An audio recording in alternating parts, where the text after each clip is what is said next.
何か必要？あんまり無駄遣いしないでよ。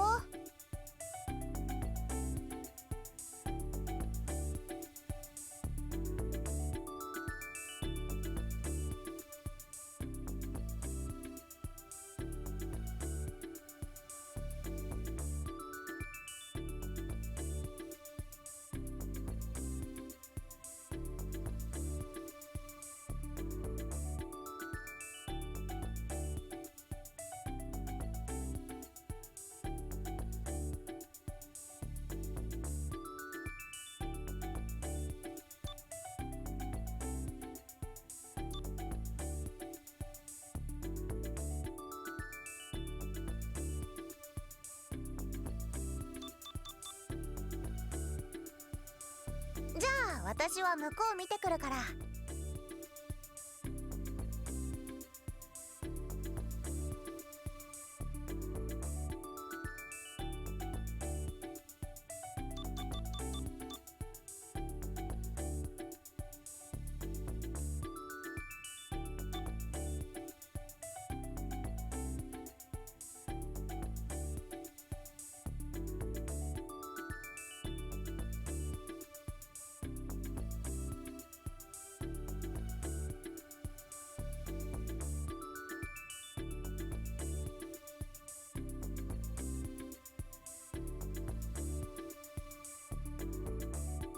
MG のガンプラだよ。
HG のガンプラだよ。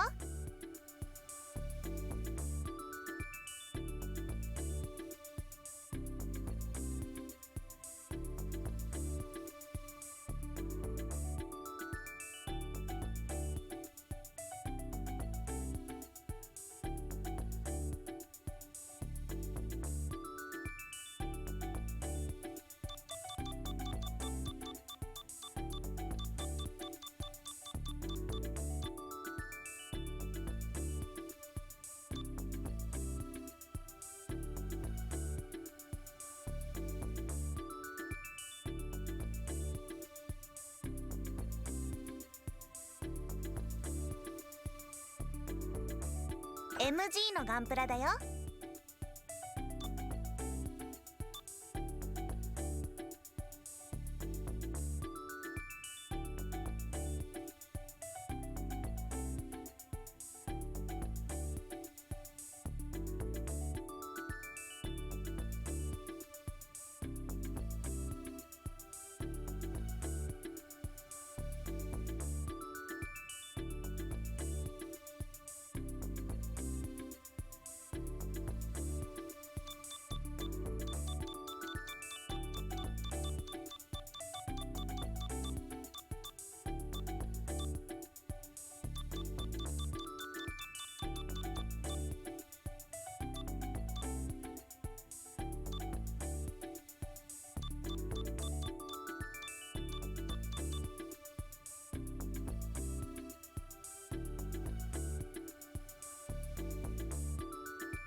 じゃ、戻ろっか。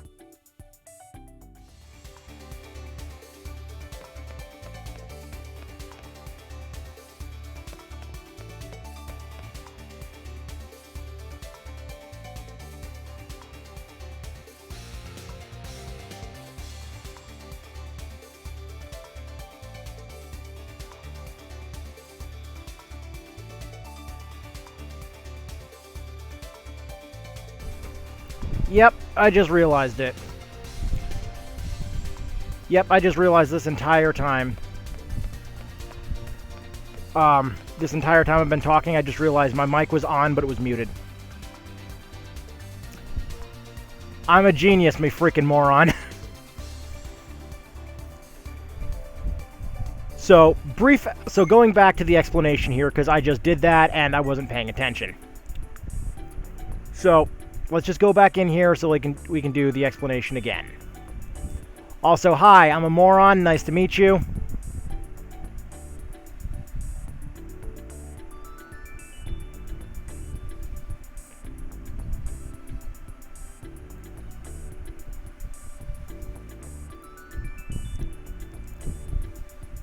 And this is where my system decides to have a stroke again.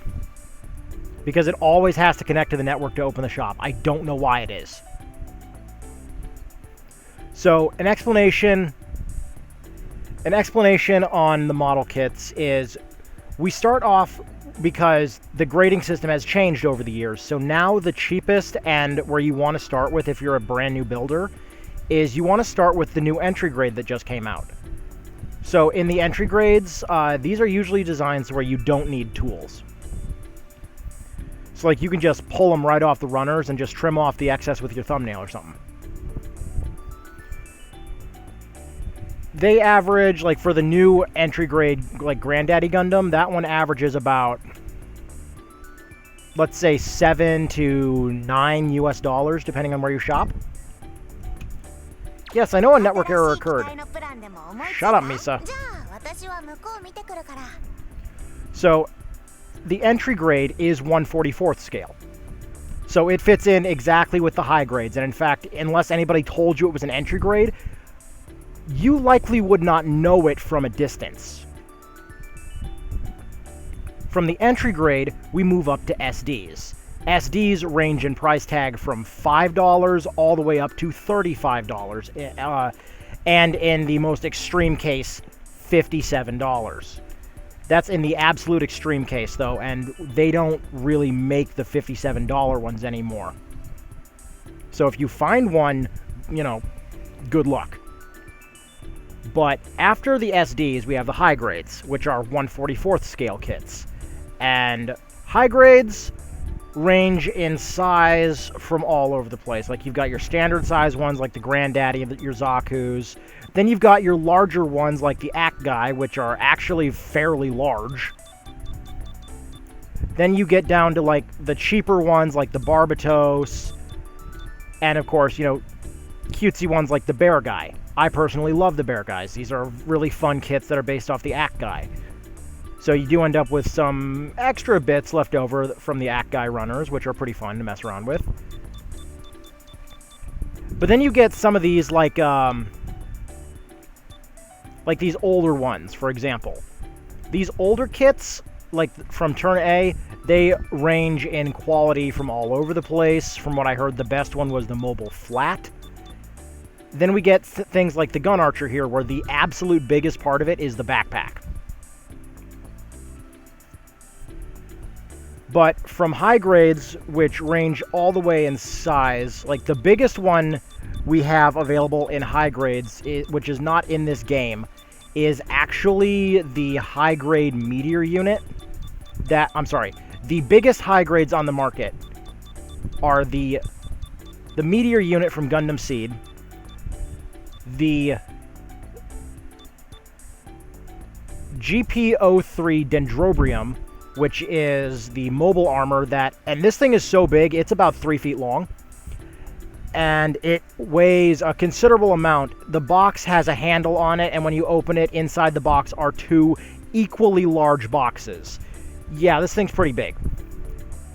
Then moving up from there, we have the Neo Zeong, which is 3 feet tall, weighs a colossal 18 pounds, costs $300 on average, and both the Dendrobium and the Neo Zeong are both so large that they include full versions of kits in it. Like the Stamen here, the GP03, comes in the Dendrobium box, and you get a full Sinanju in the Neo Zeong box, because the Neo Zeong docks the Sinanju in the chest, as does the Dendrobium. And yes, the Neo Zeong is about that big. It's about 3 feet tall. It uses screws reinforced in the body. It has 6 arms. It has boosters. It actually has an acetate pipe that holds it up on the custom base. Which is the exact opposite, where the Dendrobium uses a custom base as well, but it has metal in it and springs and everything. After the high grades, we step up to the master grades, and these ones range in, like, they're all 1/100 scale. But their sizing in terms of shelf presence ranges drastically. Like the Zaku 2 here, for example, great shelf presence. Like, it looks good on the shelf. It's got great articulation, requires a little bit of glue here and there. But then we go down to other ones here, like this one here, the Rising. This is a 1/100 high-grade kit, because the entirety of the Master Grade G Gundam line after the first 4 went under. So they had planned a Master Grade Dragon, Bolt, Rising, and I believe they had... Let's see, it was Rising, Bolt, Dragon, and I think Maxter was the other one. Like, and Rose was in there too, of course. But, like, some of these Master Grade kits here, like the Shining, for example, this is only $29, $31 on a good day. And this is a solid kit. This aged like a fine wine. Requires a screwdriver to assemble, and tools, of course, but it's really good. Like, I enjoyed building this one. Then we get the stuff like the O here, and this thing is so big, they print it on the back. They rarely ever put printing on the back of the box, so you know it's big.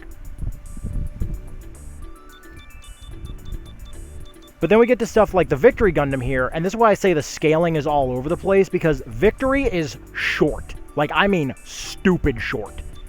If you put Victory next to the Granddaddy Gundam, there's about an 1.5 inch difference.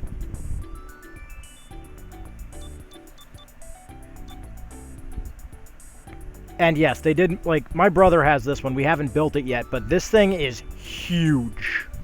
Like, it's so big it comes with a custom display base for swimming. After Master Grade, you would step up to, and this is why I say, like, the scaling's all over the place too, because, like, any of these boxes you see grayed out in sepia tone like this indicates a premium Bandai. And this is where I get to, you know, we can all laugh our complete butts off. Actually, let's go by ID. Oh, wait. What am I doing?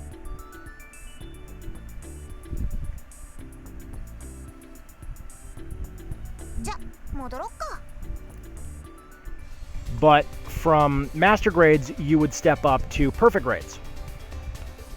And Perfect Grades are 1/60th scale kits. The average person takes about a week to do a Perfect Grade. My first was the Strike Rouge.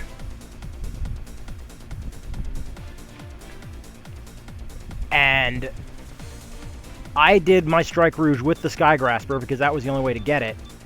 I did that in 18 hours. So build time may vary, and Perfect Grades are significantly more expensive. And I forgot, because you mentioned this earlier, there is another grade that was introduced, the Master Grade EX line, which is at the moment limited to the Unicorn Gundams.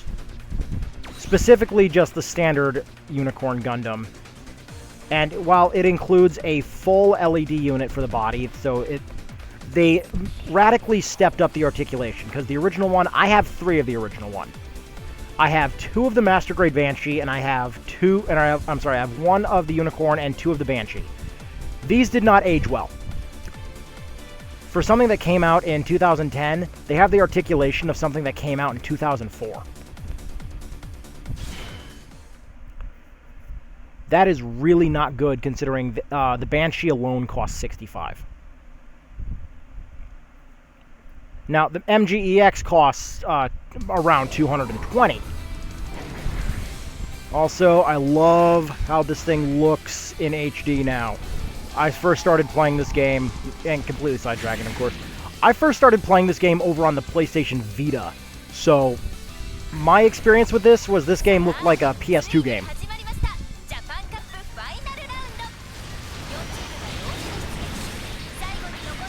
And I absolutely love this game for how crazy over the top you can go with your combinations.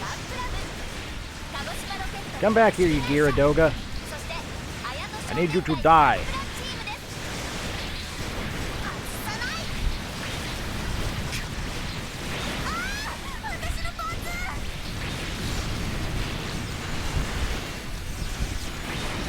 But with the MGEX, you can, if you want to, instead of having to buy the Perfect Grade, which alone starts at $275. No, wait, I'm sorry. That's for the Premium Bandai version. The Perfect Grade Unicorns start at around $215. And depending on the one you get, because if you get the, like for the standard versions, and this is what confused a lot of us, they put up the Unicorn Gundam, and then the next one they did, instead of it just being the Banshee where they added some extra equipment, they did the Banshee Norn next. So they gave us the Episode 7 version of it for Unicorn. But then they made the Episode 5 and 6 version Premium Bandai, and all that was it was a set of add-on units for the arms. That's all it was.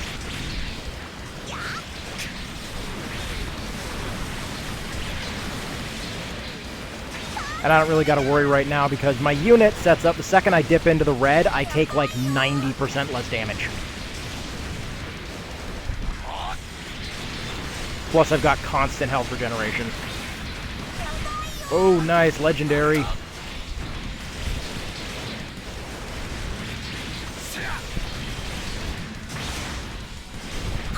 And yes, this is the absolute highest difficulty setting. In order to get to this,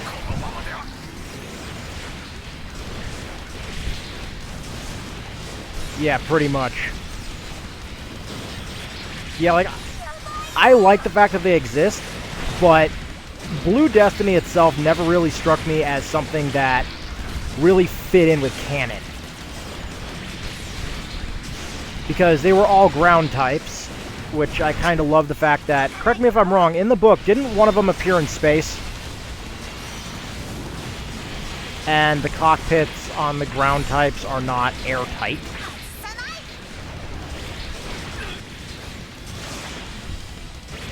Oh, ground break. Dead. Ah, the duel. Here we go.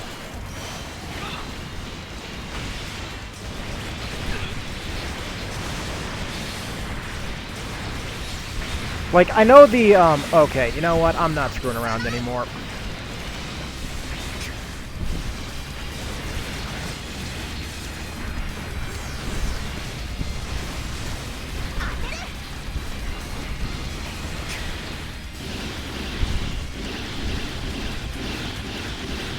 Time to just take everything down. Where's my machine cannon? It's on this side.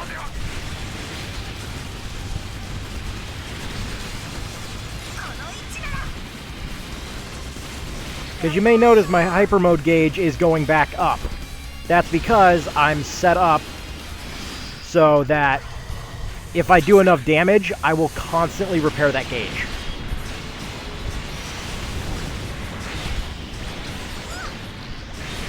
Meanwhile, my hyper ability here was the Quantum Burst. it basically puts me afterwards, after using it, it puts me in the quantum state, which is the equivalency of Transam with no side effects whatsoever. If anything, it's just straight positives, because it also refills all my special equipment too. So if I had used like 30 health packs, I just got my entire arsenal of health packs back. Quantum Burst is just a smidge broken,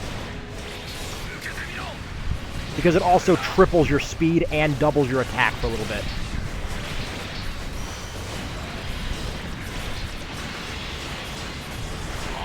And it lets you escape everything using after images. Oh yeah, I absolutely agree with you. The amount of bullshit that Gundam has in terms of technology is ridiculous. Like, I actually just finished watching Seed with a friend of mine. And, like, this was his first introduction to Gundam, and he really enjoyed it, like, just the story and stuff like that, because, like, I would have picked him, you know, something, like, in the Universal Century, but the problem with that is, we start one thing, we have to watch everything after that. Seed was one of the only timelines that was actually self-contained and short.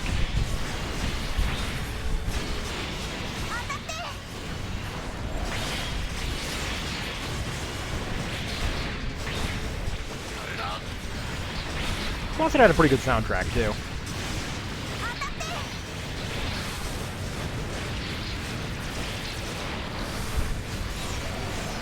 Yeah, like after we do, because we started watching Destiny together, and yeah, I know Destiny is not everyone's cup of tea, because it's basically Seed, but from the other side of the thing, and, a little faster, a little slower. Wow.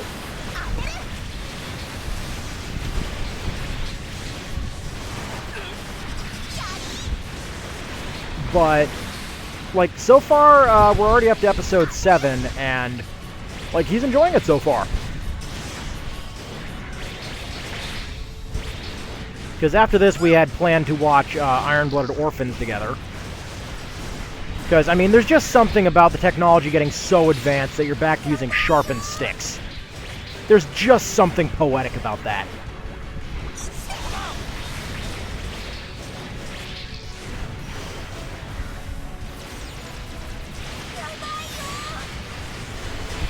But then after that, like, we're going to get to the Universal Century stuff eventually, but I think after that, we'll probably watch 00.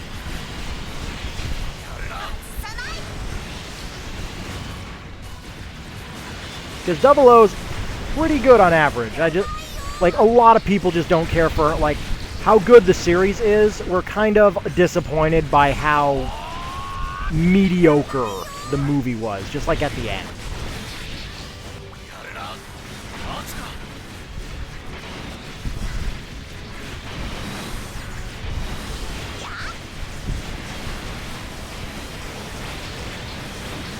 Yeah, like, the thing with Iron-Blooded Orphans is, too, unlike a lot of other franchises, basically nobody has plot armor.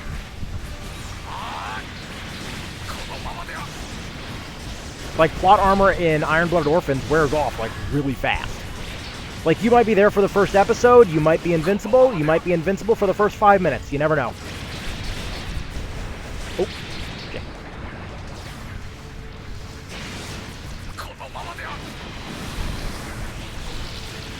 But Quantum Burst also has another ability, too. If it also heals all of my allies in the field, damages all enemies inside the field, and if my allies just happen to be down and waiting to get pulled back up, it automatically revives them at full health. Quantum Burst is broken.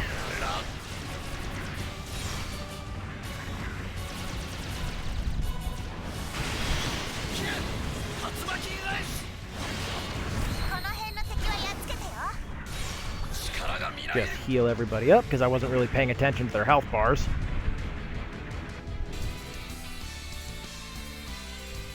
But yeah, I do agree with you. Some characters in IBO are just completely unlikable.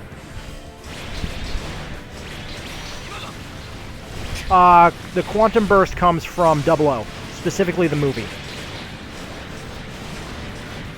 in order to use it in the game, you have to use the Quanta Torso until you max out the, like with Breaker, if you max out a skill to where you can release the usage restrictions, you can use it without meeting the requirements in some cases. Like, in some cases, the minimum requirement is having a GN drive, but the GN drives in this game are considered builder's parts. So you can have the builder's part and not have the actual torso, and you can still meet the activation requirements.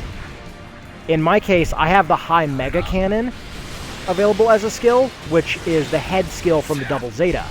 But my head is the Build Strike full package, and the skill still works. If anything, I think it got stronger.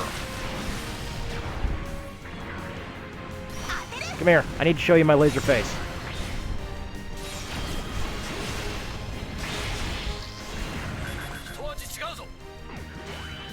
But there are some abilities in this game that are still locked, even if you max out the usage requirements, that are still locked behind the actual parts.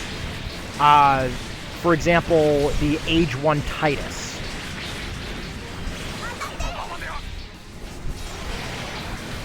The mode it has where the shoulders and the arms expand and it just starts radiating energy, and it has spikes all over it from the beams that are coming out of it. Those are exclusive to those arms, and there's not really much we can do about that, short of just continuing to use those arms. But things like the NTD, for example, you can transfer abilities all over the place in this game. Like, even though I'm on the Age 3 Fortress arms, I have the E-Carbon from the 00 series applied. So that gives me an extra 20% health.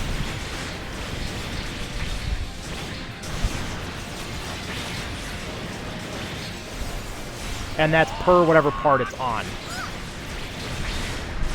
And yeah, I kind of agree with you about the naming convention of some of the stuff in Gundam, like Seed's naming convention. My god. Like, we can't just call it CIWS anymore. No, we gotta call it the Eagle Stellings. Like, fucking hell, man. It's no longer a sword, it's a Schwartgewur.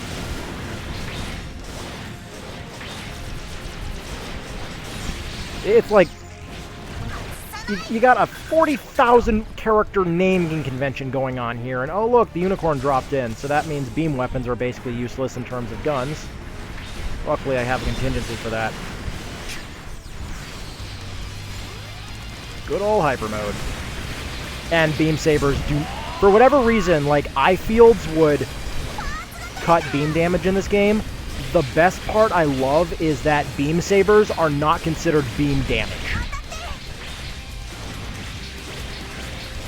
That is a bit of irony, I think.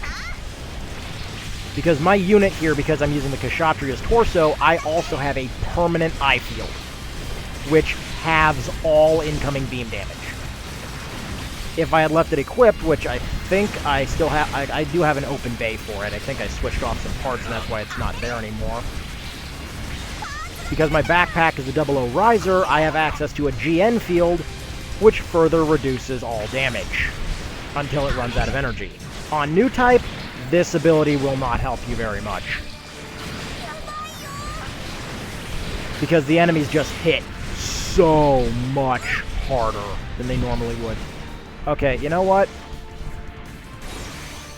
I think it's time everybody here gets introduced to what makes the Age 3 Fortress so freaking overkill.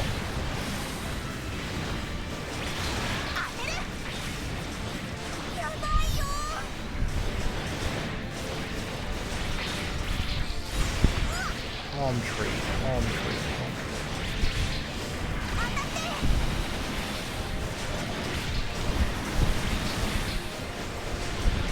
I don't know exactly what you're talking about when you refer to the palm tree. Oh yeah, the Kshatriya, yeah. Oh, absolutely. Like, whenever they debut suits in the show, like, they generally do get some pretty good screen time. Like, Kshatriya was one of the best examples. Like, the soundtrack for it, like, oh my god, that was just incredible. Yeah, don't worry about it. I know what you meant.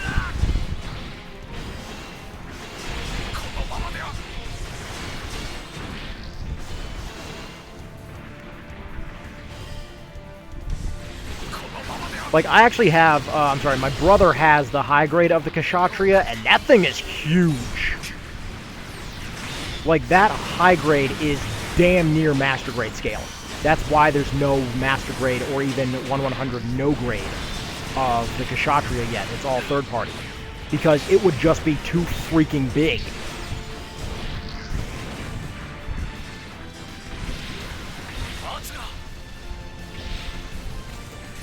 Oh yeah, no, dude, like, the Stark Jagan is one of my favorite mobile suits. Like, I absolutely love the Jagans to death. They are my all-time favorite grunt. Like, I have the Master Grade Jagan, I have the High Grade Jagan Blastmaster from Build Divers.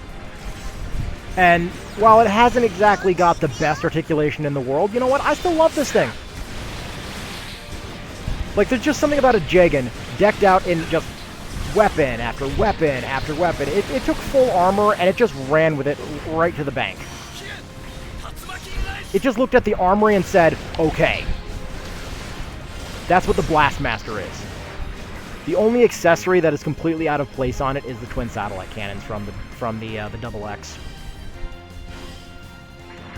Like, because the entire unit is red and orange, and here the satellite cannons are white.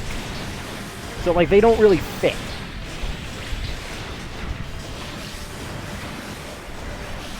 Oh, they're attempting to jam me.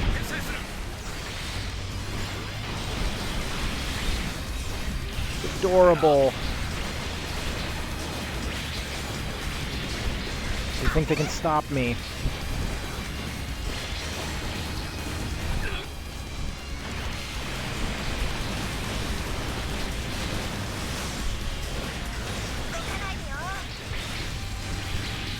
Oh, yeah, like...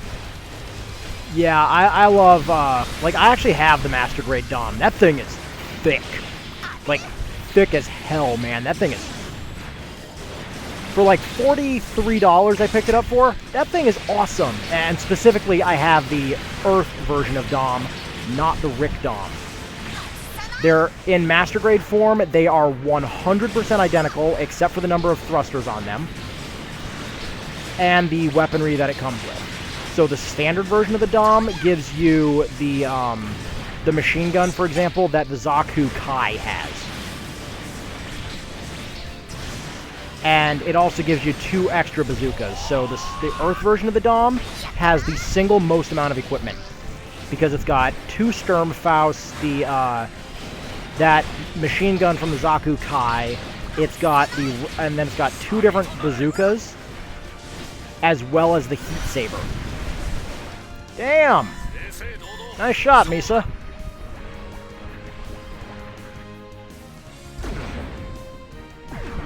Two perfect grades.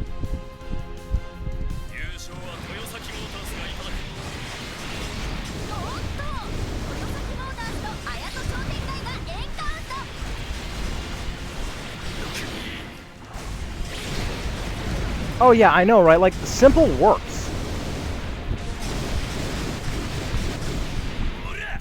Okay, you know what? No. Nuh-uh. You don't get to beat the crap out of me. This isn't how this works. I beat the crap out of you. Don't you know how this game works?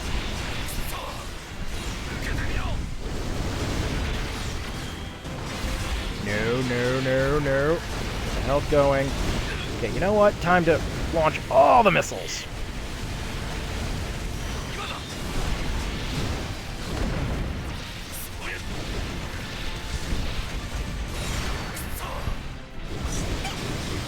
That going. Holy crap, will you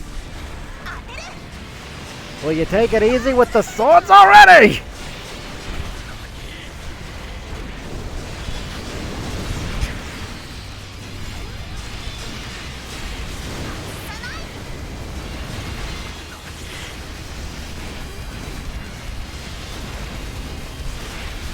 Oh yeah. Like, the Dom Tropin, like, it looks great. I wouldn't say performance-wise it's, like, really good, but, like, it looks good. Even if it is an Earth-exclusive variant. I mean, even crazier, it'd be like if we saw, like, a Zommel in space. I think that would be hysterical to see.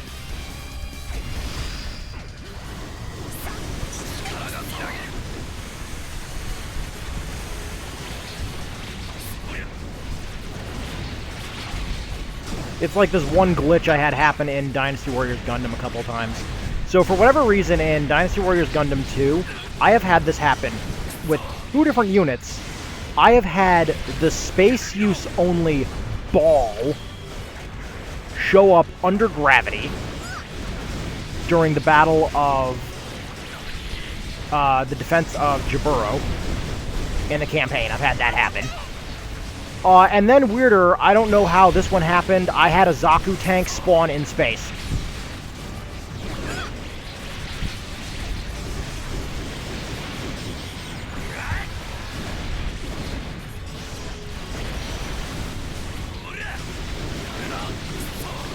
Yeah, I mean, like, when in doubt, you know, there's always the fist.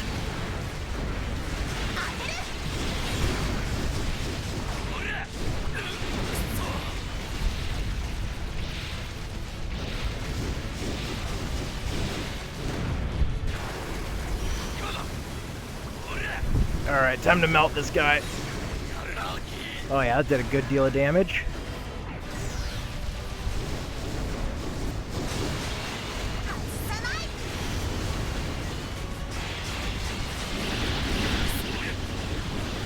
Let's keep backing up, backing up, backing up.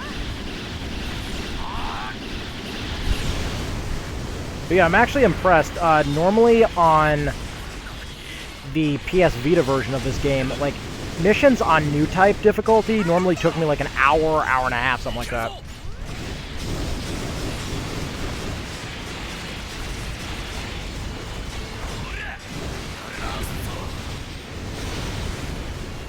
Let's see what we got here.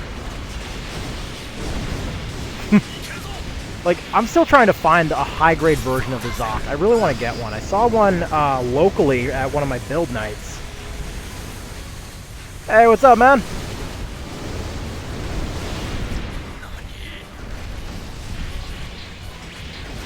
Like, I would love to get my hands on a high-grade Zoc. I've been trying to get one forever, but it's one of, like, the rare, like, the ultra-rare kits now.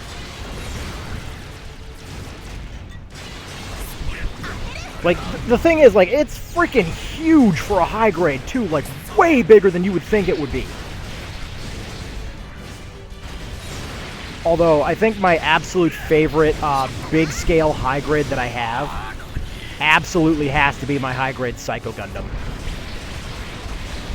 Like, I put that in one of my reviews. I did the high-grade Psycho Gundam, and then just to show off how big it was in comparison to how another suit was, I decided to put it next to the Loto Twin Set. And the Loto Twin Set, in case nobody has ever built or seen this thing, each one of these units is the size of a Hot Wheels car. So imagine how disappointed my brother and I were when we got one of these things, and they are essentially the mini-cons of Gundam. And I don't mean the good mini-cons. Like, I'm not talking like the Armada, you know, Energon, you know, Cybertron mini-cons. No. These were, like... If you're a Warhammer guy, let me put it this way. They are fantastic for Warhammer. They are absolutely terrible if you're looking for scale. Because the old one from F91 is about 90% larger than it. And believe me, when I say it's the size of a Hot Wheels car, I realize that's not taking much. But on the Psycho Gundam, which is the same scale as it, by the way, the Psycho Gundam is essentially using them as minifigures for a micro playset.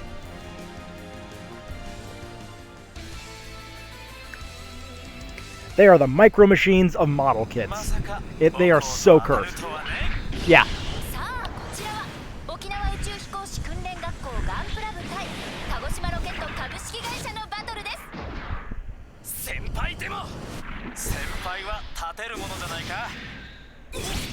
Like, the, like, oh my god. Like, the Lotos, like, if you're getting them for parts and you're gonna use them as, like, for army building, they're pretty good for army building if you're, like, a Warhammer person or you want to do, like, a scale replica, just like a city and stuff like that. Because in actual scale, these things scale with Kotobukiya's Governor line, and those are about 3 inches tall at the absolute biggest.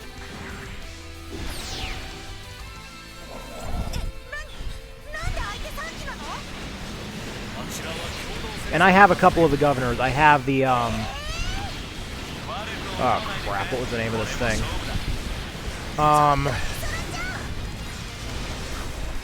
Oh god.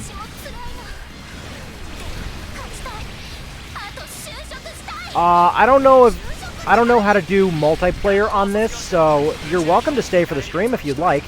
But to answer your question, Grim, absolutely. Like, if like, I could scan them in, like how it is in Build Divers, where it scans in the digital machine and all the data on it is scanned in too, and, like, no real damage occurs to it, absolutely. Like, of course I would do that, but if it's like how it was in Build Fighters, like the original one, where if you screwed up and you had an arm blown off, it was actually blown off. Ugh, I'm not made of money. Like, I enjoy the concept, though. I think, like, that's pretty cool, like, being able to play a game using the physical kits. I mean, that's why I absolutely love LBX. Because every LBX model kit you buy is actually full scale. Because in the anime, they are played, the entire game and the anime is... The biggest LBX is only about 4.5 inches tall. And yeah, I am quite a bit of an LBX fan. I first got into it with the, like, LBX is actually what got me back into model kits in the first place. So, thank you, Bandai, for one of your less popular series that landed on Nicktoons, that did so poorly at Toys R Us, your entire product line got moved to the dollar store. Thank you so much for getting me back into one of my favorite hobbies.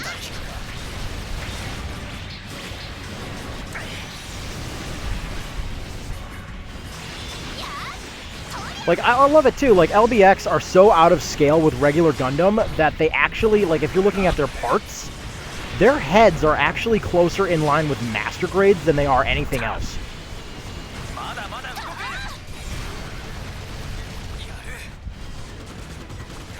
And time for some juggling.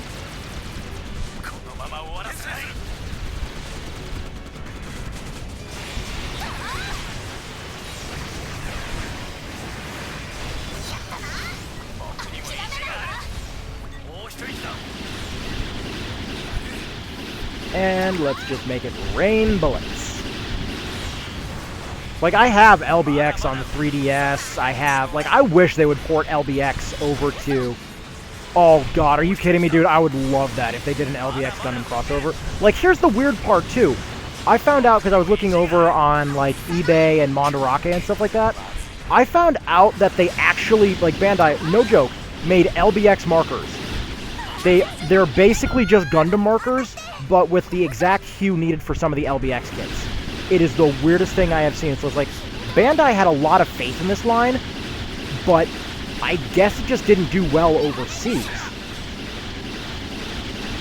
Because the anime on Nicktoons, like, oh my, like, as great as the anime was, like, I'm not gonna, like, argue, like, the dub on it was bad or anything like that. No, the dub was actually pretty spot on. Because I have the subtitled version and I have the English version, and while some parts from the subbed version were removed from the translated version, namely the entire assassination arc, you still got the entirety of the story, that was all the important bits, and if you wanted to, you know, view, like, the assassination arc and stuff like that, then play the game.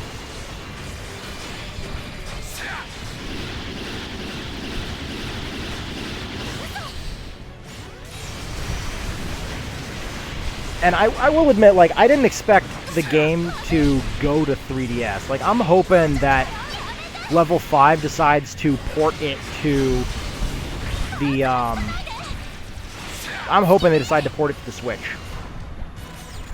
And yeah, LBX in Japan is still catching on, like, really big. Like, it actually just came back. Because there were crossovers between LBX and Inazuma 11. These were at the end of the franchise, though, I think. Because I know there was, after Danball Senki Wars, which was the Japanese name for Season 3, I believe there was a crossover with Inazuma 11.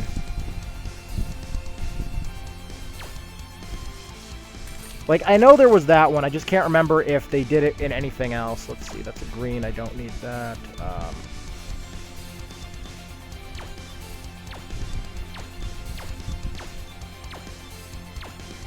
Oh, you have bonus damage, keeping you. Oh, yeah, you also have bonus damage. So let's convert these ones to money. Don't care. Don't care. Like, I still have yet to play the Inazuma 11 games. Because I have a, I'm modified, and I have to say this, like, I hate Nintendo's naming conventions. Like, can we all just agree that Nintendo has some of the worst naming conventions when it comes to systems? And of course, I am referring to specifically the new Nintendo 3DS and 2DS. Thanks, Nintendo, for making us sound like idiots when we're trying to talk about it at the store. Like, hey, do you guys have a new Nintendo 3DS? It's like, yeah, thanks for making us repeat words. Making us sound like we're talking about fucking Teletubbies now. My god, so many commons. So I love the head on Stargazer. Like, this head just looks good.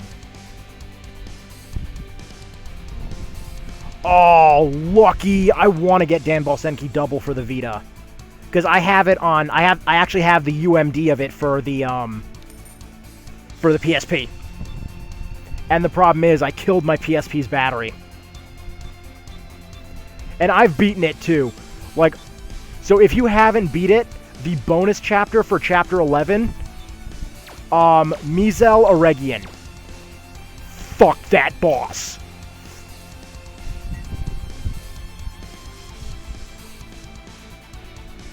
Yeah, so all OLED is it's an extra fancy screen. That's all it is. It's organic LEDs. That's all essentially it is. So yeah, Grim, full warning when it comes to Mizel Aregian. Run. Just run. Also, little word of warning, because I actually, like, I was emulating it first. That's how I first got into the franchise, of course, because, you know, that's what you always do when you want to try out a game and you don't have the hardware for it. I snapped my original Xbox 360 controller in half after I was done. I wasn't angry or anything like that, but I picked it up again, and apparently I was squeezing it so hard when I was dodging that I had cracked it all the way down the middle. I didn't realize it. And I had one of those, you know, the third-party ones, the rock candy ones, those nice clear gems, which really, oh, nice, this backpack's undetectable by mines. Love it. But I snapped my controller in half. Completely by accident. So, if you are playing it on the,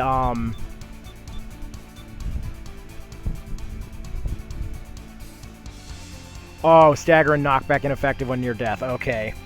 I was about to say, wait a minute, stagger and knockback just ineffective? That would be a smidge broken for me. But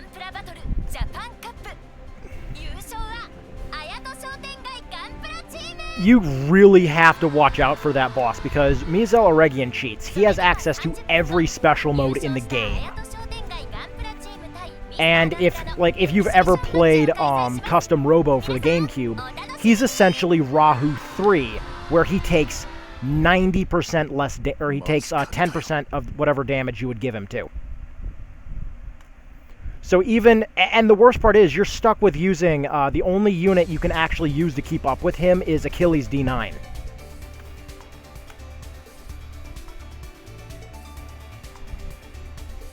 So, oh, yeah, like, same. Like, I actually went out of my way to get Custom Robo Arena for the DS. Like, the GameCube version, oh my god, like, as soon as I get the equipment I need to connect my GameCube, I'm sorry, my Wii up to my PC, hell yes, I'm going to be playing that. Because, like, I can emulate it, too, because I have, like, I dumped my copy of the game.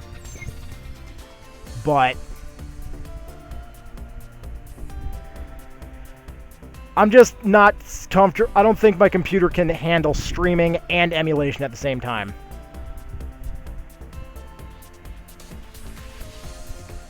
Oh, yeah, no, dude. Are you kidding me? Like, I'm actually working on a little bit of a custom right now, because I have all these spare model kits I've picked up from thrift stores, that I'm actually working on taking a car model kit and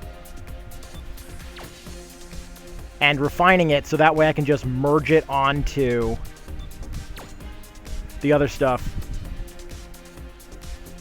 Oh, yeah, I've been playing this for a while. I've like, according to my save, I've got almost 200 hours on this game, because this was my only PS Vita game for I'm sorry, this was my third Vita game.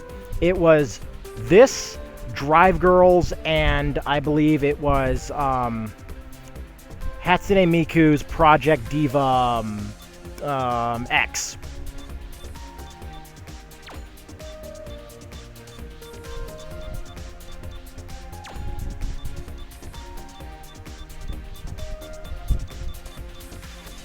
And I put so many hours into this. This and Akiba's Trip got so much of my time.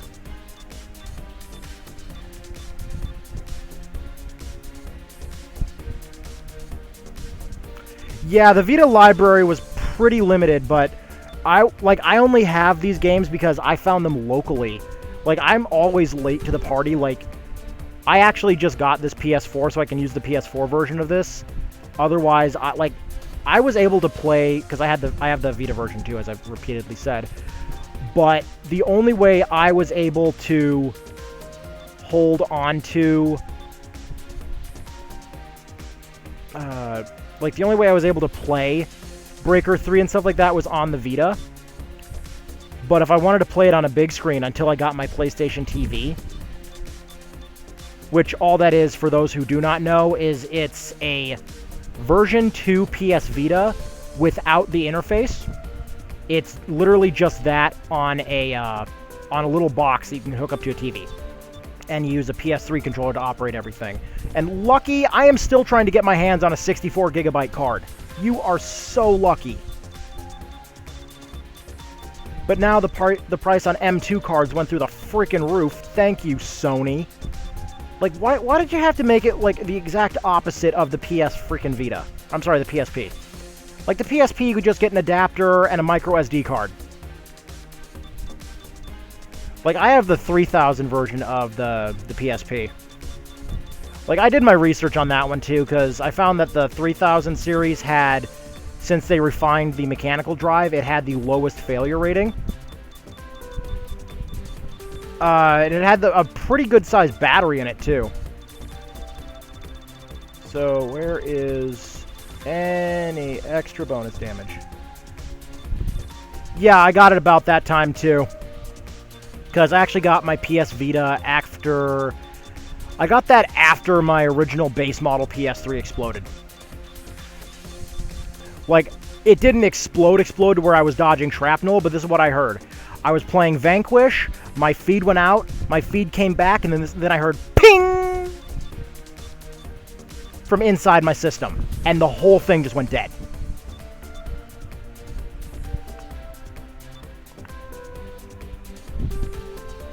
Yeah, I had the backwards compatible. I had the backwards compatible PS3. That was my first one. I spent like $80 on it. Yeah, I know, right? But I actually, like, the only reason I have this PS4 now is because I got lucky and one of the members, yeah, my VR also exploded on me, yes, except that exploded on my face. And electrocuted me.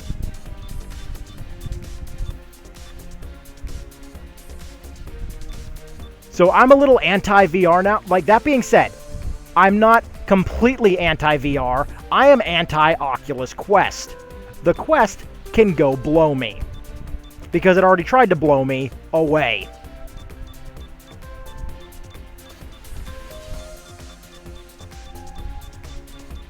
So that was fun, having extra, scarring around the eyes and stuff like that.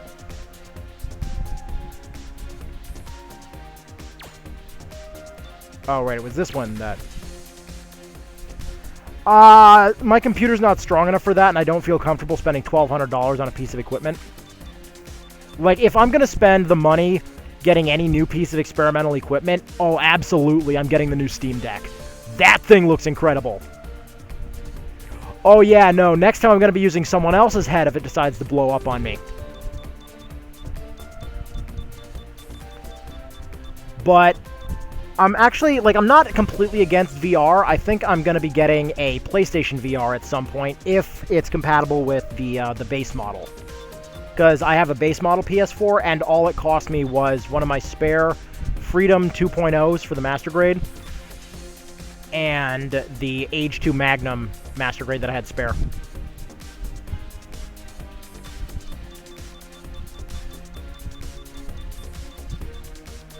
Okay, let's see, I need... Oh. No. Aw, damn it. I screwed up my buttons again.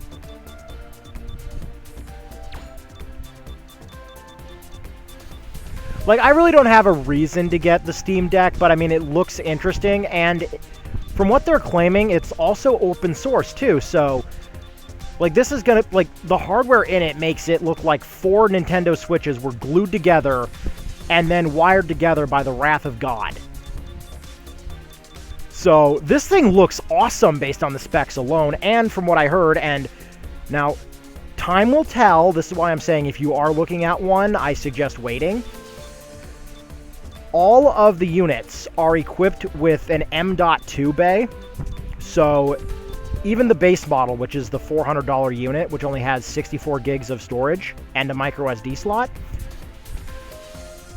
you can potentially install your own M.2 SSD inside of it. So that would be fairly interesting if that actually works, because as long as it's not one of these weird systems where they put the M.2 bay, on the underside of the board behind the screen, then I think it'll work out, but they're not guaranteeing that we can install it on our own end, which, I can understand that it's Valve and everything like that. Because if they straight up said, with no uncertainty, that users could install their own memory upgrades, why the hell would anybody buy the $650 unit? Explain that to me. So no company out there is just going to buy, or is just going to say, oh yeah, it's like this one joke that Ron White has. Because he went on vacation with his wife at the time, and he went on vacation, and there was a donkey, a donkey ride, and the train that went to the top of the area they were at. And the train and the donkey ride cost the exact same. But the guy didn't bother hiding this fact. So it's like, okay, that's just bad business right there. Like me, when I do business, I'm the exact opposite. I like to be an honest, upfront businessman. Ooh, hello, what do we got here?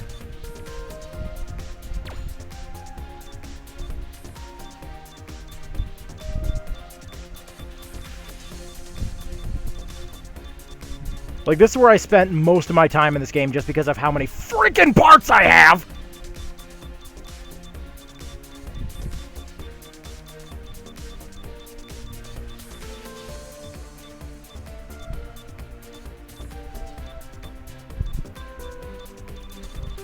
But if we can upgrade the memory on it ourselves, that's going to be a hell yeah. That's going to be one hell of a selling point. For a lot of us, I think.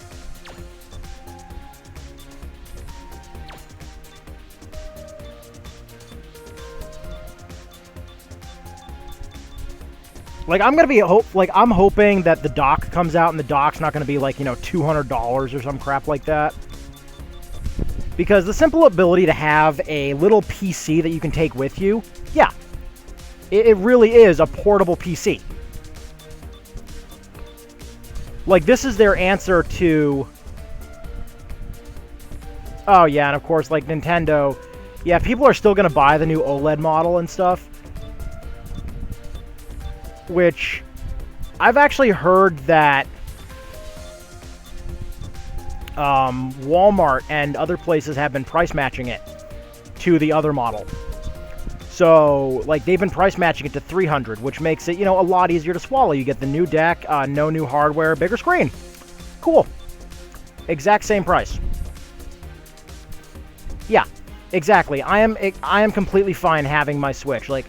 I seriously want to ask people, like, it's just like the iPhone situation, you know, like, people, you know, they go out and they rush out and buy it, and they're like, let me ask you this question. When you bought your new device, did your old device just suddenly stop working when you traded up from the one that was working fine for 12 years, and you bought the one that's $1,600? What was wrong with your old one? Well, it was slow. Of course it's slow. It's 12 years old. But does this new model that costs you $1,600 also transform and come with the keys to the freaking president's office? Because it should for that price. Like, I love the fact that now cell phones cost more than gaming PCs.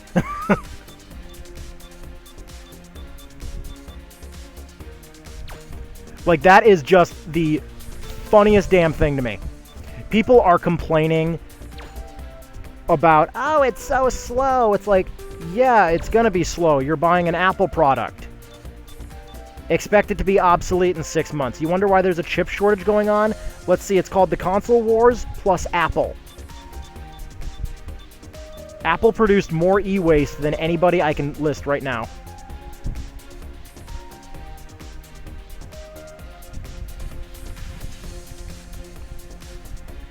Exactly, like if you're a quality guy, then the OLED screen, like, it's nice. The problem is OLED screens take more power, because I have the original version of the Vita, and I can tell you this straight up. The OLED screen on that, while it looks incredible, like the display is so crisp and clean. Well, not really clean so much anymore because I've had it for a while, but you get what I'm saying. Yeah, same. Like, I have the 3G model, the one that came with the AT&T SIM card. And by the way, never activate the AT&T SIM card. They will bankrupt you. Like, it's not even that good of a feature anymore either. Like, in the past, it's like, oh, cool, I can, you know, have access to the network anywhere I go. But now, with the advent of everywhere having Wi-Fi, what's the point?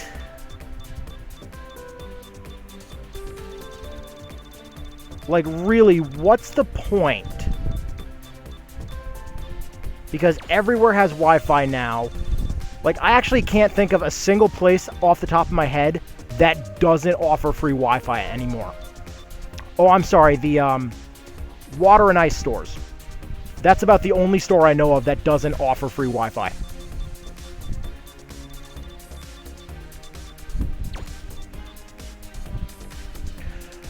Yeah, I agree with you on that one. Okay, good. Now I need to press square and merge. And now my sword's bigger, it's badder, it's even more badass. And now I get to go work on my gun. Package merge.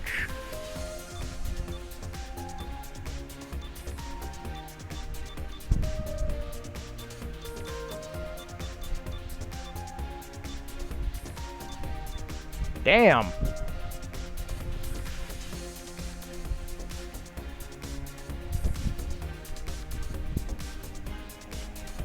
Like, you're running it without the SIM card or something like that? Or are you... Okay, so you've actually modified your unit then.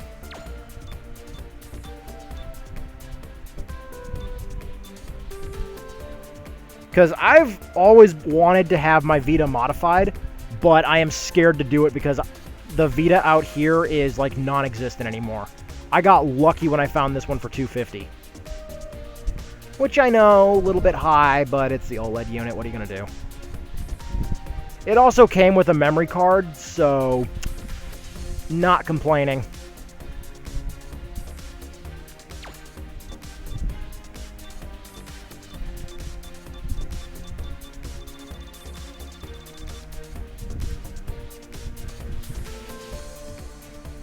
Oh, did not know. So, yeah, that makes a lot of sense, because there'd be that power drain, too. So that explains why the Vita 2.0 did have extra... Like, you know what? That actually explains everything. That explains literally everything, like how the Vita 2.0 has the integrated memory card. They just replaced the module. That's all they did. So that actually clears that up. I was actually kind of wondering how they did that.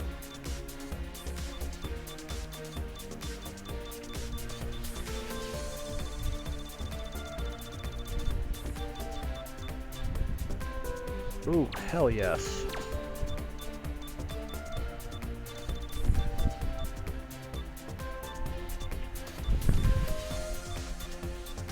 Now this is where I lose track of everything because I got too many numbers to keep track of right now. Wait, I just saw movement.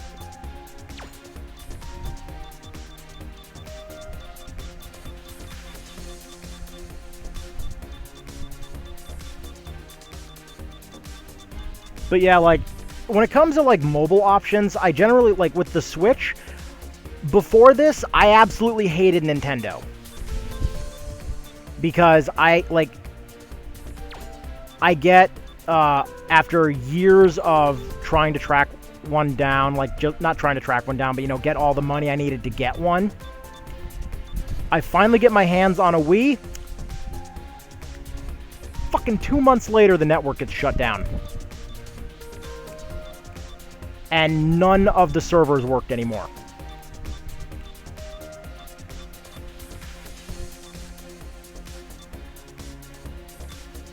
So that sucked. And the worst part is I was playing some games competitively. Because I have, like, I love... Yeah, exactly, late to the party. But I still love my Wii. Because, like, I'm a huge Metroid fan. Like, I'm not going to hide that. I absolutely love Metroid.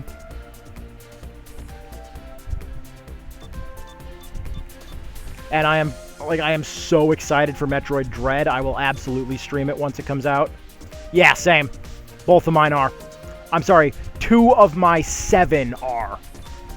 Between my brother and I, anytime we're out at, like, Goodwill and stuff like that, any thrift store we're in, and we see a Wii that's cheap enough, we pick it up.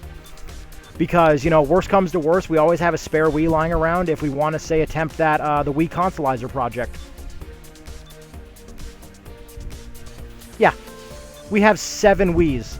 Also, because anytime, like, the Wii is donated, for example, thrift stores out here do not check what they have on them.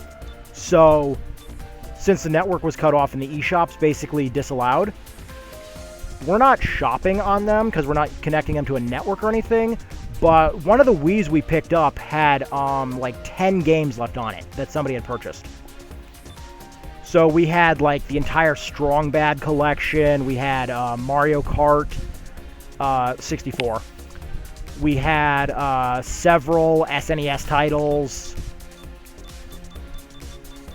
And this was for a Wii that we spent 20 bucks on. We spent 20 bucks. We walked out like kings. We pressed the eject button. Out popped a copy of, I believe it was Super Paper Mario. In that case. Or in that one. Because people out here do not check what they throw out.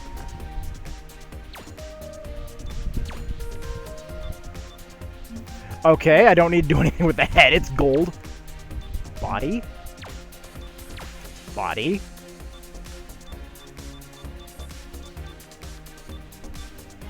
Hello. Taking that. Taking that. Applying that. Applying that. Yes. Yes.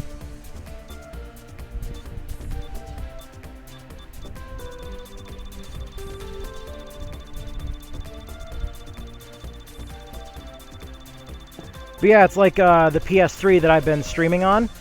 The only reason that that game has, like that system has anything on it is because I picked that one up from a Goodwill as well. Oh, dude, you got so please tell me the copy of Custom Robo was playable. Because that game is so expensive now.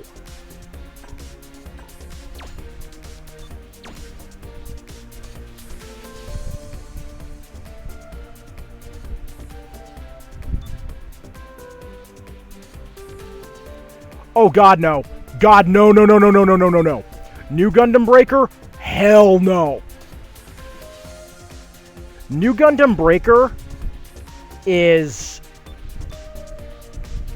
So let me tell you the little bit of story behind this while I'm going through this, and I don't really need to do this, but... So, New Gundam Breaker, this is what happened behind it. They decided to change the entirety of the engine, and they went from the Autodesk engine, which is what the entirety of the Breaker franchise had used prior. It's what Breaker 3 uses, 2, and the original one. New Gundam Breaker decided to move things over to the Unreal Engine. The problem is, with the majority of the development team having worked in Autodesk for the majority of their careers, they didn't exactly understand what was going on with Unreal. So, when they completed the game, like, if you want to watch New Gundam Breaker, I have it for the PS4. It is terrible. I beat the entirety of the game up to 87% completion in 5 hours, 45 minutes, and 16 seconds, and the majority of that was spent on customizing my unit. So what they did was they combined a dating simulator, like a visual novel, an action game, a customization game. If you just want a Gundam game to play and you have a PlayStation 4 available, Breaker 3 Break Edition. Specifically the English version. If you live in the States, there's an eBay seller online somewhere in Florida that has it. They want about $70 for it. PC only has New Gundam Breaker, sorry to say. And New Gundam Breaker is just god-awful. Like, New Gundam Breaker, like, it runs worse than a first-generation PS2 title.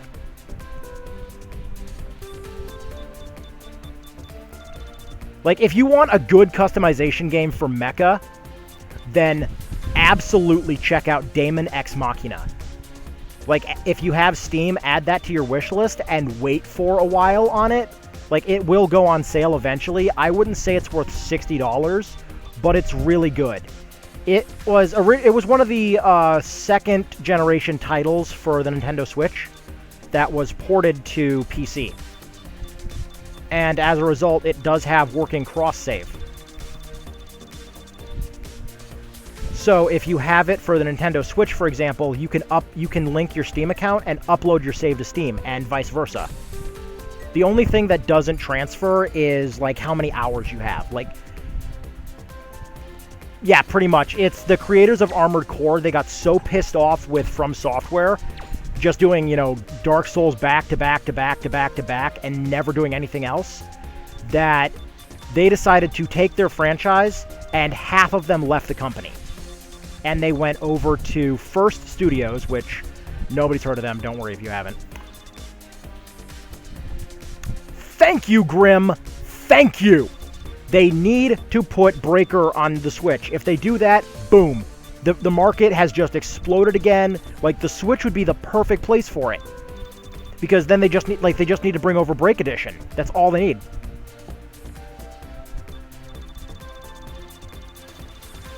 Like, Daemon X Machina is really, really good, though.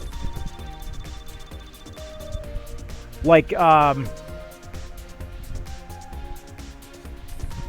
yeah.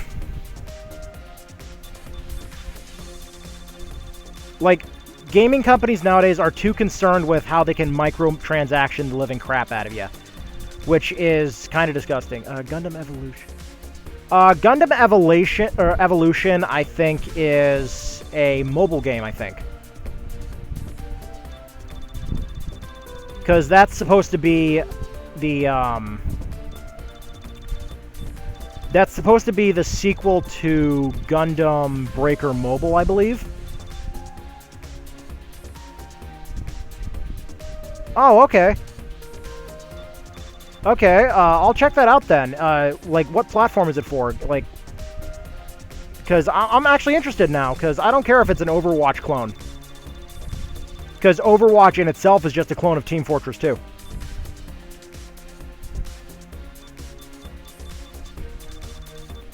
Alright, I'll look into it. Did I just see I had auto repair? Ah! Yes! Okay, yeah, free to play. That means that it's going to be pay to win. Got it.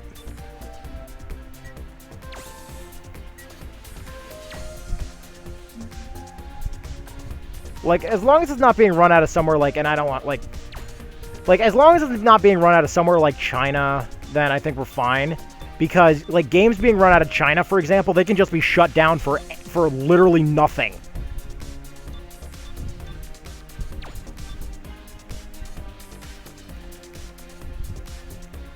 It's, well, you know,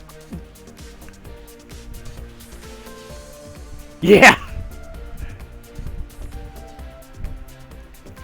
Yeah, 100 gigs, I can believe that. Because the Master Chief Collection on PC is well over 100 gigs now. If you leave everything installed, though. Like, that's campaign data and the multiplayer data with all the updates and stuff. You're probably looking at 125 gigs right now.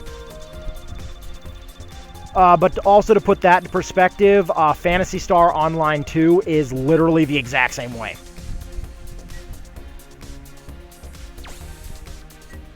Like, I'd say, like, the MCC, of course, is ridiculous. I'd say it's more fun than Call of Duty, though, just because of all the hilarious custom game browsers now. Like, this is what I've been doing for fun. If you really want to have fun, just, like, losing your mind, start up a game of Speed Halo in the MCC and start blasting the Initial D soundtrack.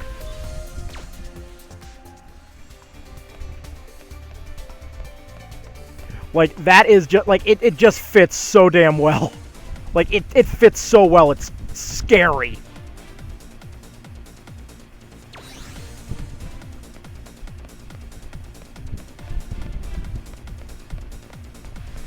Call of Duty's not on the Switch because the Switch hardware, frankly, cannot handle it.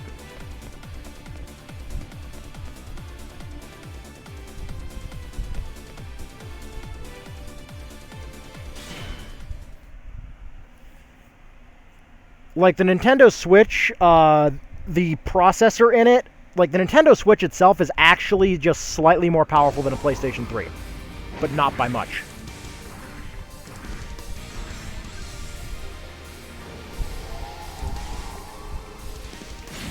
Like, when I had my my Quest 2 that I spent $300 on, like, I got lucky and I got the, well, I say I got lucky. But I got extremely unlucky because I got the 256 gig unit for $300, brand new. I think I know why it was $300 now after it exploded on my face. But when I was running the hardware on that, it was a nightmare. Like, yeah. So everybody else is high grade, I'm master grade. Yep.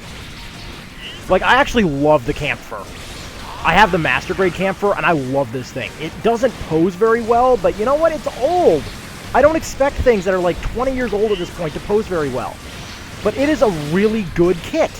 Like, I love this thing.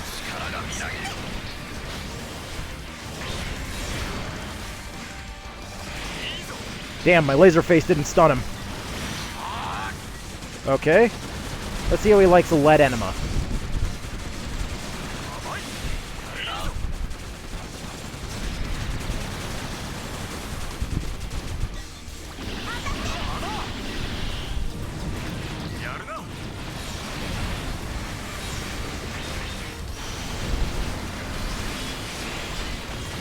like, Breaker 3 actually gives you the best starting build I have ever seen in a Gundam game.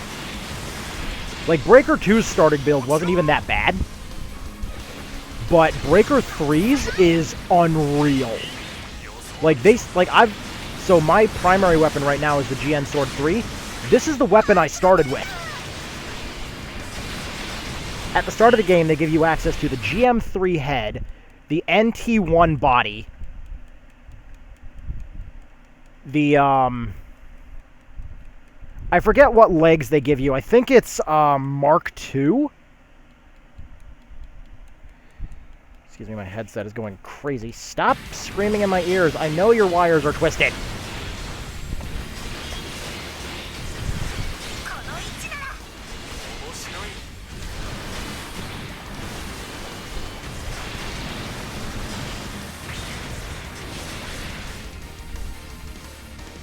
Like, I love the look of this machine. Oh yeah, GM3s are great! Time for some hyper mode.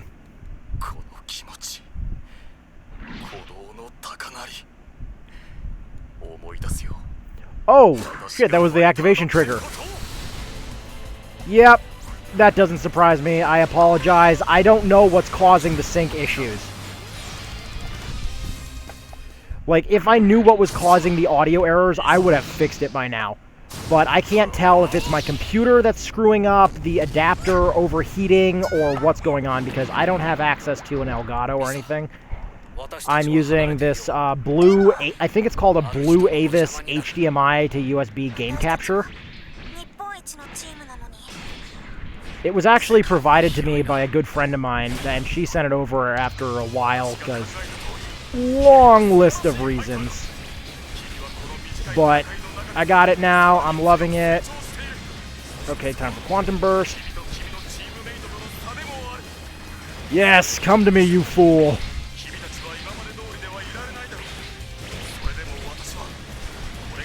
Holy mother.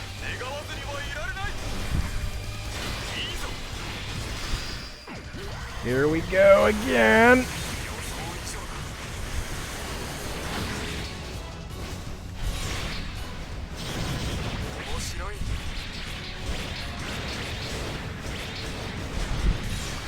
I'm sorry, what? Okay, I'm gonna have to go back and redo the entire story of this game now, just so I can find that cutscene you're talking about, because that is a very weird translation if that's the case.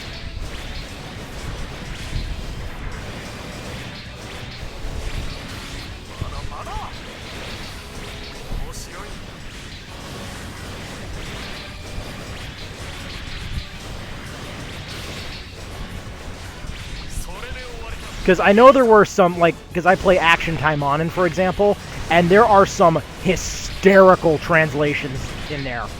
Like, at one point, one of the characters, Sue, what she says is apparently so bad, it cannot be translated. So what you have is a perfectly punctuated censoring. Like, it's just blank slots that are perfectly punctuated.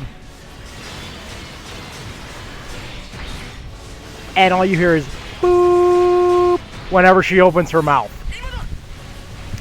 Of course, maybe the enemy should not have made a, joke about how flat she is. Maybe that's what set her off. Also, maybe being called a midget.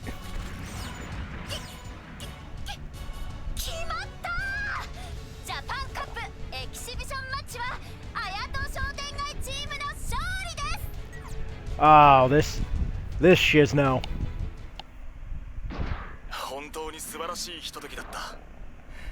年がいもなくはしゃいでしまったよ。はしゃぎすぎだよ。なんなの? Like, I love the head that the gold frame has. Yeah, I love that in the game, like, he's hyped up to be some big enemy and stuff like that. Meanwhile, only on new type is he actually dangerous.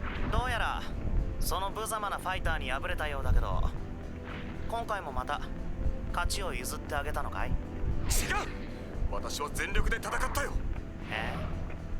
8年前は僕に勝ちを譲ってくれたのに。いや。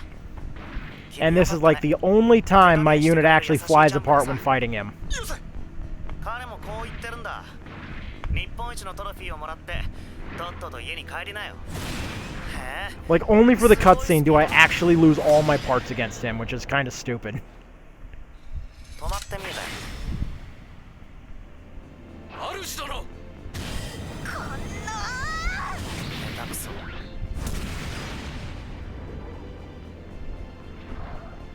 君は力の差が分かってるみたいだね。 I gotta say, though, I do love the design language that they went with for Mr. Gunplaw's unit. Like, that was actually a pretty cool-looking unit. It's just a shame that it literally cannot be built. Except by custom building quite literally everything. Because, like, we got a Master Grade Sinanju available, but we absolutely do not have a Shin Musha Gundam in high grade. So, the only thing available is the Master Grade, which is, frankly, terrible. Oh, yeah, I know. Yeah, too bad the guy turned out to be an idiot who doesn't check himself for viruses. It's like, my god, do you even run a firewall, bro?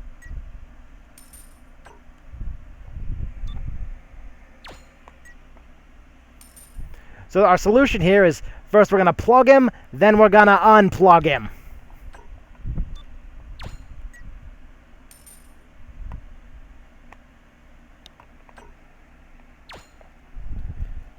Let's see what's going on. Oh. Okay, better take that off the charge. Phone setup. Yeah, blah, blah, blah. Like, I love that we got all the model kits set up on the back wall, too. Makes it feel really authentic.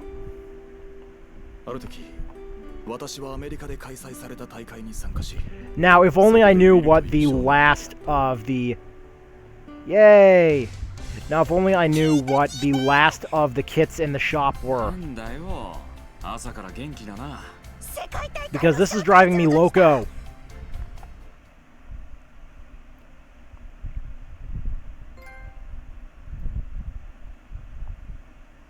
Because I don't think it was a DLC. Like, I don't think it was a special code I had to enter or anything like that. I legitimately think I don't have it.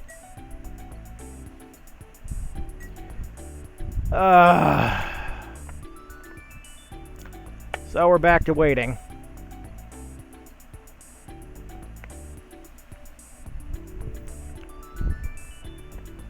I'm waiting for it to give me an error.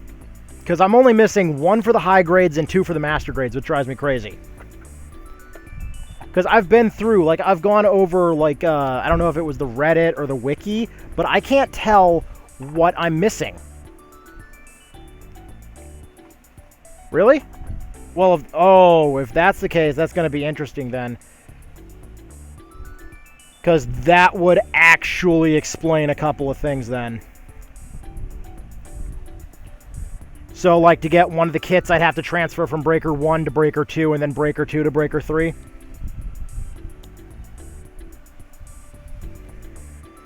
Because I kind of, like, I have that option, and I don't have that option at the same time. I have the ability to transfer from Breaker 1 to 2.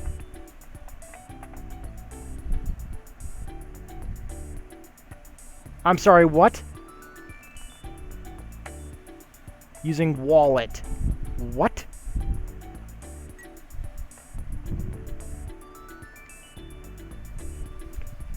Okay, I have never seen that error code before.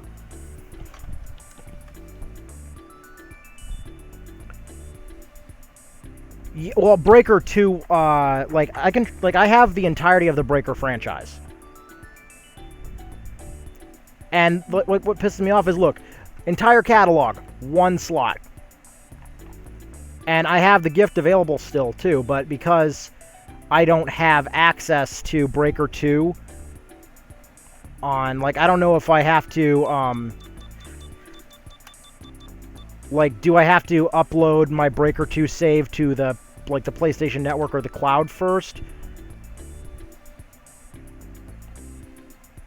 Or in order to do that, or do I have to literally like transfer it so that I have the save data on my Vita and then convert using the Vita and stuff like that? Because that's kind of confusing to me.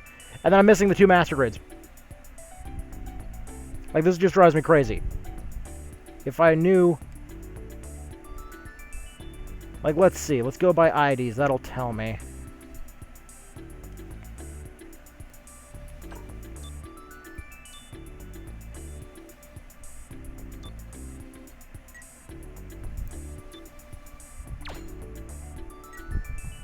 Like, the worst part is, too, I think the wiki or the Reddit, whichever one it is, I think they go alphabetical. I don't think they go by organization. And since this is just the vanilla version of the game, no DLC, I know that these 3 have to be here. Because everything else was here. And the only thing, like, let's just go down to seed real quick just to confirm it. Like, the ale, the launcher... You gotta be shitting me. Okay. So, it's literally just not... It's not named right. So this is the sword and the launcher strike. But we've got the ale, the rest of its equipment, the blitz, the duel, and then the other 2, the Aegis and Buster, are DLC.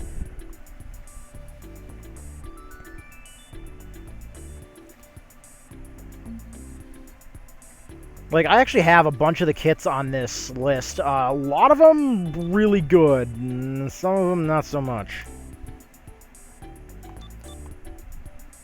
Like the Strike Rouge Utori, oh my god, this is a masterpiece. Everybody needs to have this in their collection. Like, this is probably one of the best $50 I've ever spent. If you want this version of the red frame, get yourself the red frame Kai and the Turn Red.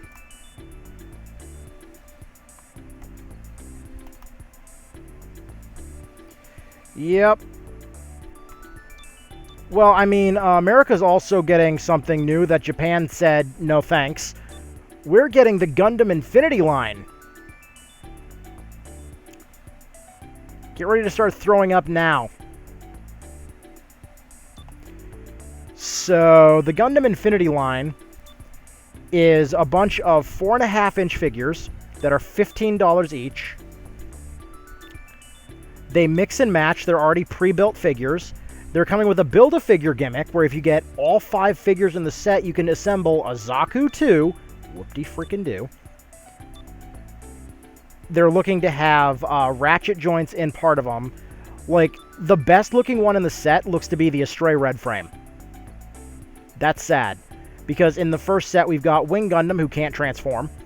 In fact, the wings don't flare open at all. We've got the Granddaddy, of course. There's already a San Diego Comic-Con version, which is the gold frame. Let's see, have I actually finished everything here, too? Yep, finished all of Chapter 1, Chapter 2. Chapter 3 is done, thank God. Chapter 4. Oh, boy. Wait, did I already do select missions here, or no? I did not. Yeah. Like, and what's worse is the gold frame is the best looking out of all of them, except it's made using gold butter plastic. You know, the same plastic that is extremely prone to just randomly disintegrating.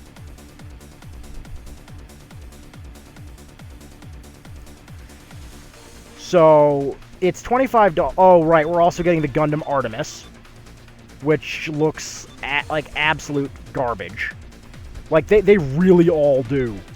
They are disturbingly bad.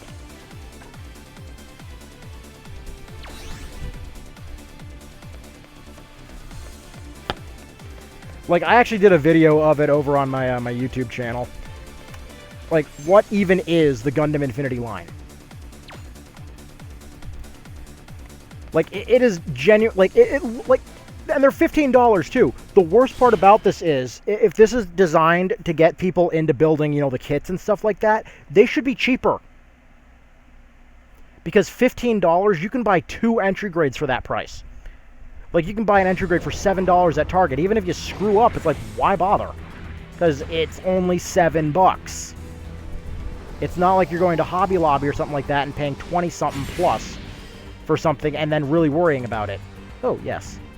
Base Jabber. Yay! 門松の野郎トイボットの方で手一杯だからってなんで私があんたをサポートしなきゃならんのだ今期の子供よチケット取ってあるしあげく登場手続きで何も言われねえしいいか Okay. ガンプラバカ Base Jabber is not winning me any contests.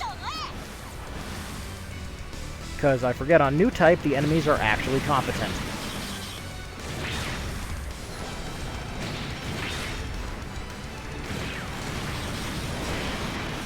But this line doesn't even look good. Like, Barbatos is...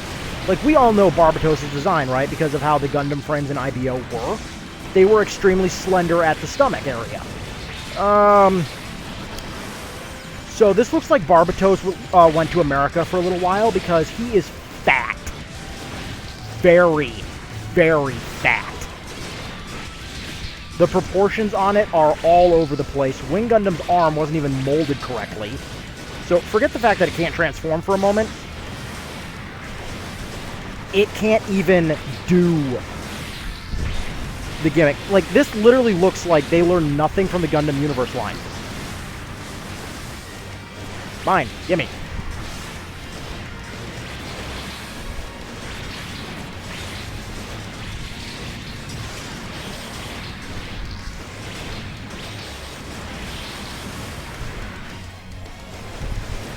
And yeah, I agree. New type is actually a challenge this time around. But the fastest way to destroy monoliths is to use solid ammunition.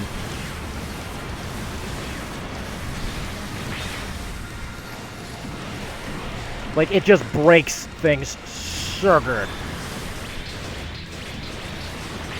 Like, in the original Breaker, for example, if you had the Zaku machine gun and the Zaku arms, you were pretty much set for the entire game.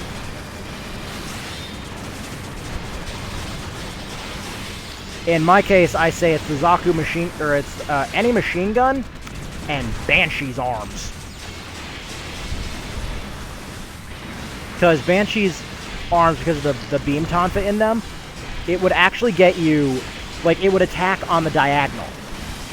So, like, whenever you would enter hyper mode, for example, how you'd pull up that one big, like, massive beam saber, it would actually, whenever you use those, it would give you 2 of those, and you would be attacking on the diagonal, rotating, and you could just repeat this infinitely. So it's basically doing like this, the tornado slash here, but that was your only attack with those things. So it was really powerful, and the more you kept it going, the more often it would change the direction of the slash. So it was pretty damn good. Like, that was my build for Breaker 1, just getting, like, Banshee's arms, because unicorns behaved differently, for some reason.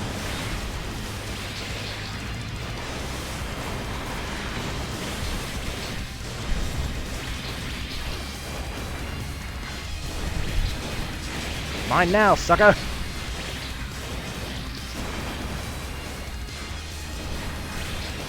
And, like, it was fun using those arms. Especially in hyper mode. They were the only things that made hyper mode basically usable.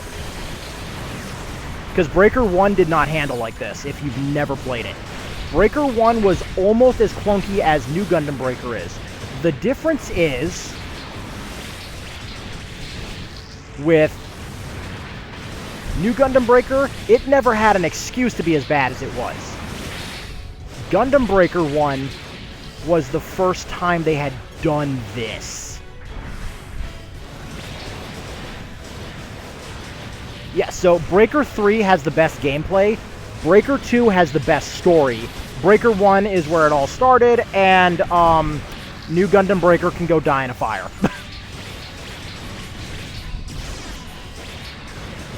Oh, Oh, lucky you got the freaking DLC, too. Like, I want to get the DLC just because I don't think my unit has enough firepower. I was going to trade out the 00 Riser to the full armor Unicorn Gundam. Because I wanted to look like my unit just looked at the armory and went, yes! I want it to look like I walked into an armory, took everything that isn't nailed down, and the person in charge of it is just like, the fuck? Did you leave us anything? Did you leave us any gun? Yeah? Which one? The glue gun? Actually, no, what? Give me the glue gun. That might come in handy.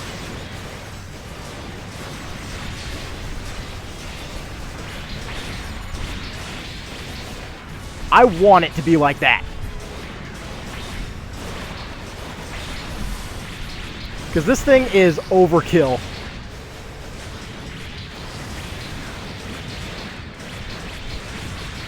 Oh, wait, you got Break Edition for the Vita? Or Break Edition for the PS4? Sorry, I'm having a little misunderstanding here. Because Break Edition on the Vita is kind of bad unless the DLC was contained on the chip. Because with the Vita, you're only allowed one account, regardless. And if you're not using... Like, if you have to enter the codes and stuff like that, because with the English version of Breaker 3, for example, that was Asia area exclusive. So that's like Malaysia, Singapore, that area. And with the Vita being locked to certain accounts, you can't use the DLC if you had to log into a certain region to download it, which is, from what I recall, that's how it worked. But the worst part is, the DLC is already installed after the patch. So I've actually fought units in the Vita version that were using full armor parts for the Unicorn Gundam, and they showed up just fine.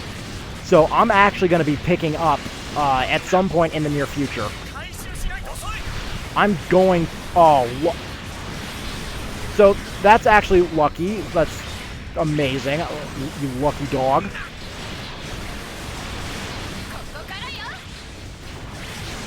But I'm actually kind of curious because the patch installed all the DLC into the thing, and because the data exists, I wonder if the DLC just does a check to see if you have it in the game at some point. Because I know that's how it is on the PS4 disc. I almost said PS3 there. I'm like, yeah, I wish it was PS3.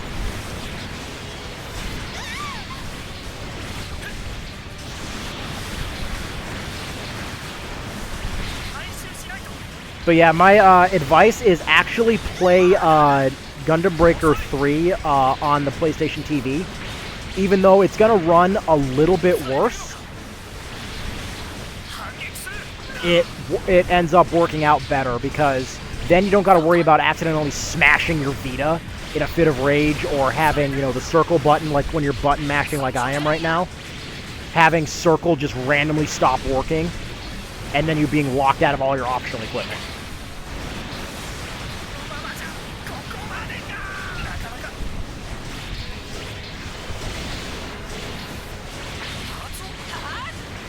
Because that is the absolute worst. Like, I actually checked over the list of games that work with the PlayStation TV, because I am a huge fan of the Neptunia franchise, because those are just fun games. Like, the story, like, how nonsensical it is, it's funny as hell. But, for whatever reason, Neptunia Rebirth 1 does not work on the PlayStation TV. Everything else does, but not Rebirth 1. Action U, yes. Action U, you ready for how to win as Uni? You ready for how to win the game? Play as Uni. Uni is the Death Star.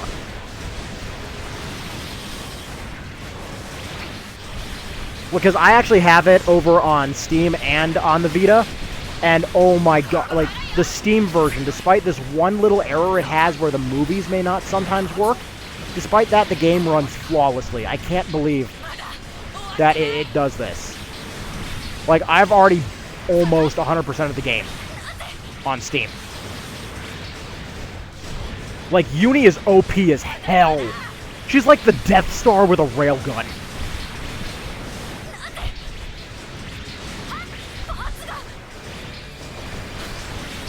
And this is, of course, before she transforms. Because if you get her for her starter form, if you get her the rifle that she has in the anime, oh my god. Like, oh my god, dude. Like, what the fuck? Like, did they even balance this game? That's how OP she gets before she transforms.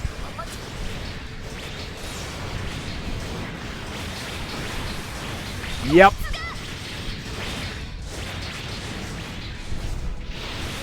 Like, I love the Uni Nepgear combo. Because Nepgear is actually OP as hell, too. But usually my go-to for the absolute overkill is Uni and Dengekiko.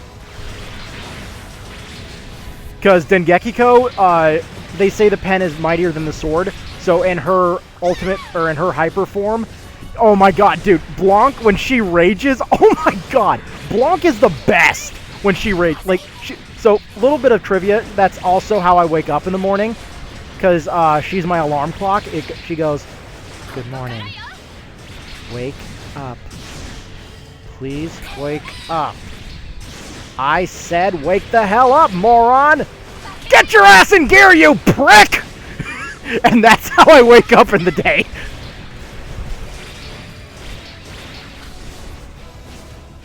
Like, Blanc screaming is the funniest thing ever. Like, her just fucking raging for no reason.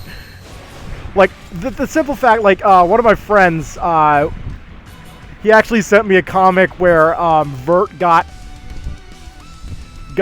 Blonde a new, flat screen, and said, well, I've decided to get you something that matches you. And then Blonde immediately smashed it over her face.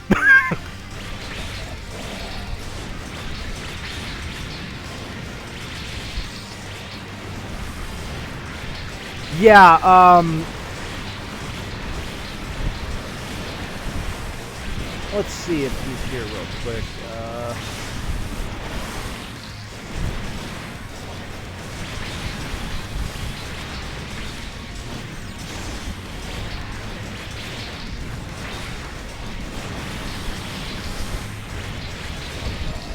Let me just grab a link to the Discord here real quick.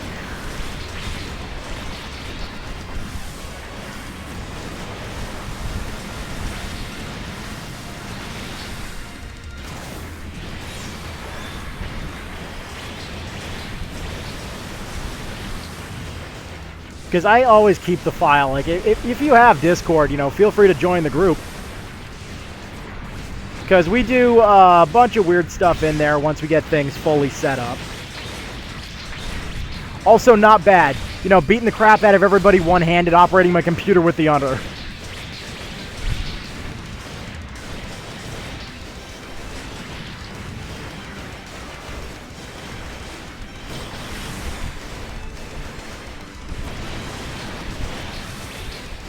Like, I love this. I'm beating the crap out of them. I'm taking, like, no damage. I'm healing all the time while taking damage. I am literally living that one scene from Sword Art Online, except I actually am taking damage here.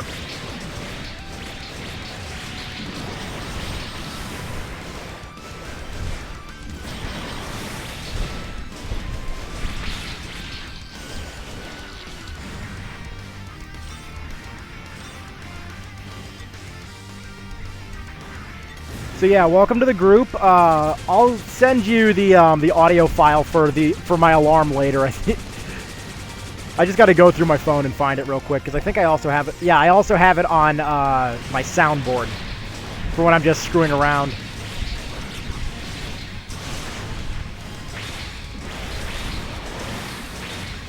Like, I kind of wanted to screw around with it in Audacity a little bit, see if I could, you know, make a bass boosted version of it that would just catapult me or start an earthquake.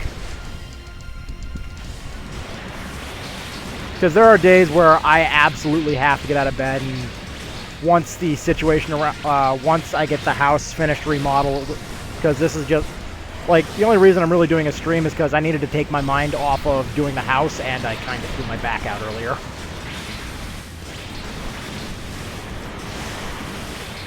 But once I get the situation around here dealt with, and my family gets out of the hospital.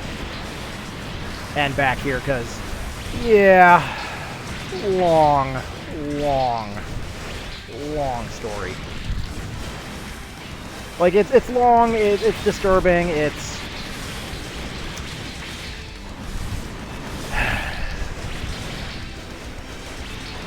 Oh, dude. Are you kidding me, dude? I fucking love the Neptunia anime. Like, my mom and I, we watch that together because, like, my mom, like, we watch anime together all the time. Like, who do you think got me into it in the first place? Like, Blonde on R18 Island is the best. Like, just watching her, just, like, are you sure? We can see the sides of your chest. And then just putting an axe through the machine. Like, that is hysterical.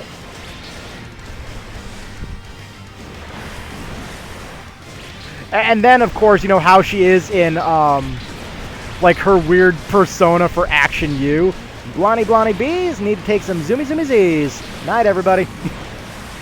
Like, just seeing that is just fucking hysterical. Like, just how out of character she gets.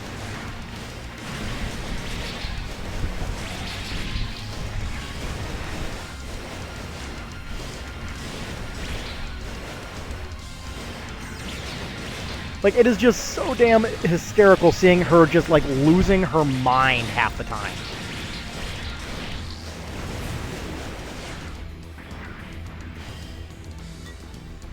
Yeah!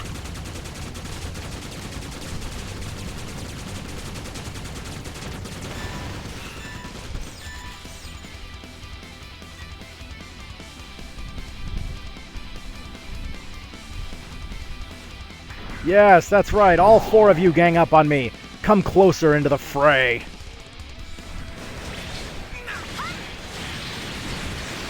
So, the legs I'm actually using right now, I'm using the Strike Freedom's legs, and they're OP as hell.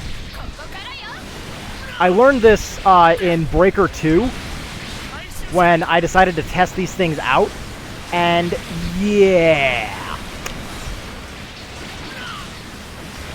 So this entire time, I've only been using optional equipment. Because the swords that they give you, because you give... Yeah, exactly. The enemy team... Like, if this was any other difficulty... The enemy's arrived, sir! The enemy's dead, sir! That's how fast it is. All they see is this red glowing monstrosity and a hurricane of pink. Like, this is my strongest build, but I also did a little bit of a cosplay build, kind of. Because I decided to, because I'm a huge fan of Vocaloid and stuff like that, I decided to make Luca in the game. I did. She's OP. Not nearly as OP as my current build, but yeah, she's pretty OP. By the way, here's a little bit of a glitch slash exploit slash probably intended feature for the game that they never thought of. Register your character in the arena, like the build you want to use. Register your character in the arena. Now go into the arena. Cycle the list until your character comes around. Select your character. Cycle the list again until your character shows up again. Repeat this until you are fighting 4 of your character at once. When you beat your character, there is a 98% chance that you are going to be harvesting abilities from your ability tree that you have applied to your unit right now.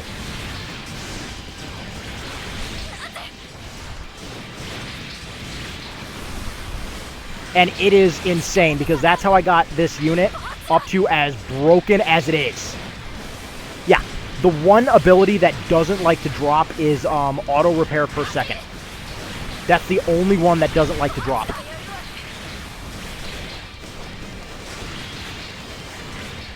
Yeah, I actually, I didn't even know that this until it randomly happened one day.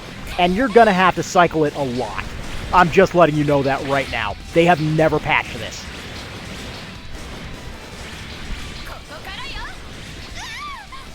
My god, am I ever gonna run out of hyper mode? I was, yep. Get out of my swamp! excuse me, sir, may I interest you in the wall?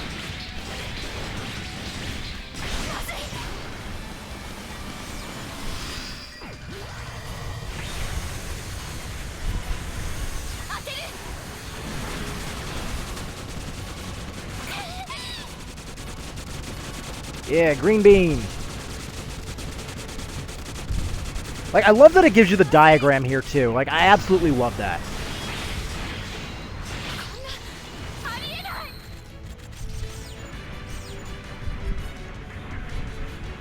Yeah, like, well, the thing is, like, it's that broken of an exploit, too. Because, like, here's the worst part, too. So this character, I have sunk an ungodly amount of time into making perfect. I have a joke build in this game that I named Double Stacks. Its abilities consist of Self-Destruct and Self-Destruct. It's a tier 1 character in the arena. This character has never achieved top slot, literally ever.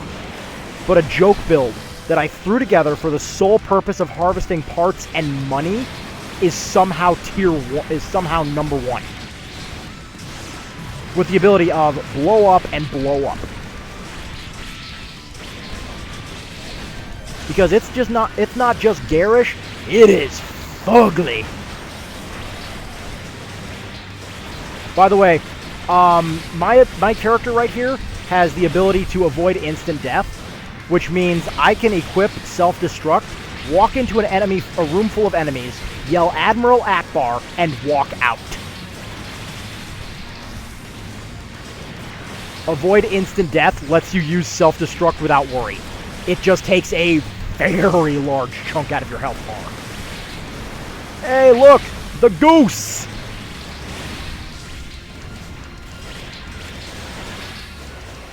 We got a couple of geese here. We got a lot of geese here. Okay.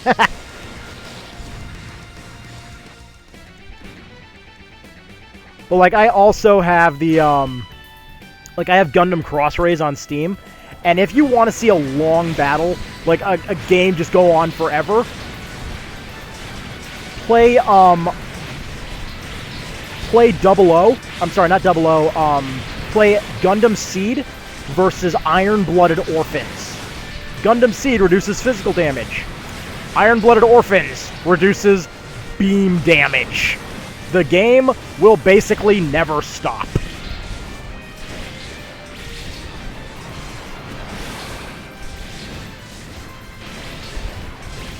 Like, on that topic, we actually have, if you're a fan of the Super Robot Wars franchise, we actually have Super Robot Wars 3 coming out on PC, and it's in English. I know! The last time I saw a Super Robot Wars game in English, I want to say it was on the DS. So, it's been a while. Like, over on Steam, though, if you look at the requirements, I was laughing my ass off. The minimum requirements are higher than the recommended requirements to run the game.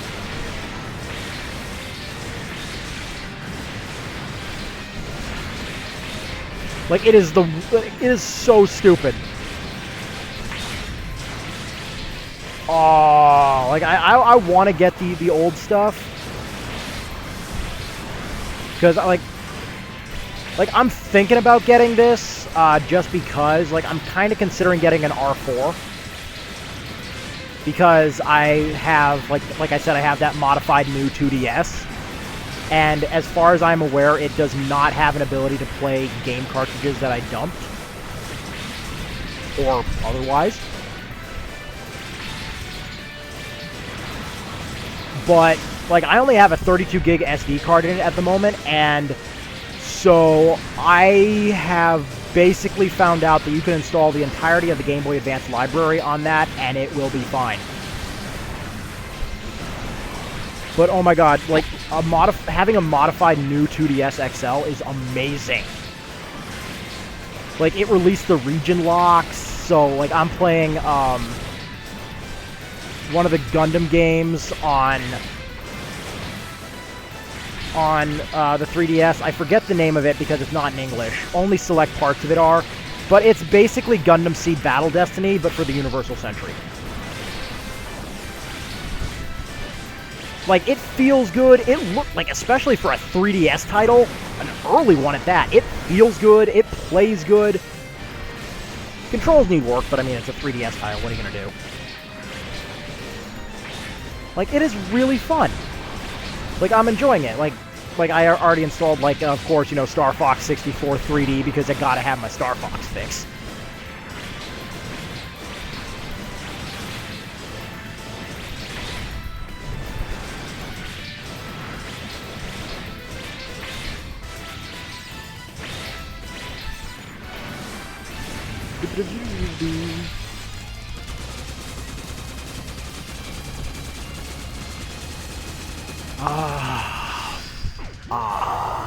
Victory. Not bad. I made 58 grand. I'm sure that's gonna fit in nicely with my holy hell. Like, right? I want a sequel to Assault. I need a sequel to Star Fox Assault, please. Better yet, Nintendo, can we just get Star Fox Assault on the Switch, please? I think we'll buy it. Can we just get, you know, GameCube games on the Switch, please? Thank you. Ghost Edge? Okay, I haven't seen that skill show up. You know, they don't even have to be remastered. Like, Custom Robo on the Switch. Custom Robo Switch. That alone would sell, right? I mean, for God's sakes, tomorrow, actually, we actually have a new Akiba's Trip game coming out on the Switch. And it's a Switch exclusive. So I heard that and I'm like, hell yeah. You mean to tell me I can have a game with me in my pocket or in my side bag where I've got, you know, I can beat my enemies by stripping them? Yes! And yeah, I don't care. I'd play that game in a doctor's office or something like that waiting because, I mean, you know, I get strange looks. You shouldn't be looking at my stuff anyways. Like, I'm in the doctor's office with Mom and stuff like that, and I have, like, my little, it's a Kano PC. And, like, it's a little single board computer. It's not the best. It's not the worst. I absolutely love this thing, though. I paid, like, $300 for it. And I would absolutely say it's worth it. I've gotten way more than my fair share of use out of it.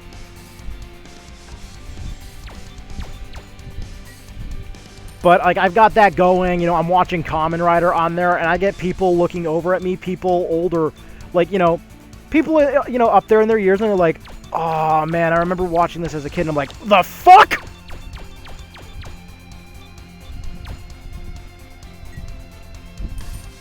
It's like, really?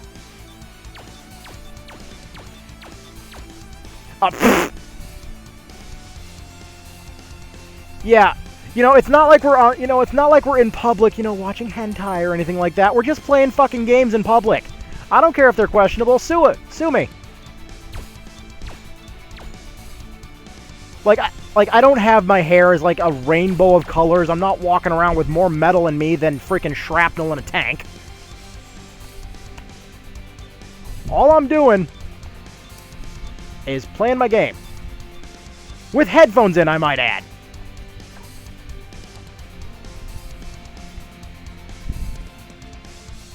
But, like, that was... Like, let me show you my Luca build, because she is... Oh, man. Man, I got too many arms now.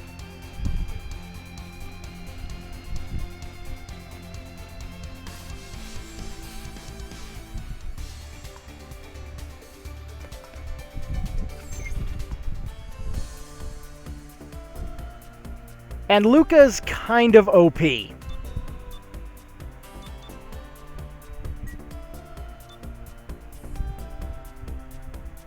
Like, she's not OP enough to handle,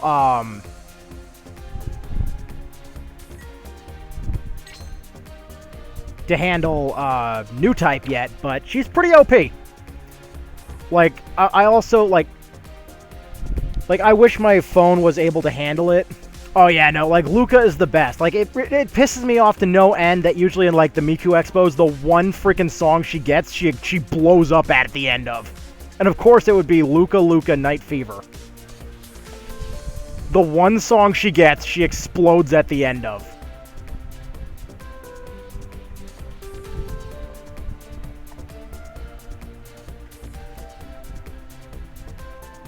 Like, Luca's got a bunch of good songs, too, which drives me crazy. Hello!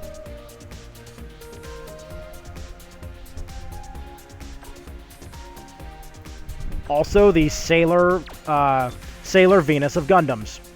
People want to say it's Sailor Moon. No, Sailor Moon has twin tails. This is Sailor Venus.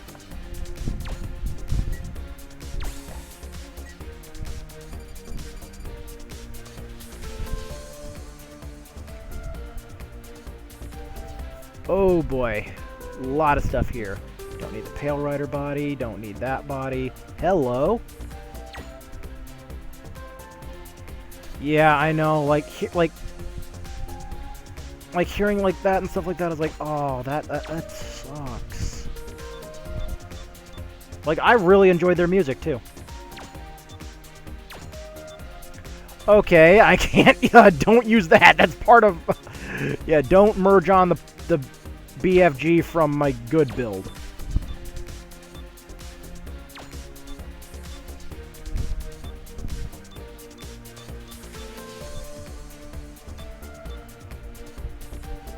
Wait, I saw movement at the bottom. Okay. Let's see, do I have many okay, that's why I'm not merging that one on, because I don't have that many Jinx 3 bodies. Like, I even have,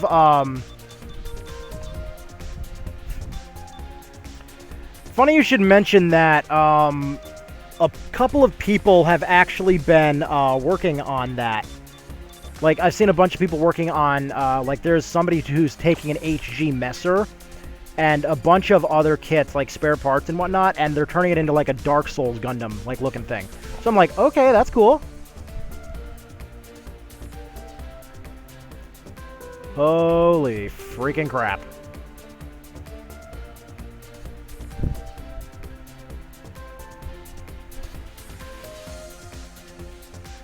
Wait. Oh, of course it'd be the legendary.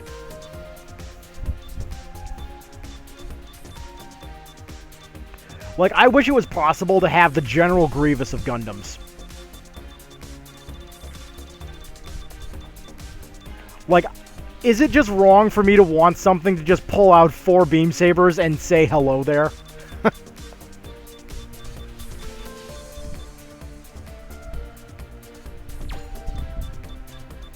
Like, I would love to do that, like, in all honesty.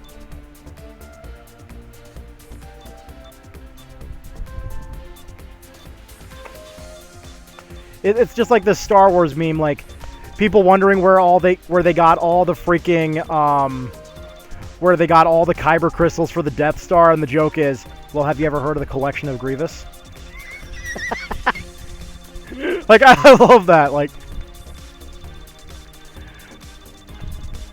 just, like, fun shit like that, I just absolutely love. Like, oh my god, like, I am enjoying Bad Batch so much, too. Like, Bad Batch is so good!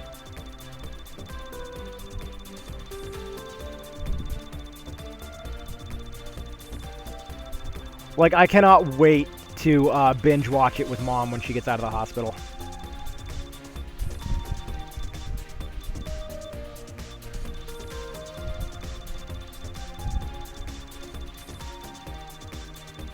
Okay.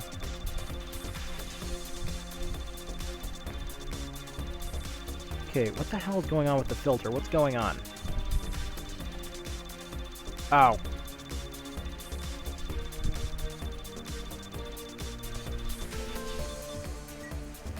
That's why it wasn't showing up. What is this? Okay, so that can be getting gone. Really don't care. Like, I just need to get rid of a few more, so that can be getting gone.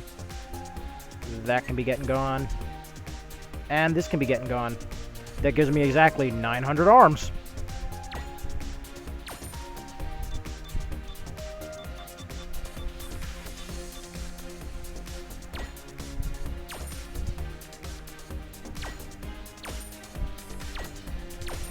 Hello.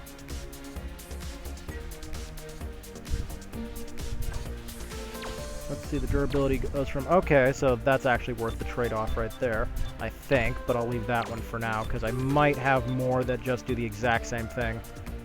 Ultron, don't care. V2, you're fine.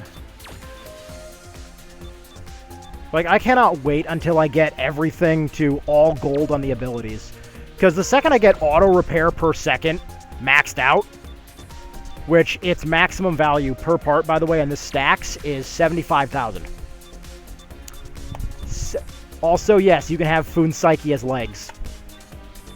So one of my things is, and I wanted to try this in using the physical kits, because I'm a huge Monster Musume fan, I wanted to make Soraya. Which, by the way, you want some strange looks? Watch Monster Musume in public. That's one of the things I did at my brother's old apartment. Is we were watching Monster Musume and we turned it up. Neighbors were coming. They were knocking over like, the fuck are you guys watching? And I'm like, you want to watch? And like, you'd be amazed at the amount of people that walked in, saw the TV, and said, yeah. Like, we must have had like 7 people crammed into this freaking the studio apartment. It was hysterical. So this was less of a apartment at this point and more of a movie theater. Like, that's one of that's one of Mom's favorite animes too. Oh my, like, I haven't seen, like, I own Monster Girl Doctor. I haven't seen it yet, but I read a little bit of the book while I was one of the books while I was out in town, and yeah, it looks really funny.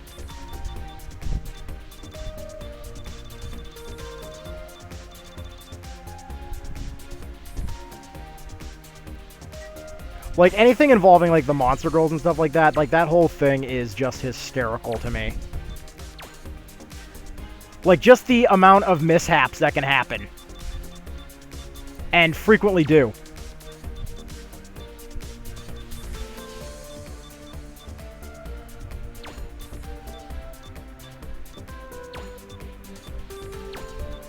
Okay, where was it? Okay, it was the Blitz.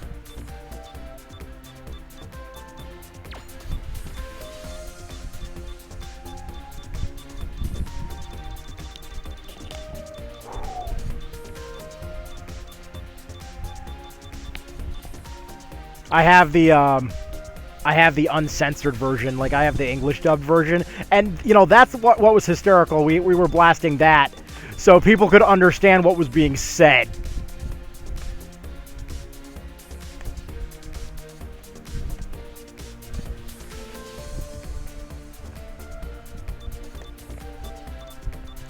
Like, you know, it's the cheap things in life that are probably the best. Just underrated fun.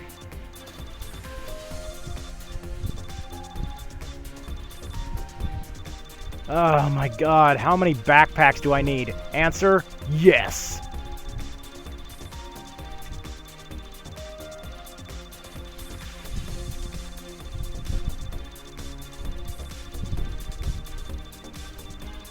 Okay. Merge that all down. Shield.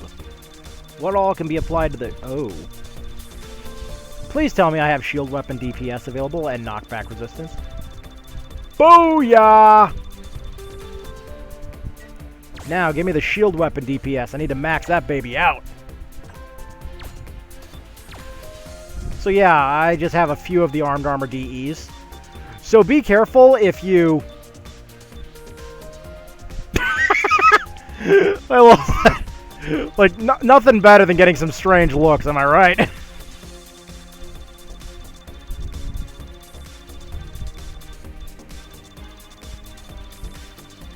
Like, I mean, it's not like we're trying to watch, you know, freaking High School DxD with our parents or anything like that. Tried that. Mom wasn't, Mom and I didn't really get all that into it.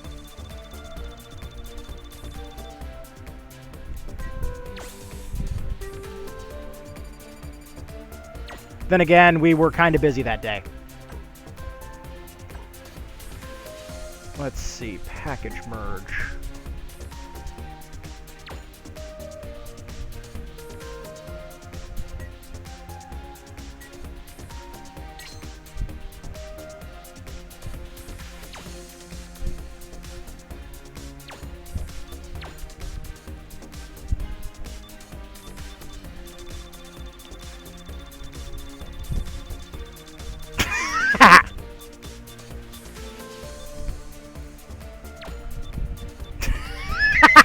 Like, what the...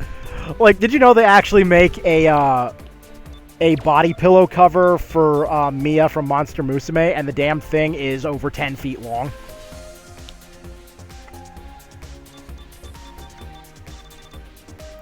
Like, I found it over on eBay. I was like, it confused the hell out of me. It's like, okay, so the case alone is $110, give or take. And then how much padding is this going to take? Let's see, 10 feet worth? Oh my god, this pillow's going to cost like $500.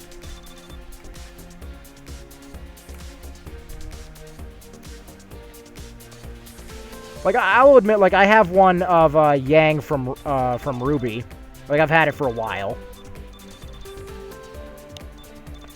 Like, everything, like, every weird anime item I have and stuff like that, of course, I won off eBay. Because when you got a few bucks and no idea where to spend it, you turn to eBay. Just don't use eBay if you've been drinking. That's how you end up to your neck in ShamWows and George Foreman grills.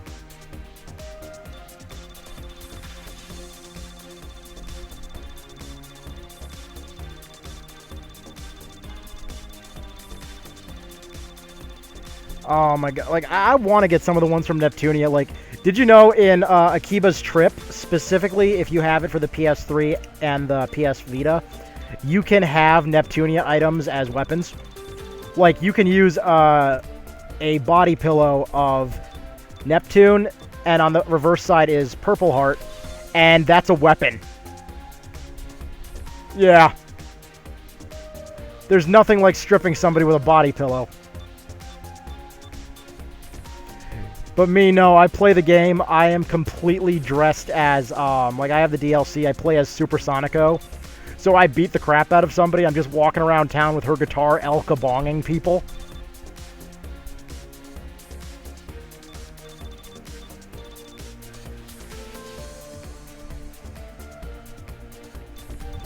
Like, oh my god, so much fun.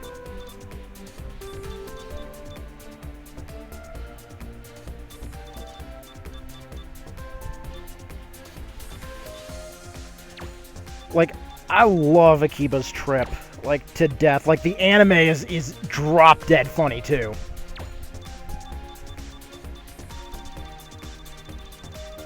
Like, it's so nonsensical. It's ooh, hello.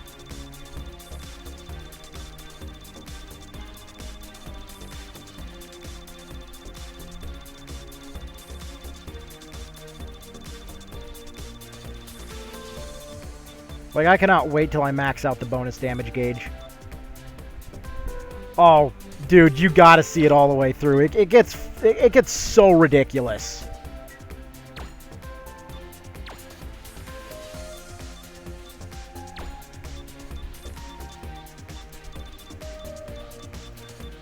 Like, we go so far off the rails, we end up somewhere else.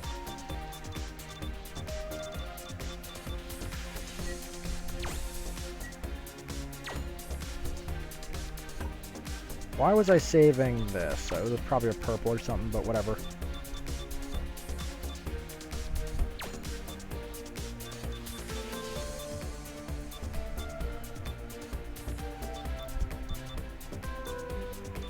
Oh my god, like, whoa, hello, improvements.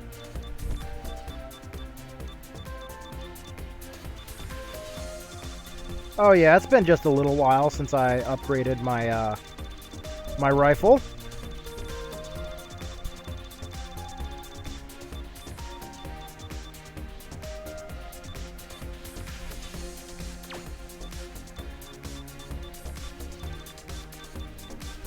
Come on, where are you hiding, babies? Oh, something just made it twitch. Oh, The Zaku machine gun from Luca. Wait, I thought I... Did I use the Zaku machine gun on her? Alright, don't worry, I'll still be here. Just modifying the living crap out of my weapons.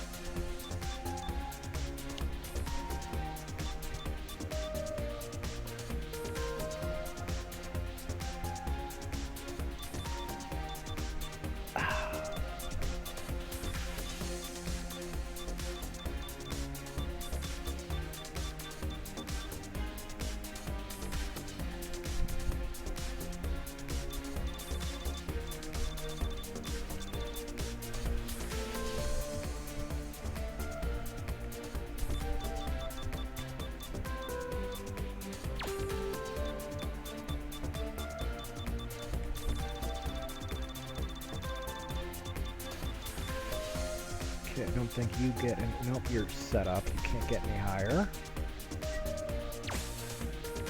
Ah, here we go.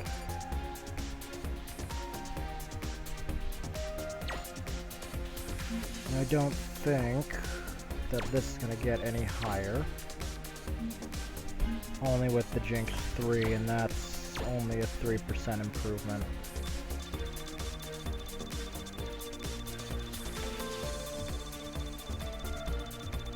Right.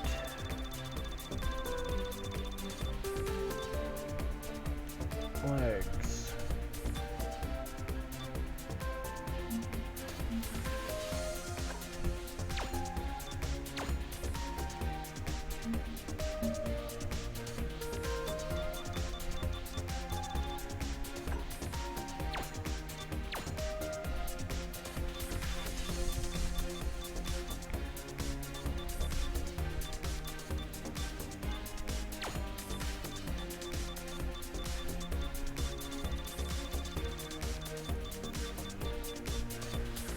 Okay, so I'm looking for auto repair. This old story again. Crap.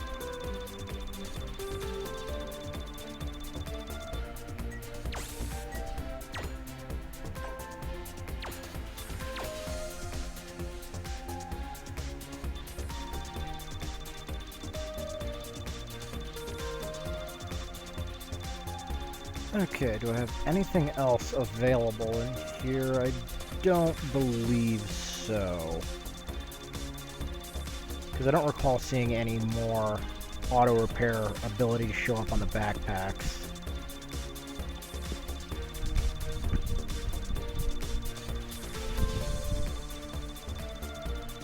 Nope. And because my shield's the same, that's all fine. Yeah, we're... Oh, wait, down here I need to go to,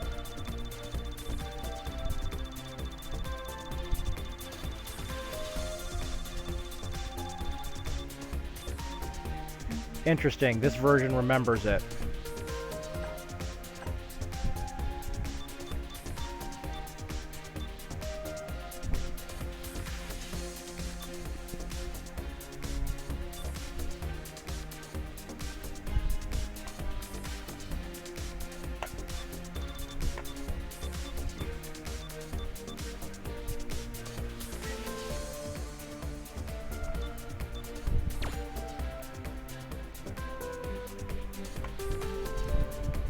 Let's load Wrecker.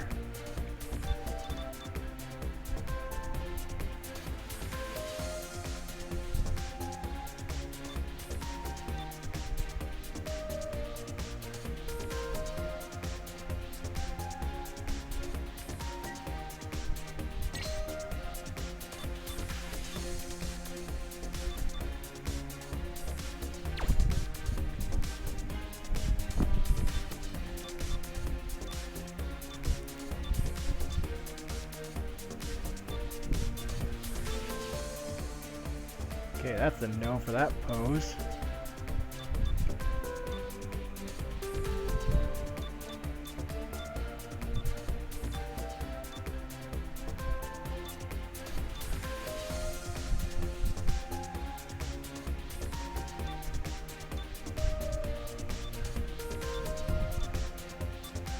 No.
There we go.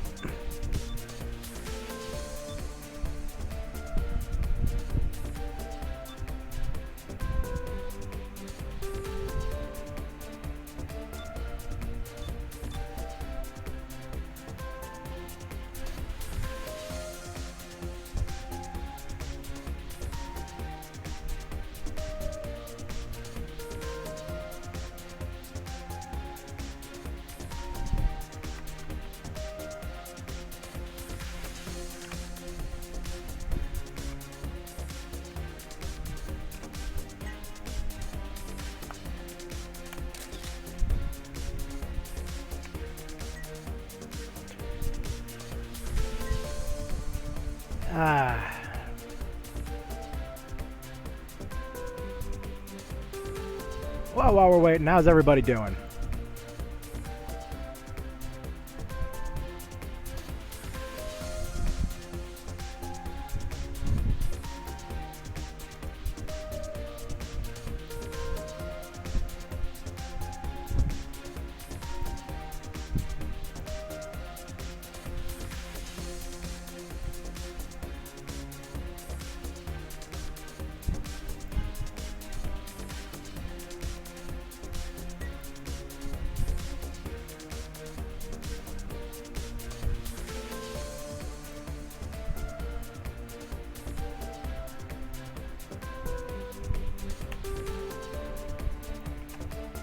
Excuse me for one moment.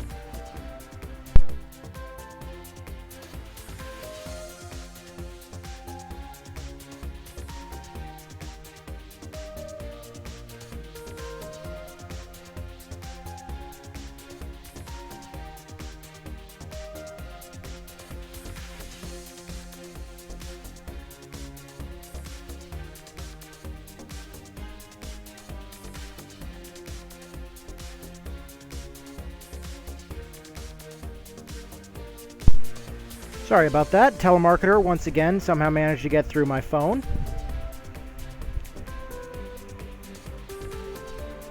And they're going to stop one of these days because I'm about ready to answer my phone with an air horn.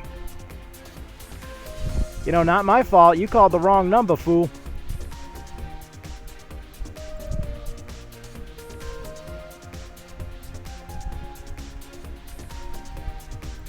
Okay, we got that completed.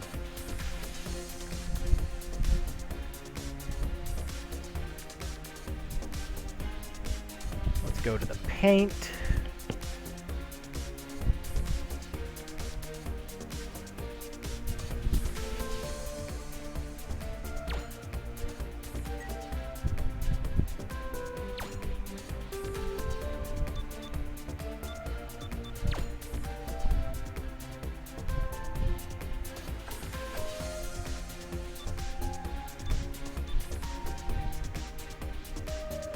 All right. Later, man. And don't worry, like, the stream's going to be running for a little bit, and if you want to catch it later, I always upload it to my YouTube channel.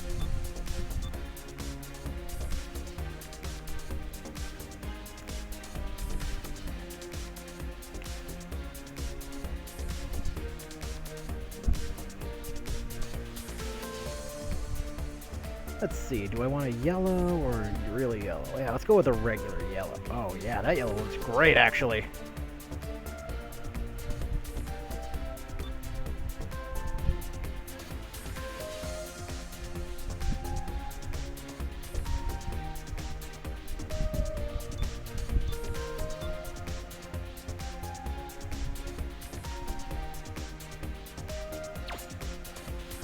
Oh yeah, man, that works too.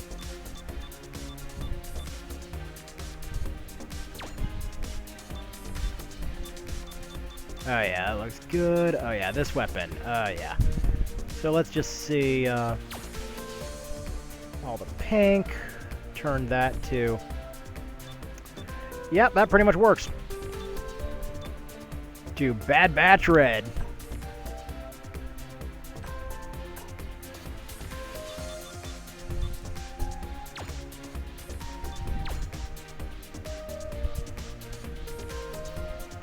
See you turn red.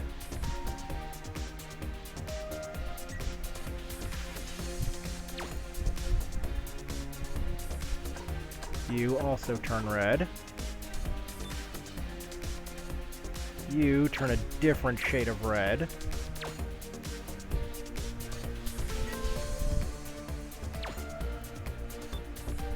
You, how do I alright, transform. So am I looking at the pink? Oh, no, I'm looking at the eye field generator color. Okay, so you go crimson.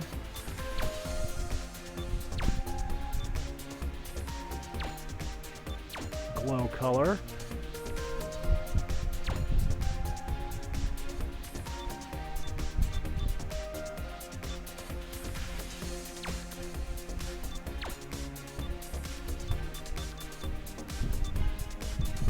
Oh yeah, that looks good.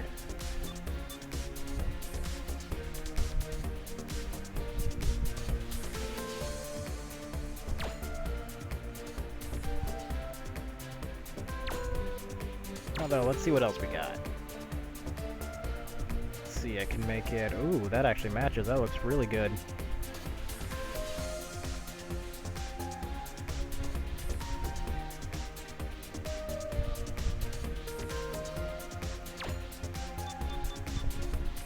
Oh yeah. Ooh, that looks nice too.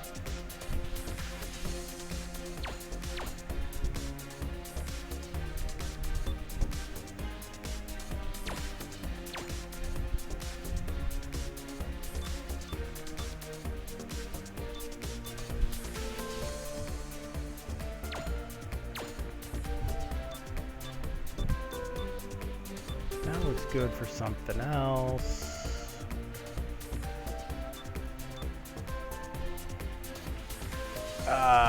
Toss up. Do I want to go active or...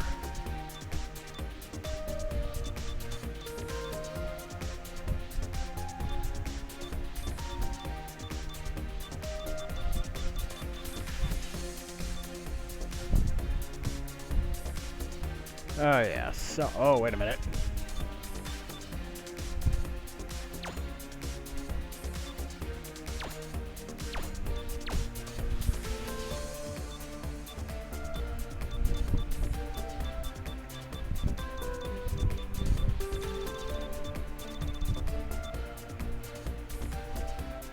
Okay. Let's see, let's go to the body emblem. Where does this get placed?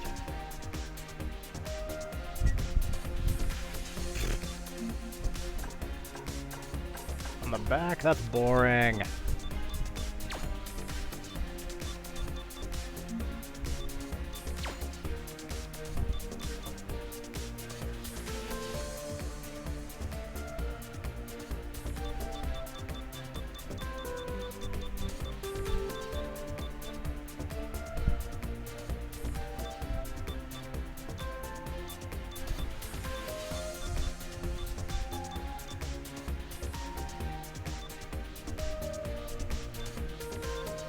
Yeah, it's actually not so bad.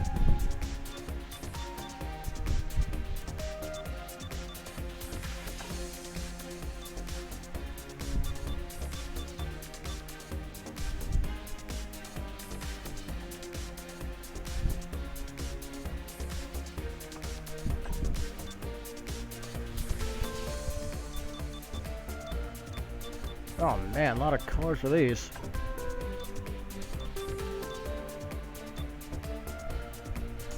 Model number. Holy crap.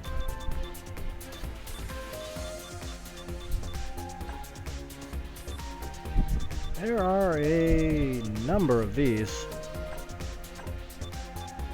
Okay, unit number. Do we have 99?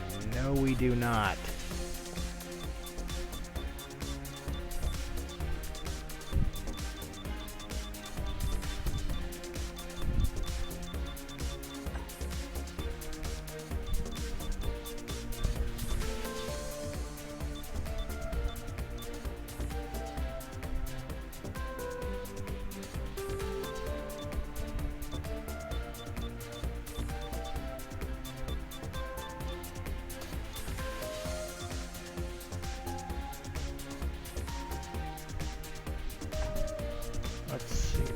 4 logos.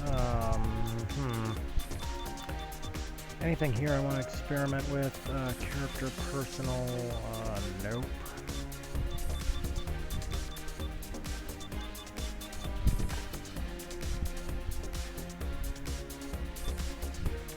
You know what the hell? Where does this one go, on the chest, or?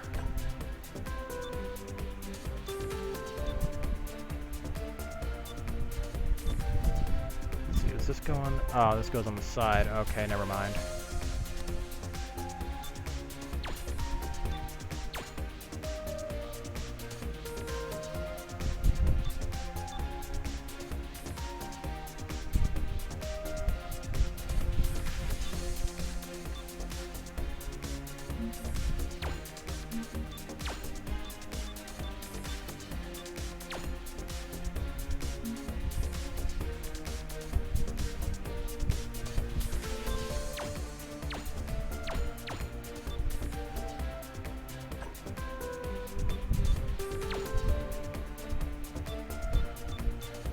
Backside too? No, it is not.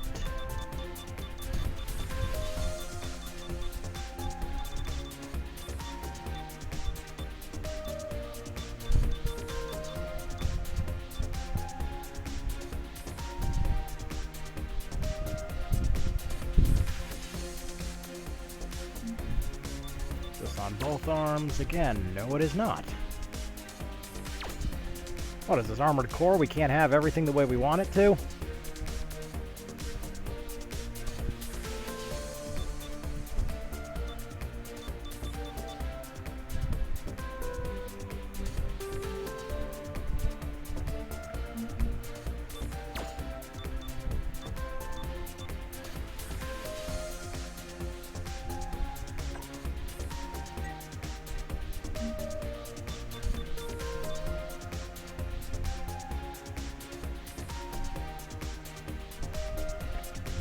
Okay, there's a way I can get rid of some of the extra arms I have.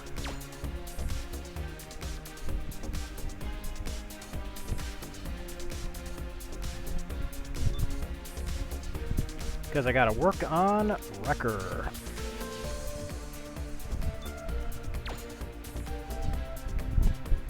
Okay, well that's already on the shield.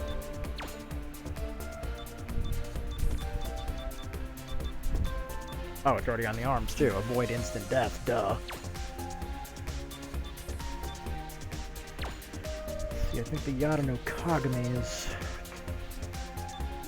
pretty powerful, too. What does it do, though? Oh, beam resistance, plus 20%. Okay, that's what that does.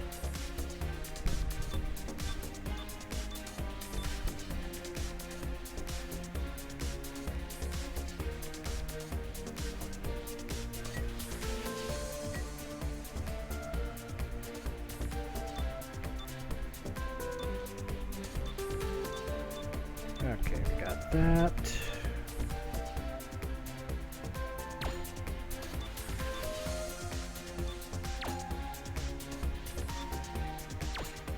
Actually, minus the phase shift, I will take all of that.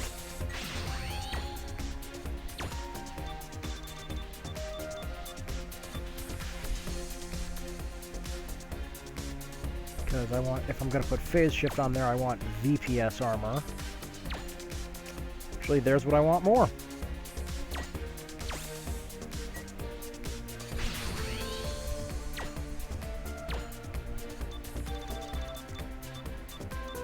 E-carbon.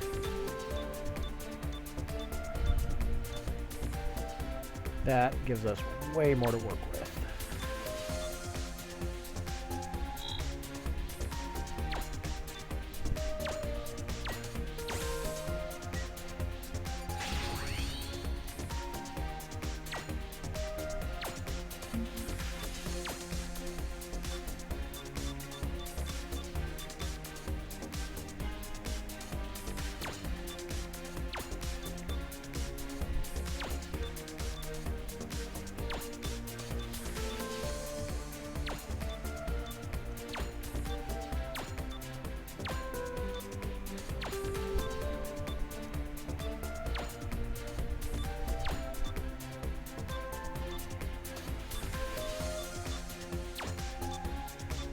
Oh yeah, we are just blazing through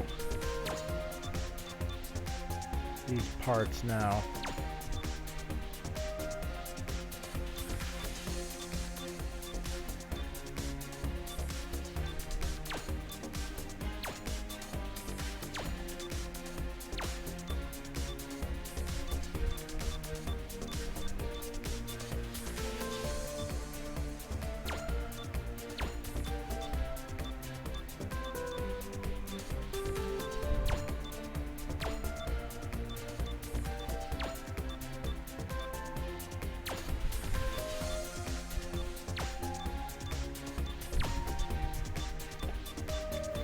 Where is the next? Oh, hello, upgrade.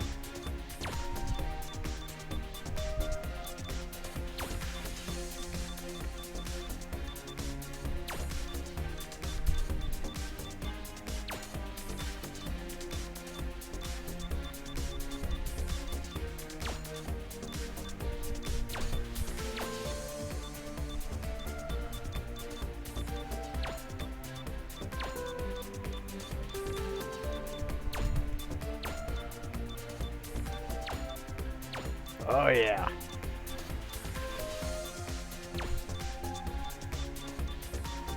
Titus rank up. Next I've got, let's see. Okay, you've got 2 abilities you can inherit. So I needed to find out what I want to put on you.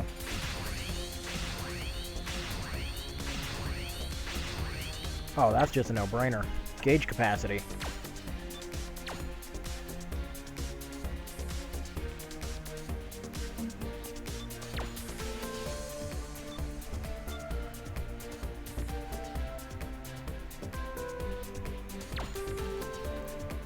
And the durabilities. Okay, time to go to package merge and just start going nuts.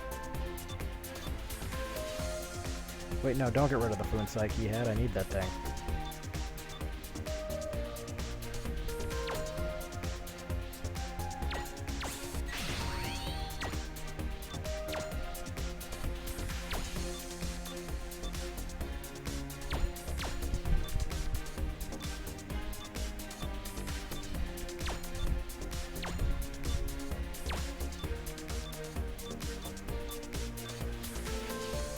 That's good, that's good. Hell yeah. Oh yeah. We are going to make Wrecker a literal wrecker.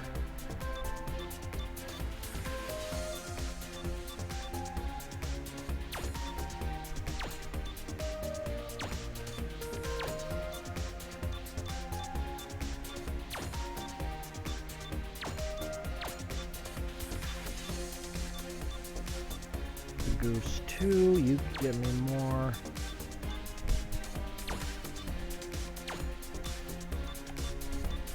Epion gives me pretty good. Let's see what else we got. Oh my god, if I use Nobel, you just immediately max out.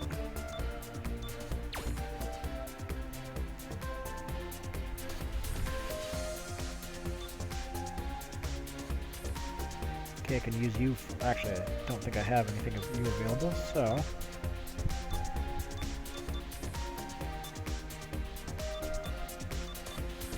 Don't want to use that. Do you max anything out? No, you do not. G-Self, don't want to use that one yet. Camp Fur, nice.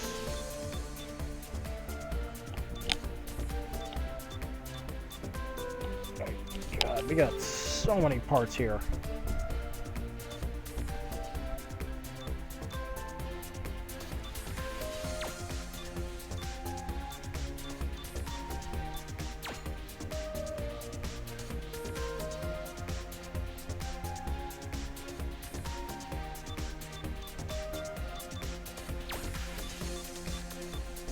That's... ooh, what was that? Yep, I'd say that's enough heads to merge. Ah.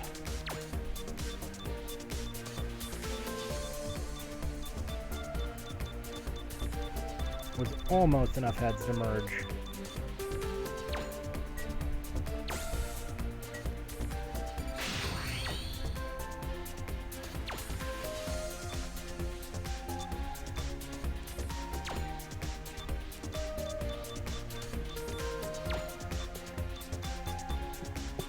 Ooh, Treasure Hunter.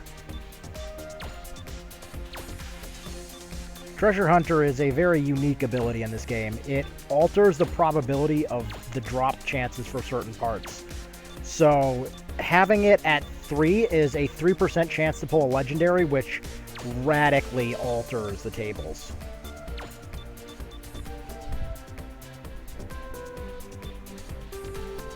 Alright, and that's what I was looking for. Now the part is maxed out. Now the Wrecker build is as strong as it's ever going to get through just basic leveling. Let's load, go back to this one, back to my good old Striker, and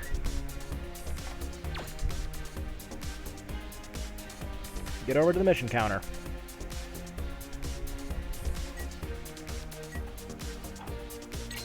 Then, okay, it's directly in front of me, that's why I couldn't see it.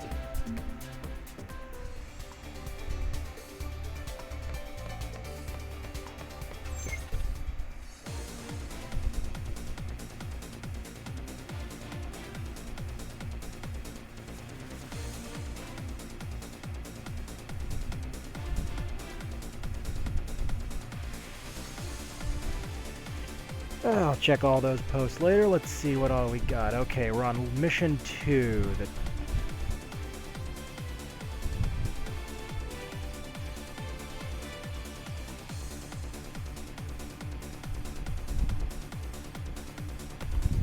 Oh, give me 1 second. Gotta answer this message real quick.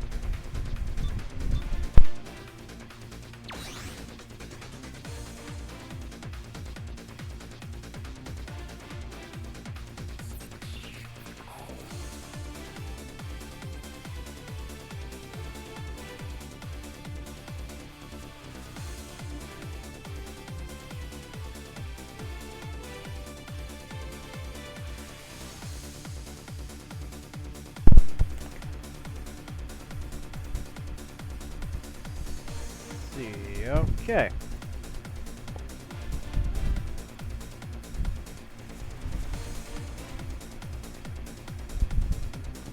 We'll get this mission going and let's get the fun rolling.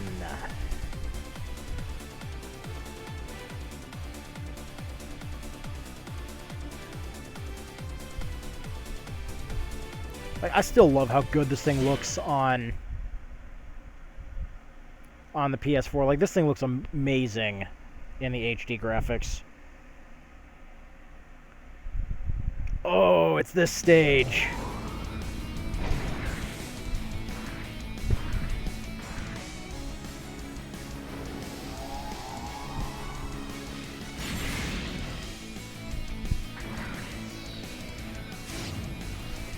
These ones are basically nothing but enemy players back to back to back.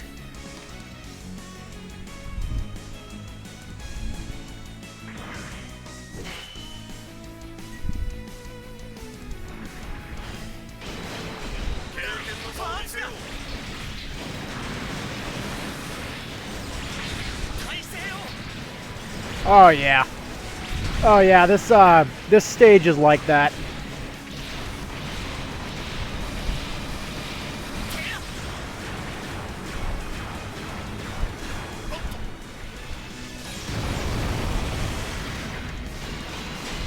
Like a little while ago, we just finished fixing Wrecker. He's a little OP now, but he can be stronger.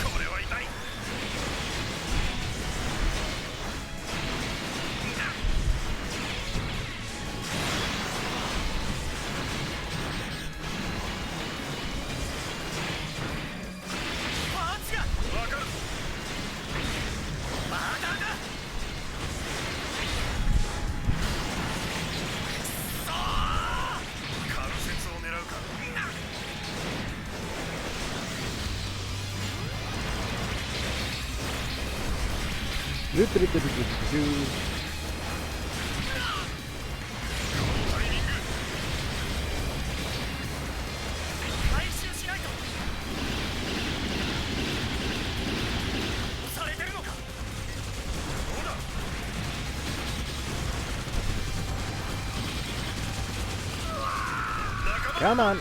Here we go. And yeah, get Quantum Burst. やるね。私にも意地がある。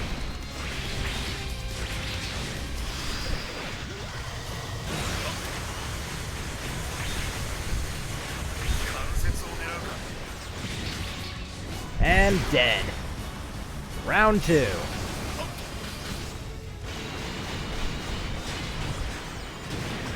関節を狙うか。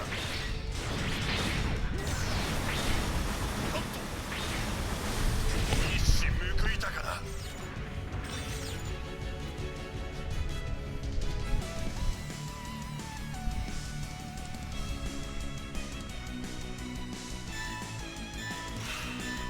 Oh, it's adorable. You tried to get the jump on me.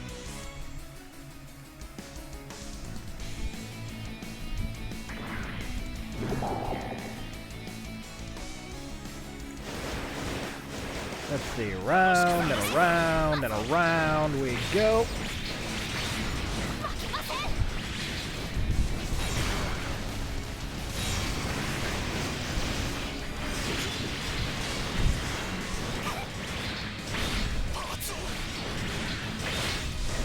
Actually made me heal that time.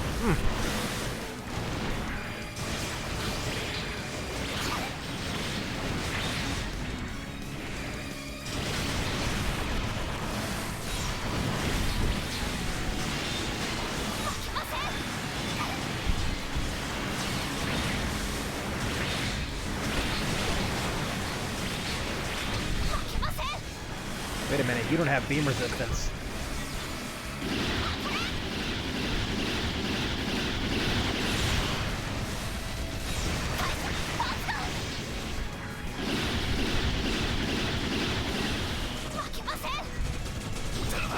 Okay, that was the Atomic Bazooka. I'm getting out of here.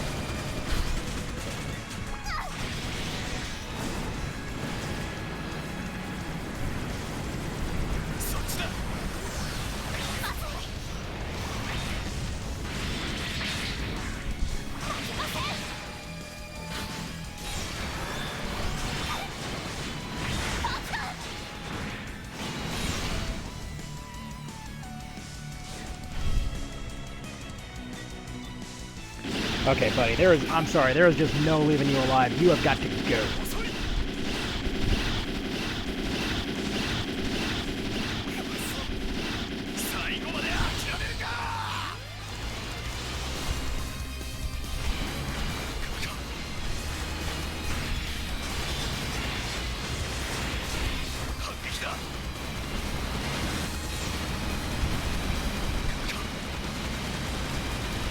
Nope, nope, nope, no barriers allowed here.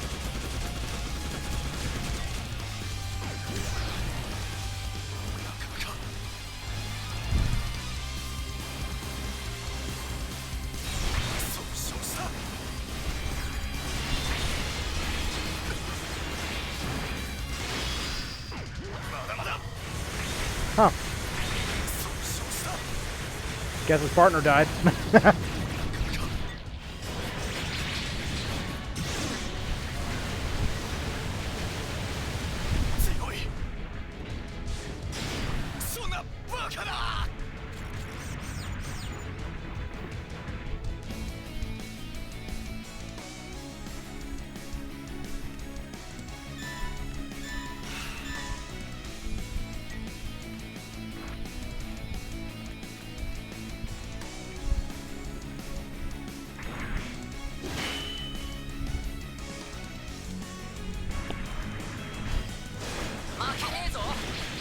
Oh man, we're just going around and around and around and around and around we go.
Damn, I love it. My health bar keeps going between what the hell and oh my god.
That was quick.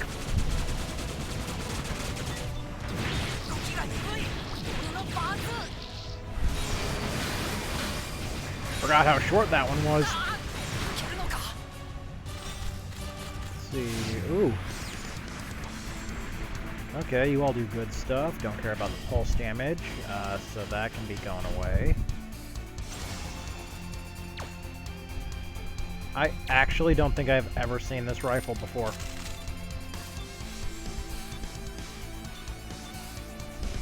Don't need those three. You three are fine.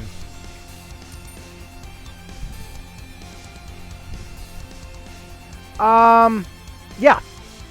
Like here, when I get out of this mission, let me take you to the shop so I can show you all the available playable characters that you can take and mix and match parts from. Because the amount of playable characters in this is ridiculous. Also, yes, you like we have Cape.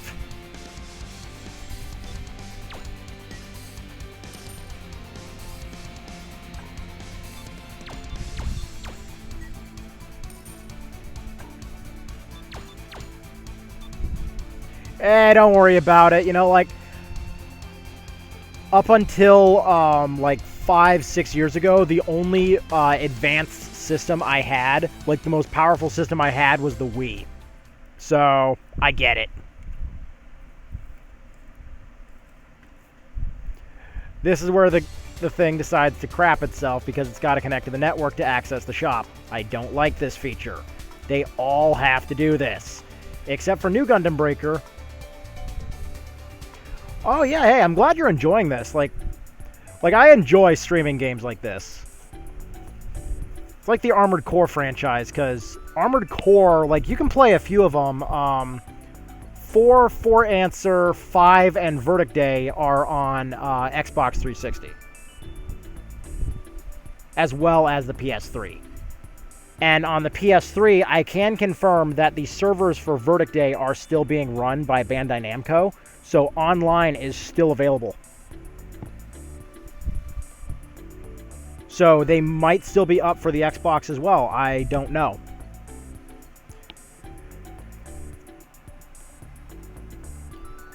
Come on, game.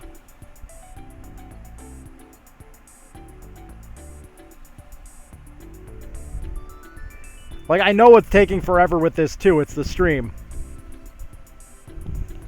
Because I have to have my, I don't have a network cable right now available, so I have my PS4 connected over my house's Wi-Fi. But this is every single, minus the last one I'm missing, this is every available playable character in Breaker 3.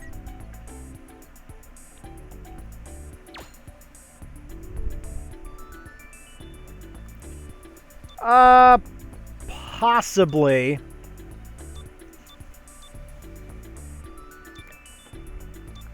Like, with this game, the sky is really the limit with customization.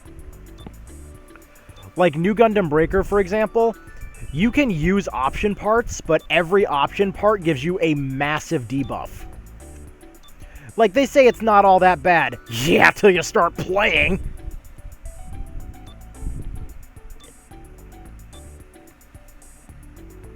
Like, one of them might increase your defense, but make you an easier target.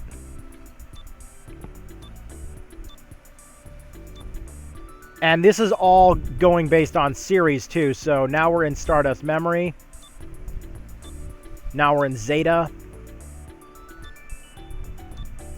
And these are all real-world model kits, too. That's why the box art's here. Advance of Zeta. Now we're in Double Zeta.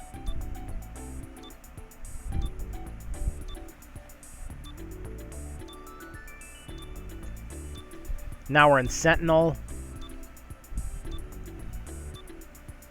Char's Counterattack. Favorite grunt right here. The Jegan. I love this thing. And a lot of these are pretty much the same thing. But, like, with this one, this thing is massive. This is a $50 high grade, but this thing is thick. This thing is huge. Like, this thing is, like, for as big as it is, it's articulated, too, which really surprised me. Meanwhile, this thing, on the other hand, kind of articulated, small and pathetic. Also, it looks like an elephant with legs, just up on its hind legs. That's all it does. And then we have those, what the even are those hands? Like, I just want to get this thing, the Juagu. I want to get this, and just like Shockwave, I want to make an even more cursed version. I want to give it 2 eyes.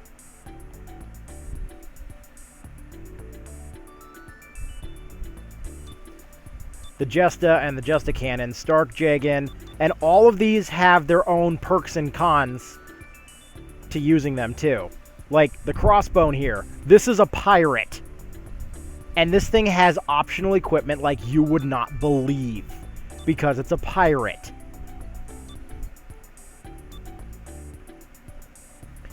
And pirates have what? Plenty of concealed weaponry. Like, now we're in the G Gundam stuff. Now we're in Wing, because we got Wing. Wing Zero, specifically custom. Death Scythe Hell custom. Sandrock custom. Ultron / Shenlong / Nataku. Does not matter. Tallgeese 3, so we got the Goose. We got my other favorite grunt, the Serpent.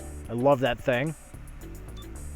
We've got a bunch of stuff from X, including the Versago and the Chest Break. We've got everything available from Seed, with the exception of Buster and Aegis, because those are DLC. Freedom and Justice, as well as Providence. We've even got some of the MSV catalogs available for some series. Like, I wish the Stargazer anime was dubbed, kind of, so that way, you know, like, we could do, like, a good viewing night, and we got all the impulses. And we've got, like, everything here, too. Then we got the Astrays. These, oh my god, the Astrays.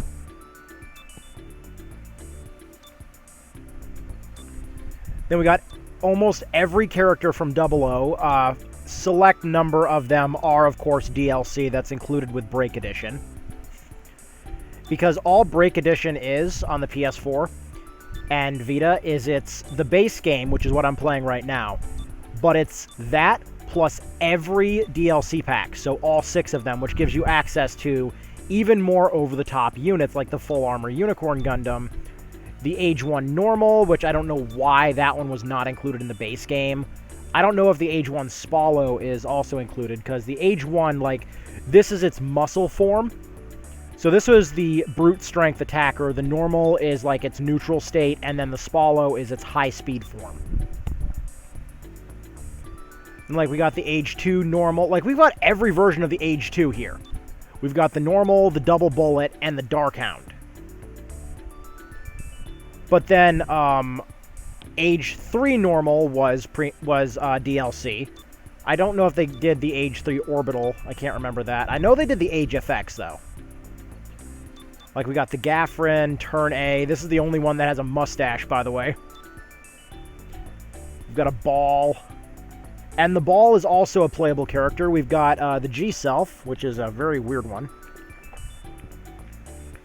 Then, from what I remember, I think the Kabakali is available as part of the DLC.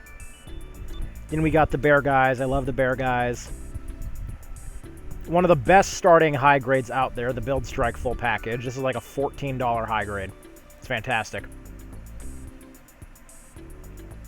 Like, I love the Bear Guys. These are so adorable. Like, I want to get... Like, I kind of want to get my mom into the hobby, too, because she got me into every hobby I'm into except for Gundam. So I kind of want to get her one. Then we've got, the Build Burning. We got the Lightning. GM Cardigan. And, like, we even got all the way down to Barbatos, too. Like, I'm just missing the last one, and I don't know who it is, which is pissing me off! But then we've also got, you know, Master Grade versions of them. But there are also some ones that are exclusive to Master Grades. Like the Shin Musha Gundam, I actually have this as a physical kit. I personally would not recommend this one. It's a great looker. Oh yeah, they absolutely went out. So everything here, like I said, is a real-world model kit you can purchase. Like the Musha Gundam Mark II here, absolutely, this thing is fantastic. I still have yet to get it, but I have the kit that it uses the frame from, and it's very good. Build Strike, you can't go wrong with this. Yeah, the Samurais. Like this one, is it wrong that I'm hearing a bass-boosted version of Samurai Jack's theme song? I'm just hearing Jack to the Past at a soothing 1 billion decibels.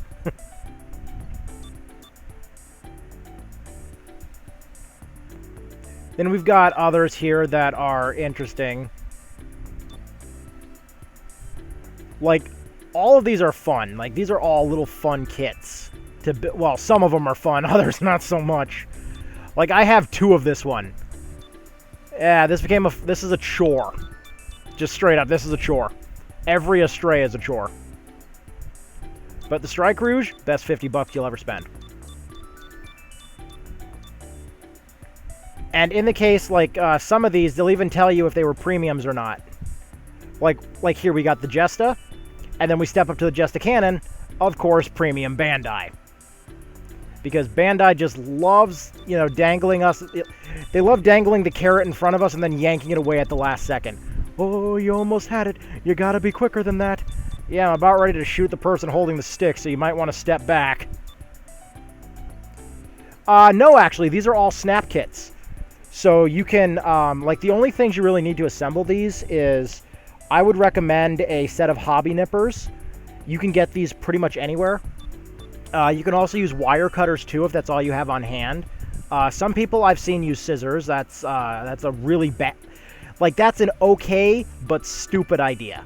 Like, if it works, it works. But on thicker kits like Perfect Grades and stuff like that, I would not recommend it. But other than that, the only 2 tools I use, and glue if required, like I use Gorilla Glue in a bottle if needed, or Tamiya's extra thin cement if needed. But other than that, I just use a set of hobby nippers and an X-Acto knife, essentially. That's all I use. As well as, you know, like a mechanical pencil or something like that to detail the kits, you know, like fill in the channels on them. But if you want to get into the hobby and stuff like that and have never built a kit before in your life, the new entry grade for this character here, the entry grade RX-78-2 Gundam. This is not what the box looks like, by the way. It's like, if you live in the United States, it's you can get it at Target for about $7. Like, depending on where you live, it might be $8 after tax. And the entry grade has really good articulation. You can just, like, you actually don't need any tool to build it. You can just pop the parts right off the runner and just use, like, your fingernail to clean up the parts. And then you end up with a pretty good articulated figure out of it, too. And like they're not all that small either. You get with high grades, they range all the way from 3 inches at the worst one, by the way. That's the Twin Loto set. You go from 3 inches all the way up to 3 feet tall in the case of the one that's $300. But the one that's 300, you can imagine Bandai does not like producing that one very often because it's $300.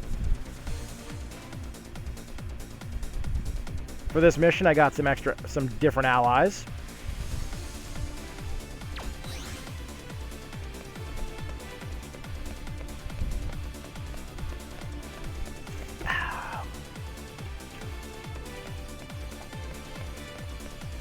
Yeah, like, these games are fun. Like, I personally love these, even though some of the builds that I make in the game, like, my character here, in real life, if I decided to make it, is a clown car. Because the parts are completely out of scale with each other.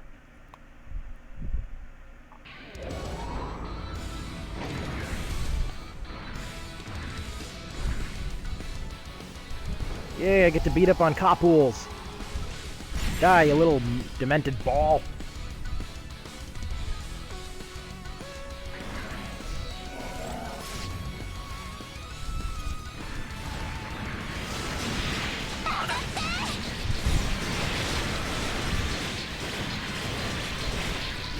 And because this is going to be a turn A level for a little bit, I don't have to worry about enemies having eye fields until the turn A shows up, if it shows up at all.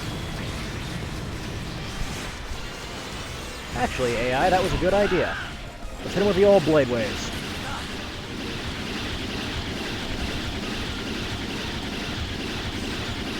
And there are even vehicles you can ride in this too, we just haven't come across any of them yet. But if memory serves, this stage has a chance to spawn the Gundam Mammoth. Swear to God, I'm not making this up, it is literally a mammoth. With a Gundam face.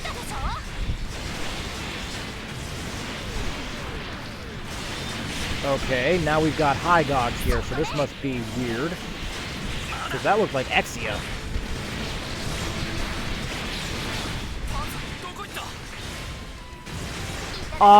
Yeah, it's better to, like, it really doesn't matter, but you'll pull, more often than not, better parts from the missions than you will from the game, or from the shop. Because the shop, so whenever you see an item in the shop and the marking on it, like for the name tag, is blue, for example, then that means that kit has a blue rarity part in it somewhere in it. And it doesn't guarantee that it's going to be on the part you want. Because this game uses the same grading system for rarities that most games do. White, green, blue, purple, orange. And you can rank up your parts via rarity to that. You go to the part merge, not package merge. And the reason why you want to do this is when you go from white to green, you gain access to more ability slots. Okay, who's dropping in? And I'm in the way, so I can't tell. Age 1 Titus! But each part can have a grand total of 10 ability slots. So this gives your sword can have 10. Your sword, shield, and gun can have 10. Then your head, body, legs, arms, and backpack can have an additional 10. So you can, I believe, have a max, if I did my math right while paying attention there, you can have a maximum of 80 abilities on your character. And if you have abilities of the same name, for example, they stack. Because some abilities in this game have text on them that say duplicate. So if you have abilities like that chained together, then I believe that enhances the effect further. However, I personally can confirm that all of my parts have the induce stagger and induce knockback. So if you have those two abilities together, you actually inflict an extra status condition that they don't tell you about. You can inflict stun. If you stagger and knock them back at the same time, you stun lock them from being able to move.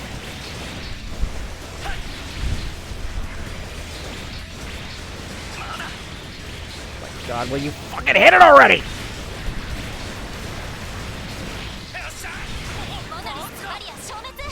But the arena is actually the best place to grind parts and money from. Because you can select the number of opponents you want, minimum 2-on-1. That's the thing. So it's always going to be a 2-on-1, but if you do it like I did the other day, and do a 4-on-1, even though, yeah, it's going to be harder, a lot harder, the reward reflects the difficulty. And there is no, as far as I'm aware, there is no system in Breaker 3 where you have to hit this rank to use this part. And if there is, well, it's really not hard to level up in this game. It's stupid easy. You either derive parts, because in this one you can actually make parts too. Unlike in Breaker 2 where you had to have the development file, in Breaker 3 you just have to have the requirements.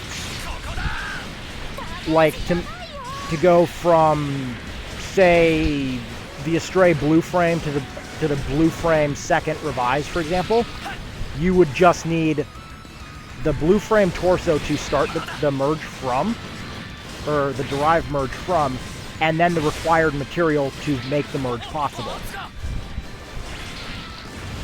So every part in this game can go into something else.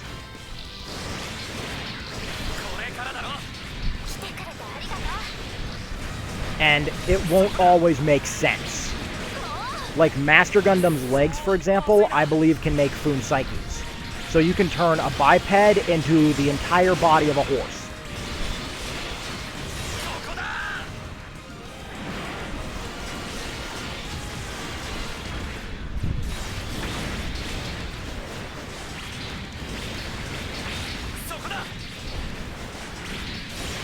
Oh yeah, eat acid gun.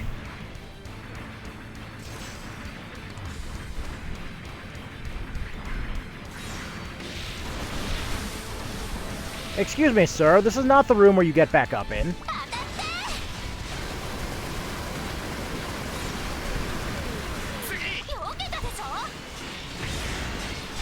But this build is just really broken.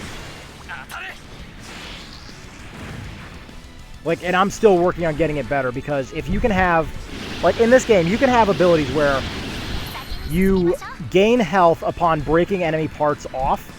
For example, when I launch one of their parts off, I heal a little bit. But you can have it to where, upon landing, any attack, any damage you deal on them, heals you. That's called attack hit repair. And if you max that ability out, and that one stacks, by the way, then you can heal, because I'm trying to max out auto repair per second, which I believe that one maxes out at 7,500 or 75,000. Because I think there was an editing error on the wiki because of how slow auto repair builds up. So I'm pretty sure it's 7,500. But that's 7,500 health per second. If you chain that together with all the other health builds, you can make a character that is basically invincible. For all the Dragon Ball fans out there, it's like you made an entire meal out of just senzu beans.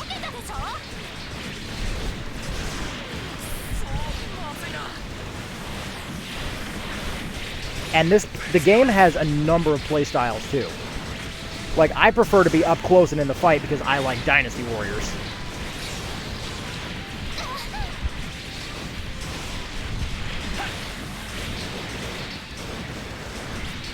But that doesn't mean I don't also like ranged attacks too, because some weapons in this game are just completely broken. Like the Zaku Kai's machine gun, for example. Physical rounds do a hell of a lot more damage in this game than beam rounds do. I don't fully understand why that is, but I'm guessing it's because they're physical and they actually bounce off armor, so that would, you know, make a little bit of sense there. But with the Zaku Kai's machine gun, if you would say, instead of holding down the button for rapid fire, if you just instead tap it, it takes a percentage of the gauge, but it fires a grenade. And that grenade does area of effect damage, because it's a grenade. And then, like, if you're like this, I'm using the machine cannons on my chest right now, and I am juggling the enemies.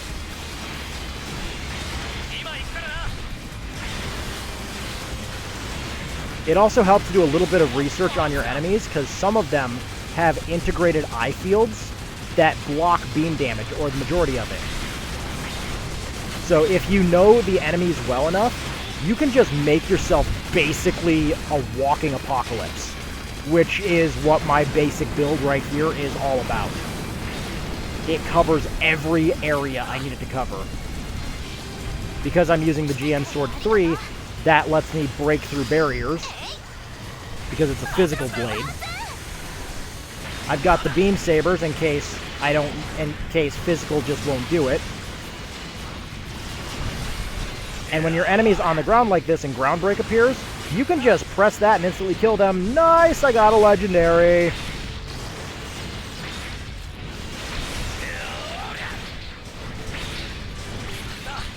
And legendary parts are like anytime an ability spawns with, and I'm sorry, I'm saying this backwards.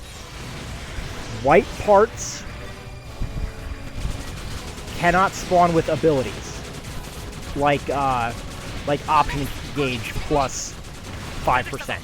It can't spawn with those abilities, but if there's a character ability associated with it, like in the case of the Strike Gundam, the phase shift armor, that will always be available on that part series.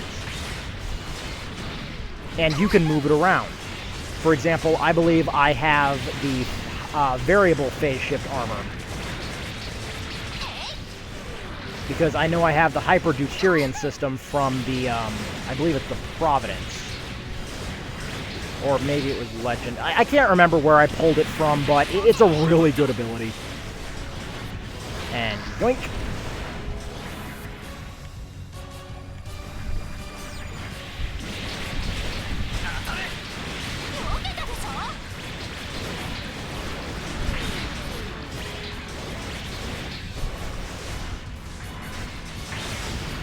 But yeah, you can earn a lot of parts in this game. And you can have a maximum of 900 in every category, except for the abilities category. In the materials category, you can have 1,400. Now, things like high-quality plastic, low-quality plastic, and, you know, stuff like that, those don't count. It counts cubes and other boosters. That's what it counts. So you can have 1,400 boosters plus your materials, which will always be consumed when you're doing the merges, the derivations, and the ability upgrades. That's just one of the features of this game, so while there is grinding, it doesn't feel like grinding.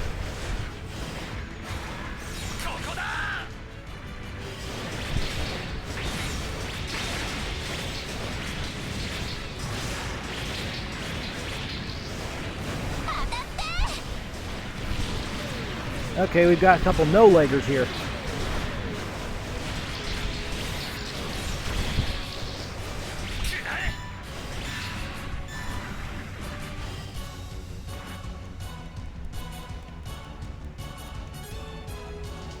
Nice! Pulled another legendary.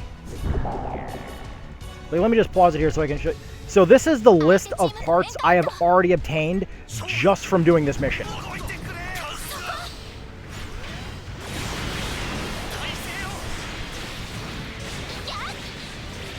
メージやばいよ。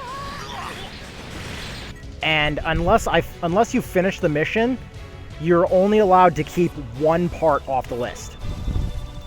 But that's still pretty good. They let you keep stuff here. Unlike New Gundam Breaker, where it's like, oh, you failed the mission? Too bad. Try again. But with New Gundam Breaker, you're gonna fail. And you're gonna fail a lot. Like, the final mission in New Gundam Breaker, for example, and this is where it drives me crazy. The final mission in New Gundam Breaker is like Chapter 4 of LBX. Like, in the anime, it's up until the first fight with, it's like during the Underground Tournament with, Dax Sendo. Because he controls 3 units at once, and that's what the final boss of the game does. He's controlling 3 identical units at once. And the worst part is with New Gundam Breaker, like, you can see how I'm just earning parts like this. Well, New Gundam Breaker decided to do something different, where in order to claim the parts you salvage in a mission, you have to take them to a specially marked drop-off point. And you can only carry 5 parts at a time. But your AI also salvages parts too. And the thing is, when they do that, or if you do that, the drop-off point moves randomly. And it always goes to the next spot in the chain.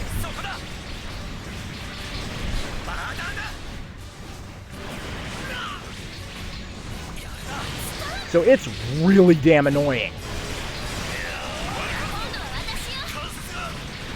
Because sometimes you can be right there, and your partner's right there too. And the best part is, if they started it half a second before you do, they got half a second advantage. So that means if they drop off the parts half a second faster, the thing closes even if you're already trying to fill it up. And it will move. And if you get hit too hard in New Gundam Breaker, you can drop your inventory. Your entire inventory.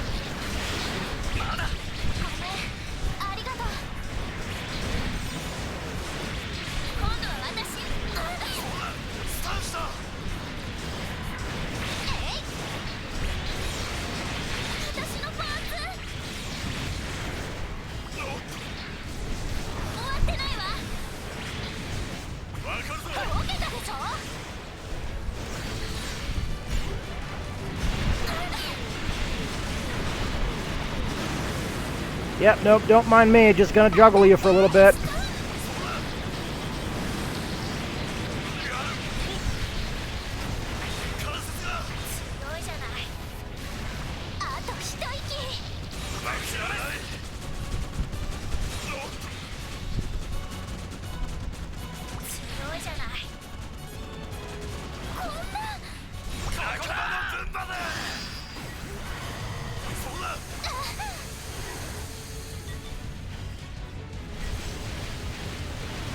Yeah.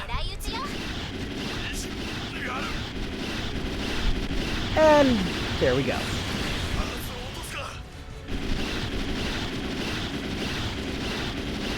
But yeah, there's something like 10 billion different combinations you can make in this game, just based on the available number of parts.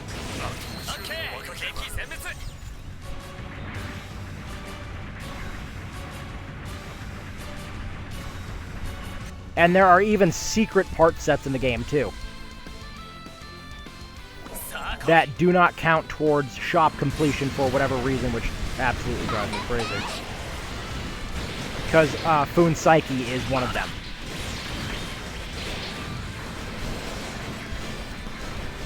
But it's not like they're hiding that one in the system either, because it straight up tells you when you buy the Master Gundam. Yeah, no, You didn't miss anything. The map system here is weird. So this whole area is supposed to be from Zeta Gundam, I think. This is supposed to be Kilimanjaro, I think.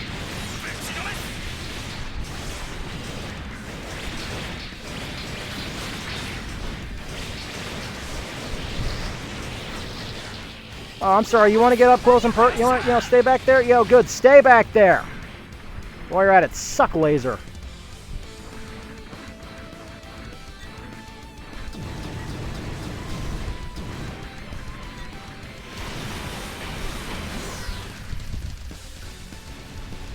Enemy. Okay, we got Epion.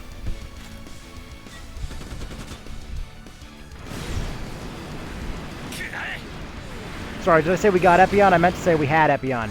And Epion, and Epion, and Epion, and Epion, and Epion. Okay, you know what? I'm not taking this any chance.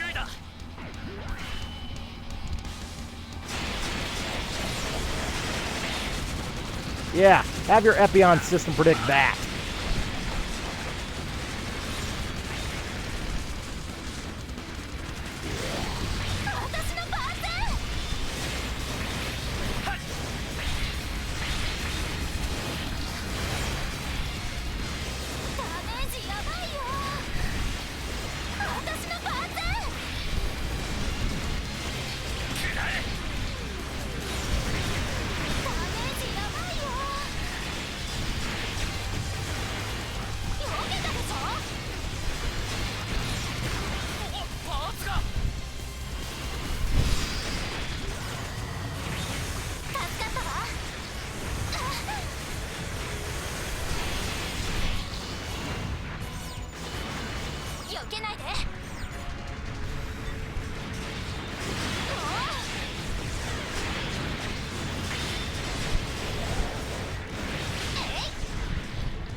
And you don't have anything that makes you resistant to beam attacks, so enjoy getting laser spammed.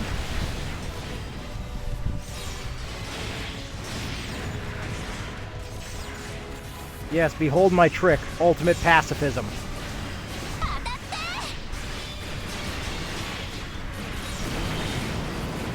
The enemy cannot pull the trigger if you leave them no hands. Or triggers.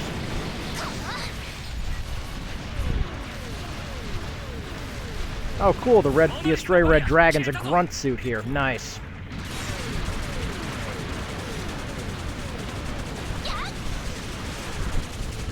Like, the Astray Red Dragon, for example, is one of the sets that is in the game, but it's not recognized that it's in the game.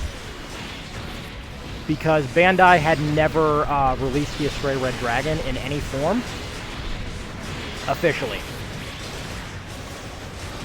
You could get the Red Dragon add-on parts, but you had to get a special, like, magazine. I think it was, like, Hobby Dengeki or something like that. And only special issues came with the parts. So they are exceedingly rare now. Like, I'm still trying to get my hands on them. Which I would love to if Bandai would ever, you know, reprint them.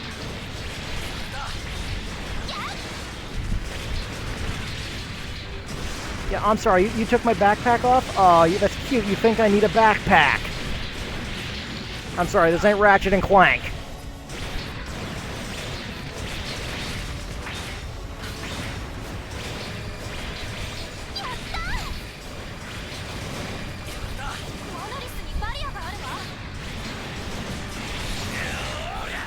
And on that subject, I'm going to do a Ratchet and Clank speedrun at some point in the future, because, God, I love Ratchet and Clank.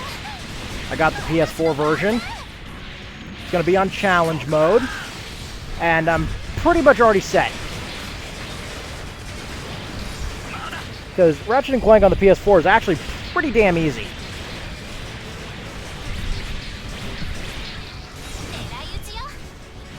Let's see, I think I'm going to have enemy players drop in, too. I think that's what happens here. Yep.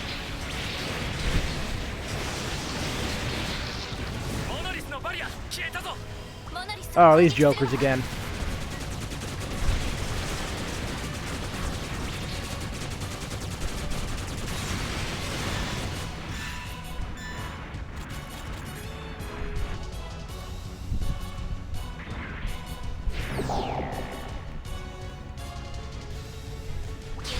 Okay, wait a minute. We're all in the same place, right? Yep. Time for a quantum burst.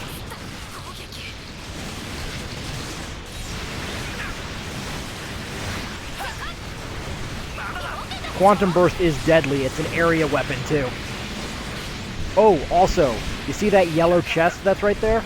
That yellow chest shows up very rarely, and whenever it does, there's a guaranteed rare in there. And usually high-quality parts, like high-quality plastic or like an ability booster. The yellow chest is like the ultra-rare spawn chance. So it is possible that you can pull legendary equipment from there too. Since legendary is just a rank here and not a designation of usefulness. Because every part in this game is completely viable. With the exception of Saturn Engine, I would be very careful around that thing. It speeds you up, but at the cost of the second the ability buff is over, you blow up.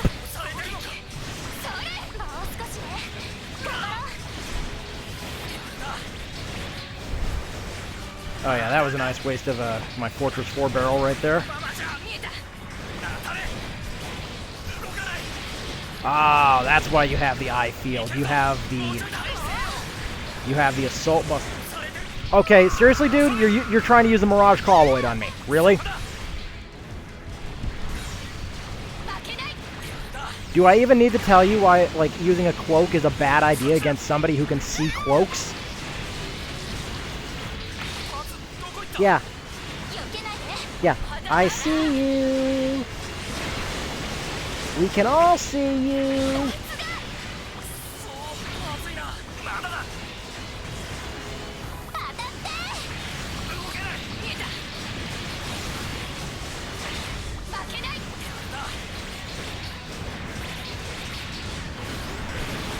Like, oh, yeah, baby. Oh, he's just a body. Doink!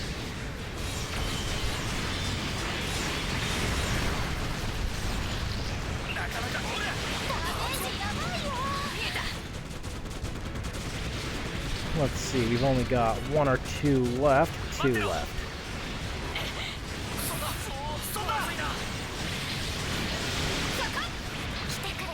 And another invisible a-hole.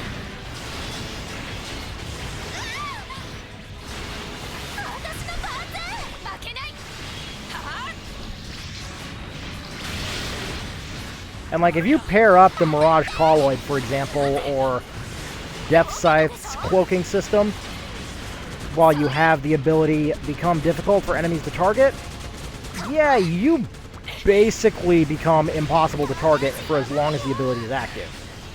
That being said, the ability does not actually last that long.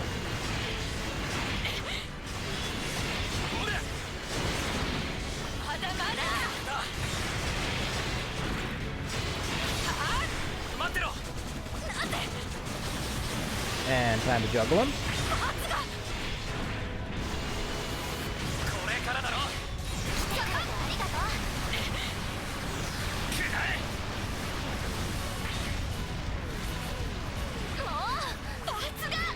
And there we go.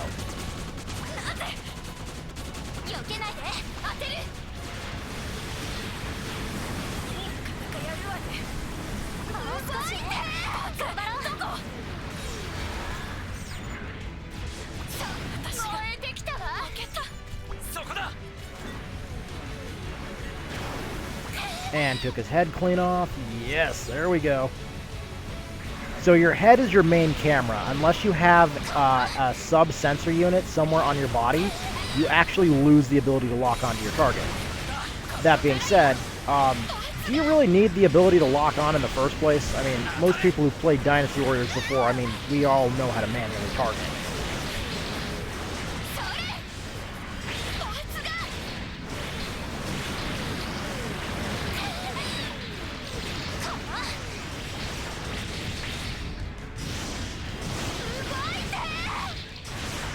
Okay. Well, you guys, I'm trying to kill him already.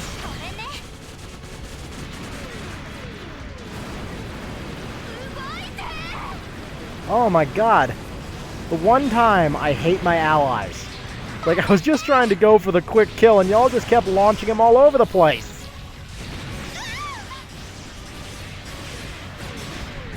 See what I get. Okay, I got some high quality hard plastic. Okay. Yeah, and this is why I say it's weird, because now, like, we went from the ice to the 80s.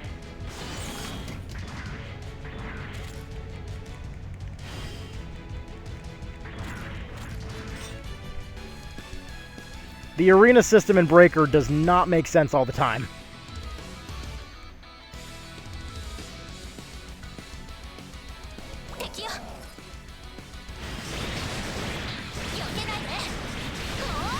In Breaker 2, they make you play through more progressive stages, where you go through areas that make sense. Like, if you start off underwater, you stay underwater for a little bit. If you start off in space, well, you might end up on the moon surface. And if you're in a colony, you're in a colony. Until you're not.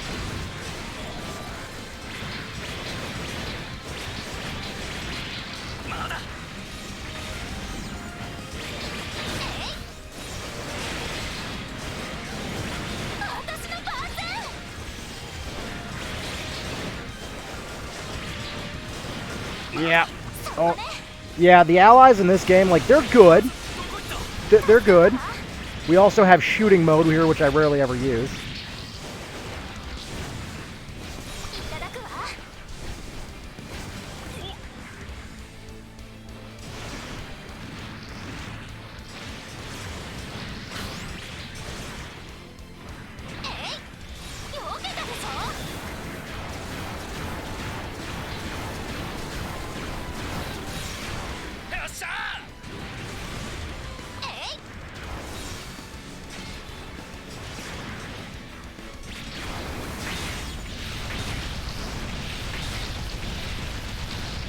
Boss time.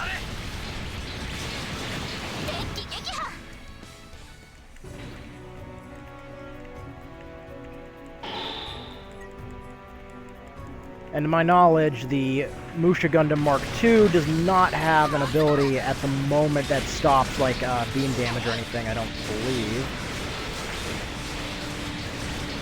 Nope. They are not laser-proof.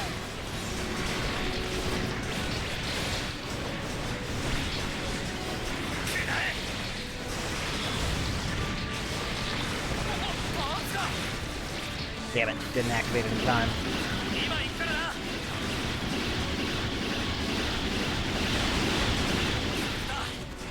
Oh well, it's not like I can't refill the gauge fast enough. It's not like I don't have enough shit to hit around here.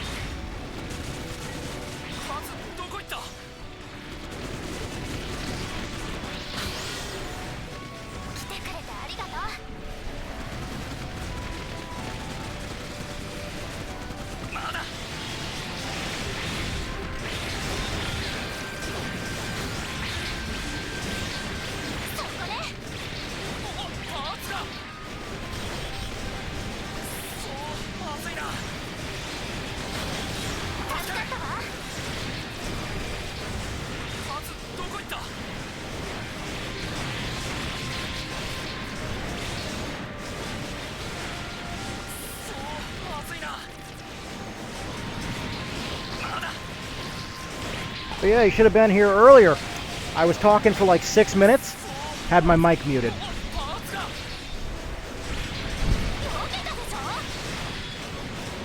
I'm a moron, I admit it freely.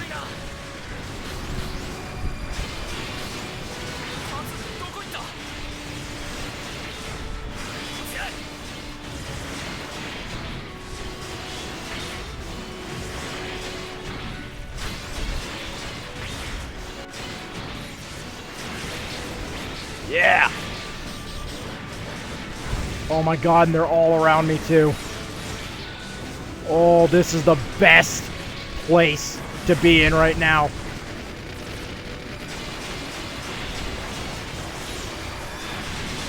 It puts me at high risk for losing parts, but it puts them in a worse position. because they're at range 0.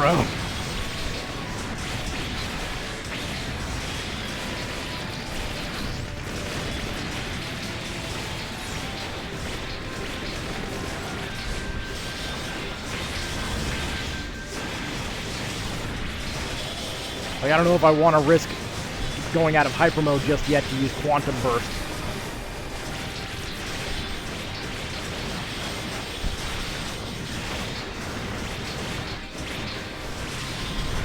So yeah, let's use Quantum Burst. No! Yes!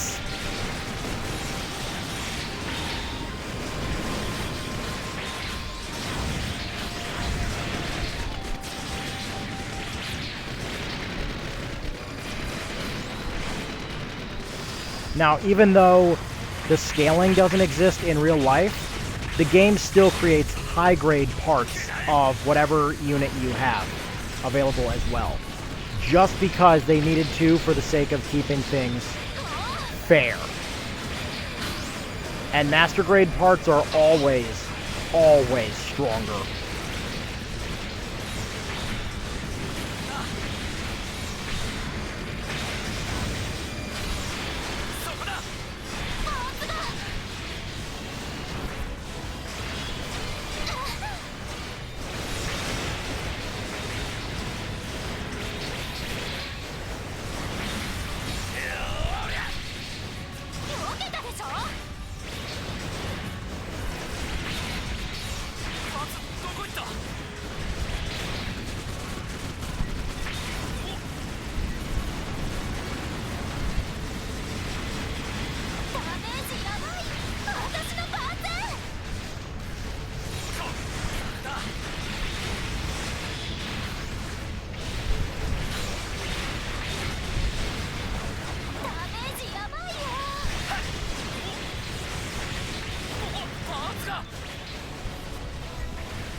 Excuse me for one moment.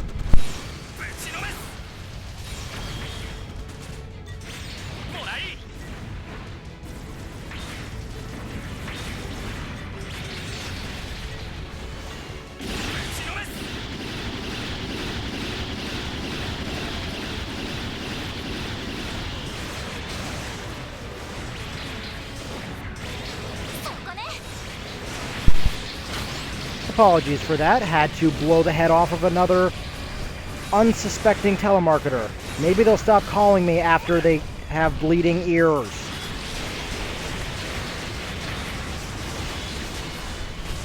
Of course, to that, I very much doubt it.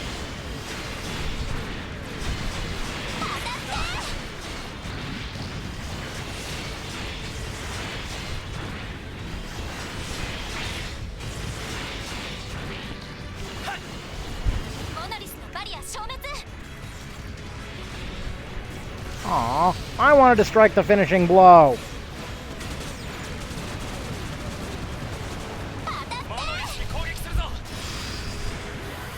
I guess I just have to settle for being very green.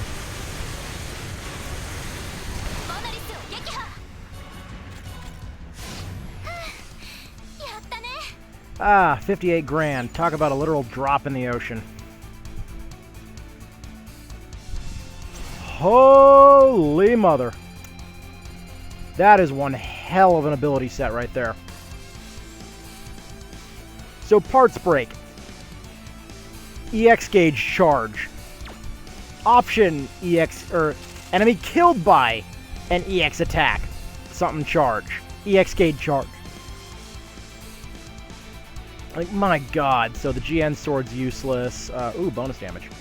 Don't need the pulse damage, don't need the dissolve. Ooh, I forgot they had 2 of these. It would be great on a Sakura build.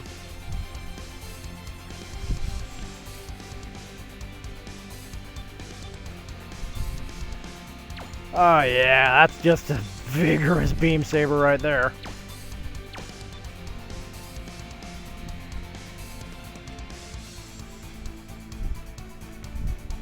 Pulse, prominence, nothing, dissolve. Ooh, hello. Bonus, nice. Don't need you, yes, no, no. Ooh, yes, I will merge you onto something else.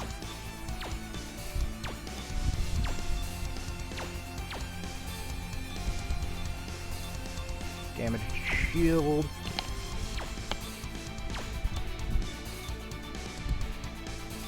Let's see.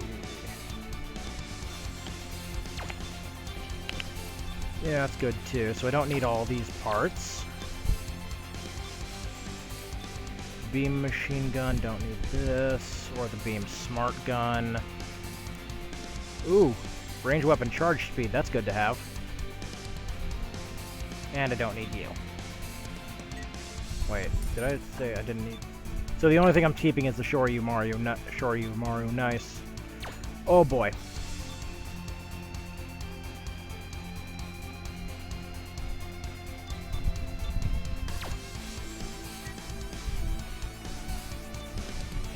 Let's see. Love the shading on the H1's head.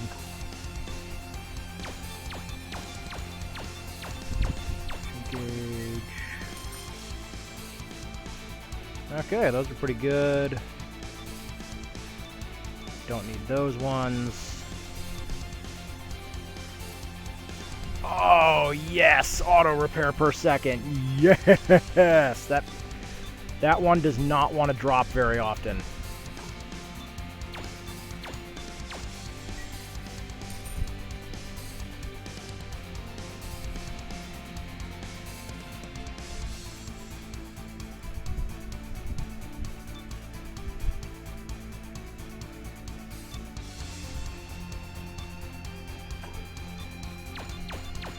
Holy crap.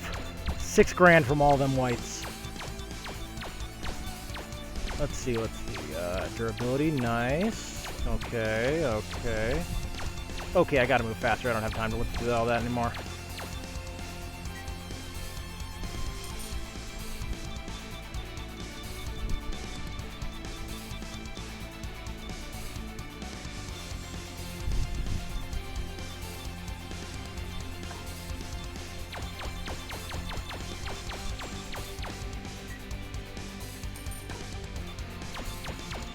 Nice. Holy crap. That was one of my biggest pulls I have ever had from the game, too. So I'm going to walk up to this terminal, and it's going to tell me I'm overstocked in an area, I bet you. Unbelievable.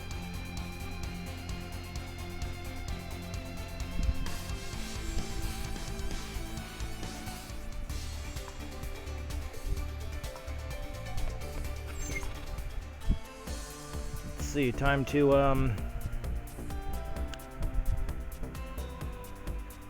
gain some Oozits.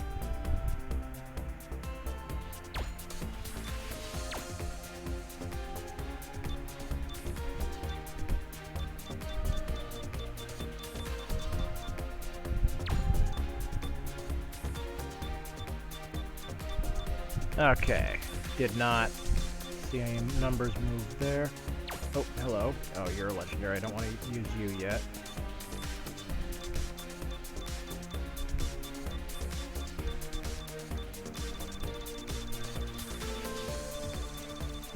You. You. Don't want to use you, even though you give me a sizable boost.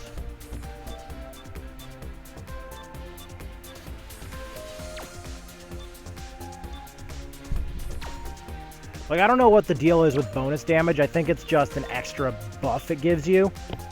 Like, it makes it hit twice or something. Because I can always make... Like, I wish there was a way to just duplicate abilities in this game. Because that would just be stupid, absurdly broken, and everything would be legendary already. But I haven't found an exploit that powerful yet.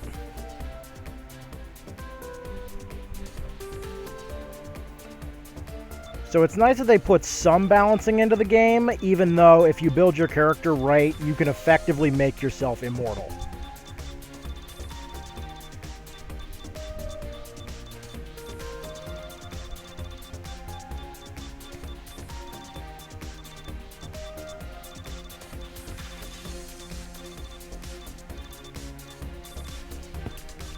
Yep, the Armor Schneider. And the Schneiders have the shortest attack range in the game, too. Well, after the fists. And claws, of course.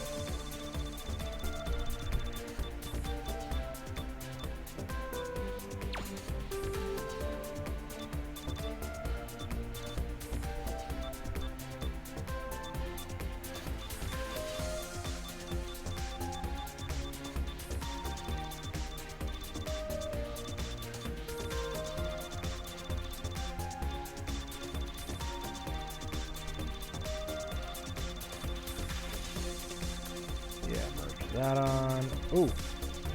You give me some extras. Let's see, what else we got? Okay. Extra damage.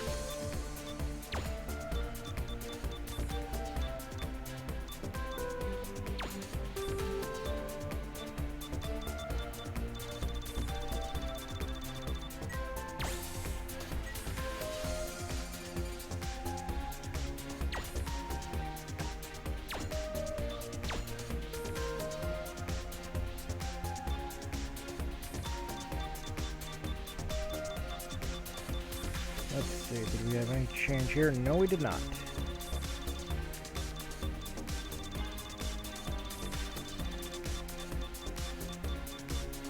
Do we have anything that's going to buff it right now? Nope. Just that one legendary, and I don't want to use it. Okay, you can't upgrade. Can you upgrade? Yes, you can.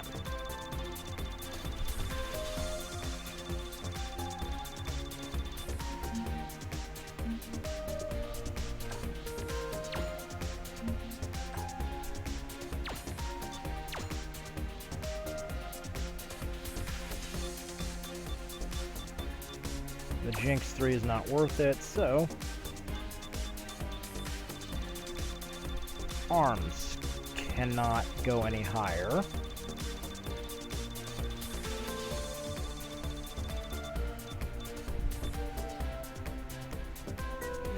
Don't think they can. They cannot. Legs. Legs need a little extra push. Like that.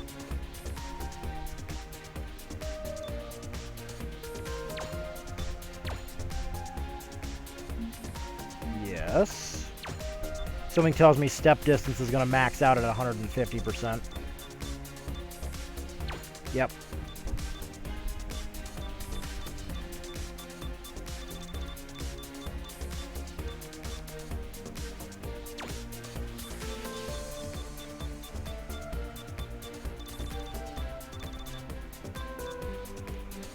Backpack. Anything new? Okay, I think all your stuff would be... Right, I'm looking for auto repair. That's... not gonna happen.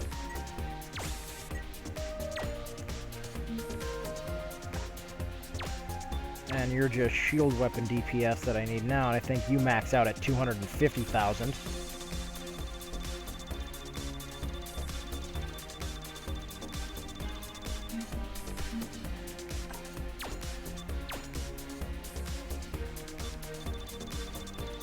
Yep. So you are maxed out at the moment. Oh, wait. I did that wrong. Assemble.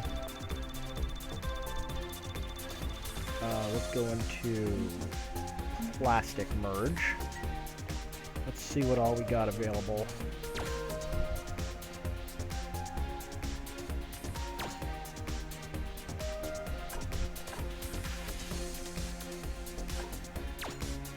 Holy crap.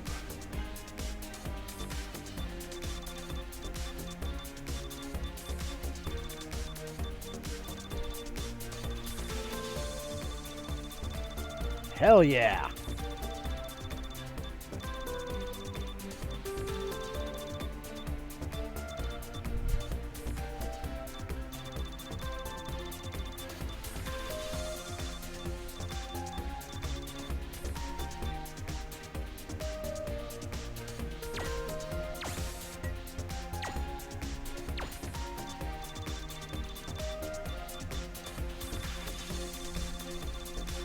Oh yeah, that was worth going through the list right there.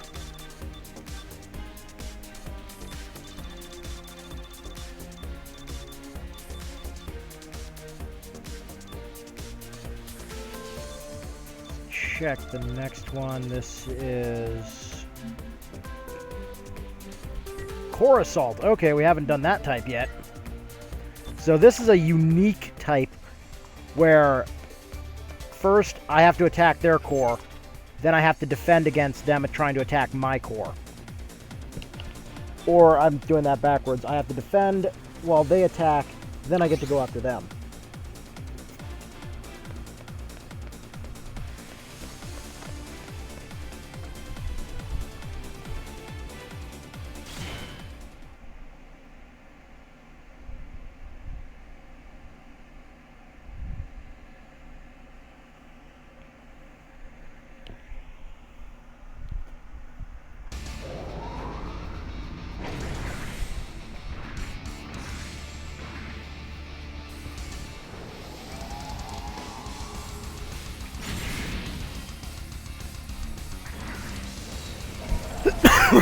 Excuse me.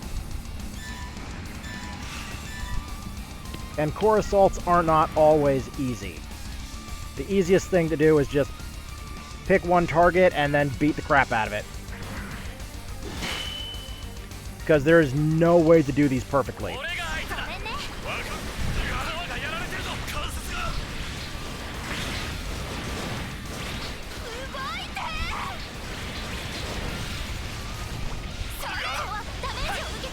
Although I would be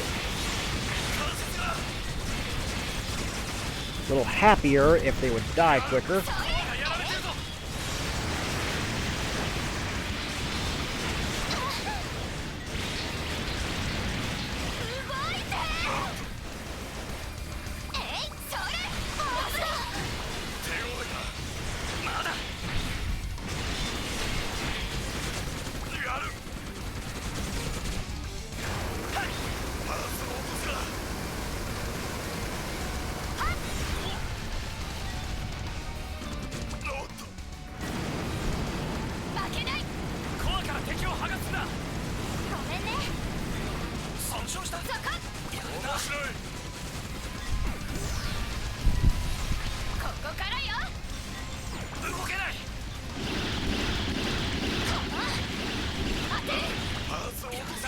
Come on. Come on. There we go.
Yeah, just die already, please.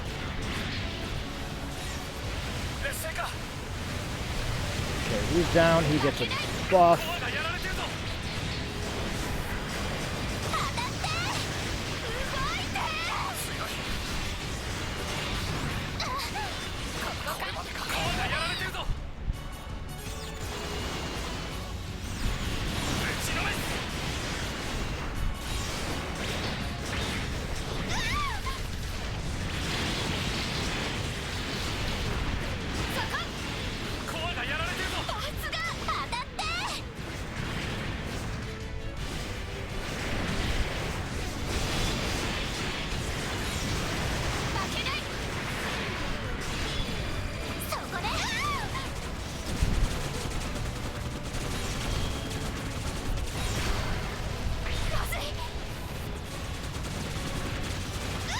けないで。まずい。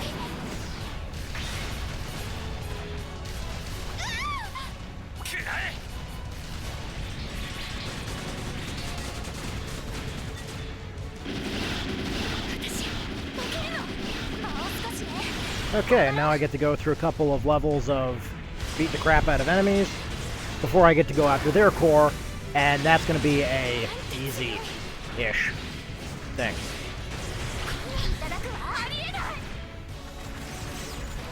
So same team, and I have to destroy their core. So the good news is, I know for a fact that they do not have eye field generators. That's actually very good news. That makes every weapon I have usable. Oh no, that one does have an eye field.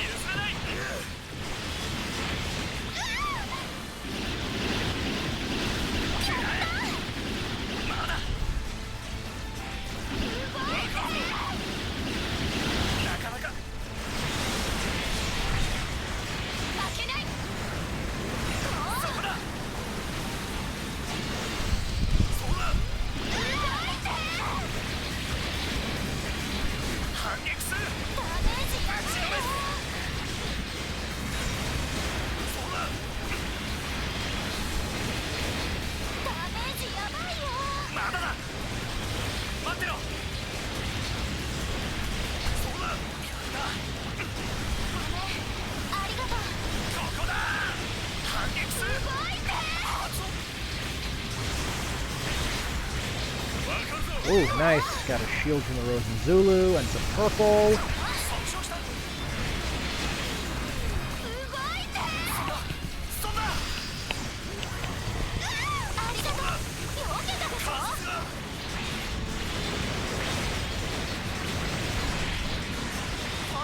Like, first time going through this, because this is still technically my first playthrough.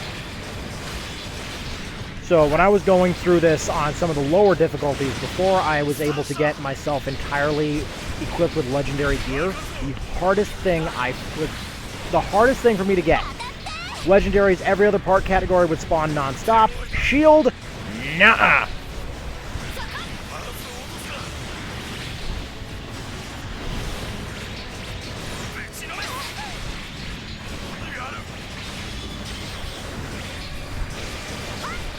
Took me so long to get a legendary shield. I'm like, I don't care. I don't care who it's from. I don't care what it does. I just need it to upgrade my crap.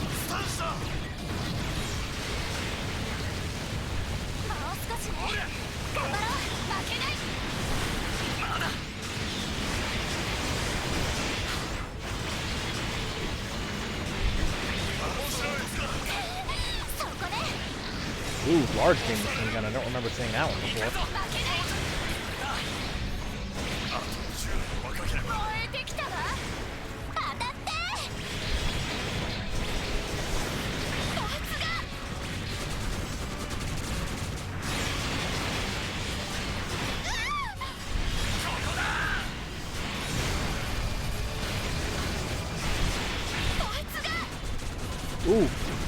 Ooh, legendary backpack. Snark Dragon.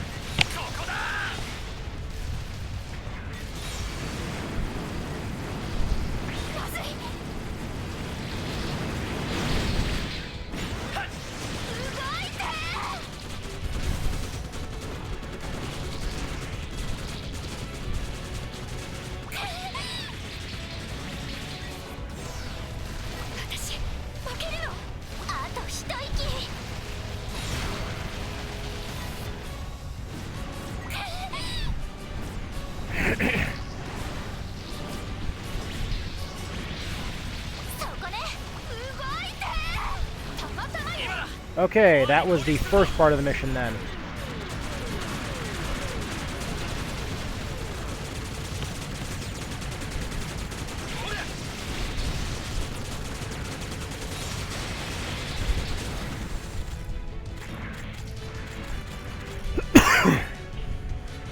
And it looks like they're back with a vengeance. Nope, different team.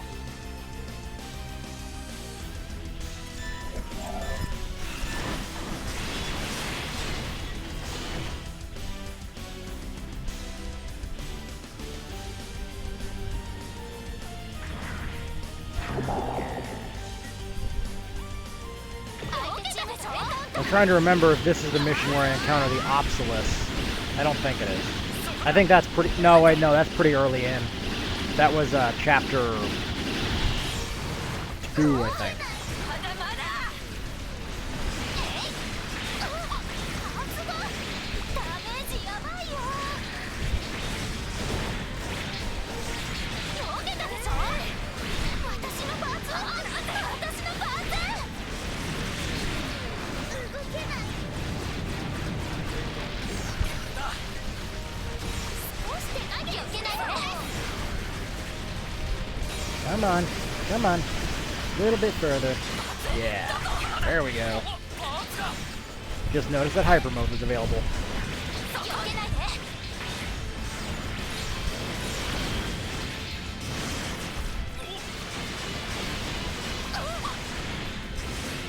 そこだ。動けないまだ。強すぎる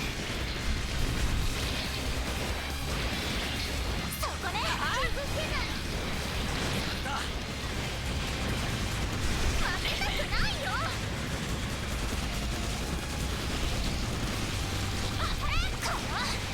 ダメージやばい Come on!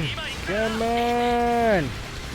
Come on, just take him out already. 来てくれてありがとう負けたくない私のパーツもう少しね頑張ろう終わってない強すぎる負けませんなんでパーツがもうダメだ Come on, beat him till Candy comes out.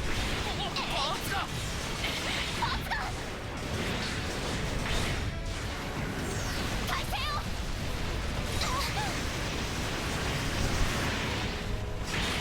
そこねそこ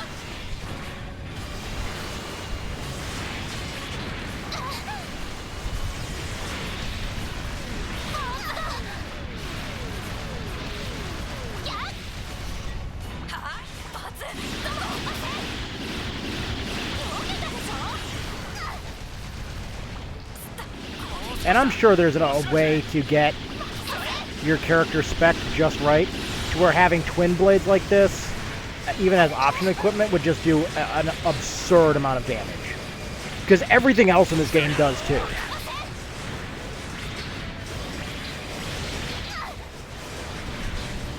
Well, it's official. Confucius says, "Can man with no arms be disarmed?"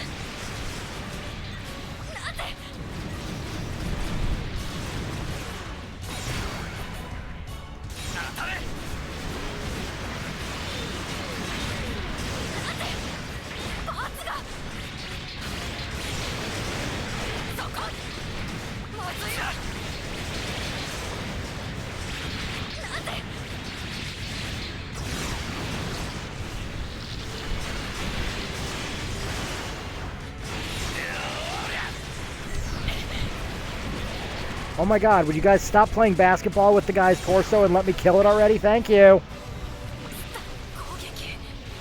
I'm gonna get this one down about a third, maybe half, and the shield's gonna come back up, I bet.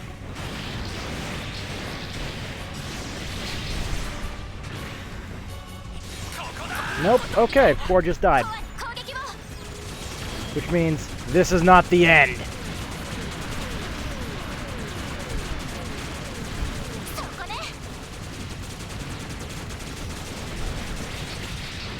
Oh yeah, we've got turrets here. The good news is the turrets cannot see me, even though they can physically see me.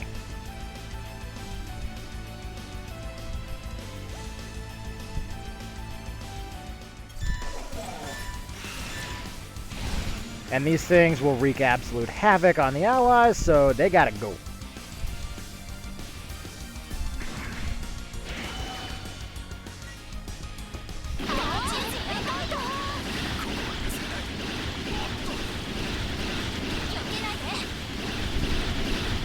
Oh yeah, these guys took a lesson from my book and just went high firepower.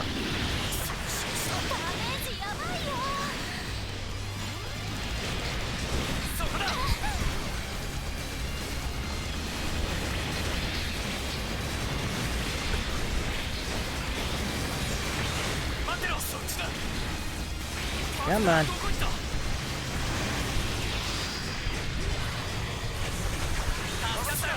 There we go. Great. Had my friggin' target enabled. Wasn't locked on to shit. 避けないで。足止めを。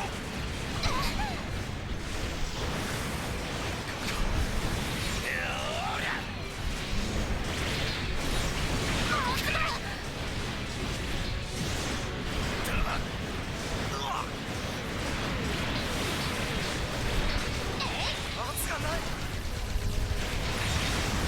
避けたでしょ。ここだ。動けない。やってくれたな。 And this should be the final part, but it's gonna be 2 rounds.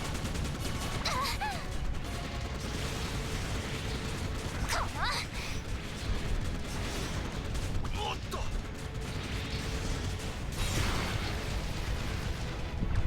そっちだ。動けない。圧がない。もう少しね。頑張ろう。よくも。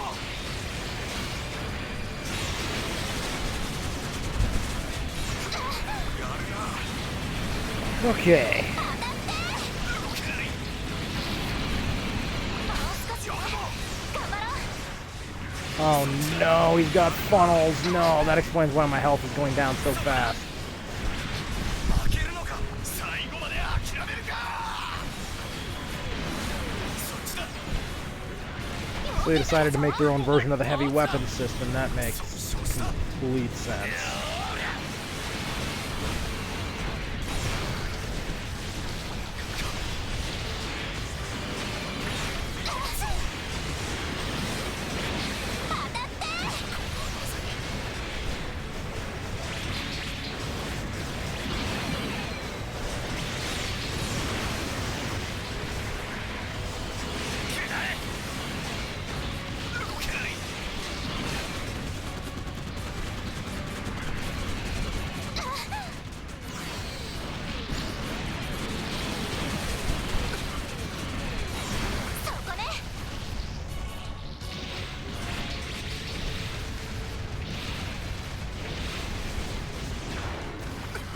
Yep, now they respawn.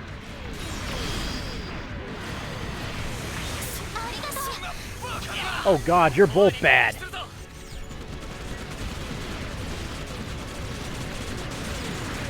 ただくわ。俺が相手だ。まだ置いてくれ。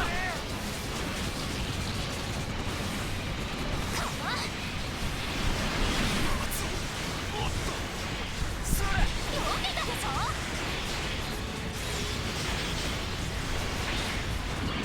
ありがとうよ。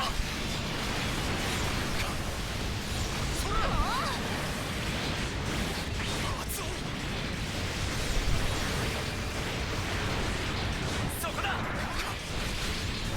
Oh my god, just die, please. やってくれたな。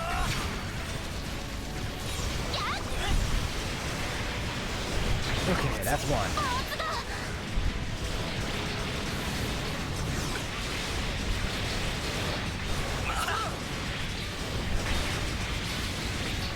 こいつしました。もう少しね。頑張ろう。ここで終わりか。避けたでしょ。動いてくれ。 Oh my god, here we go. そうまずいな。 We might even have to do a 3rd round. I can't remember how this works. パンツが。おっと。そこだ。置いてくれ。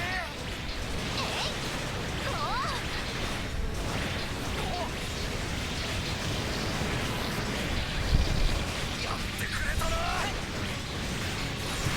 パーツがない。パーツが。やるな。もう少しだ。押しまくれ。 Ooh, legendary twin blade, nice. 置いてくれ。やってくれたな。こんなとこで。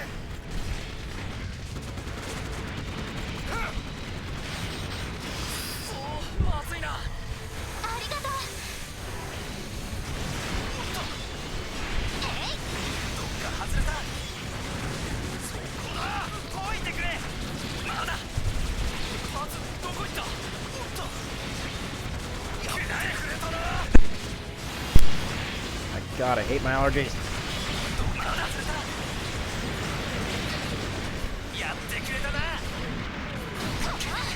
Ooh, yeah, another legendary.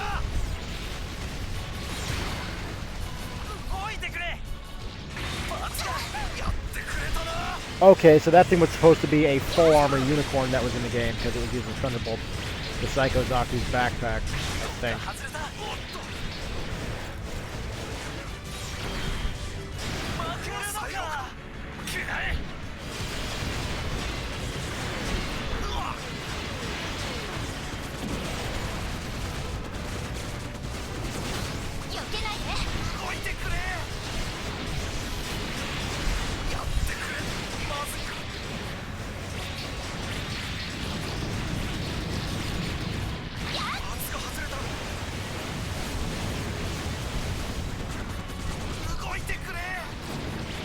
Come on, please, let this be the end.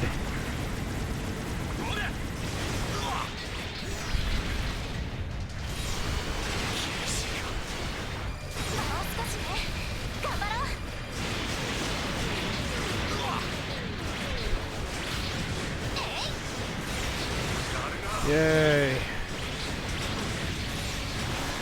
Oh, my thumbs. So much mashing.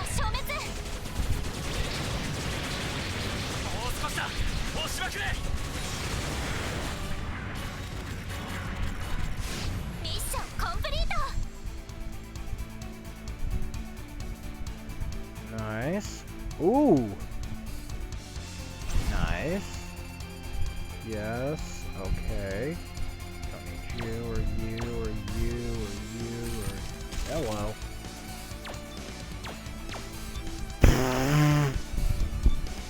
Wow. Okay. That's one hell of an ability set to drop on this thing. That's actually an amazing legendary.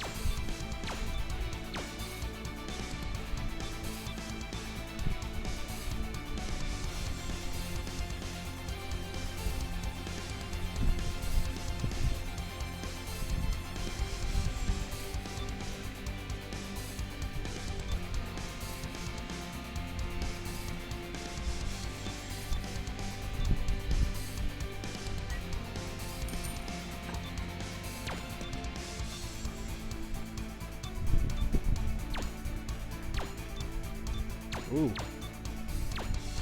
Good abilities on that. Great abilities on that one. And wow, really good on that one.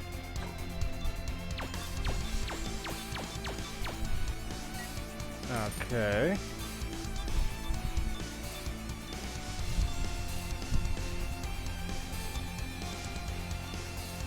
Ooh, good on the melee DPS. That's always good to have. Enemy killed, an EX action plus charge. Twin Blade, Lance, response speed, durability. Ooh, we got some good ones on these ones.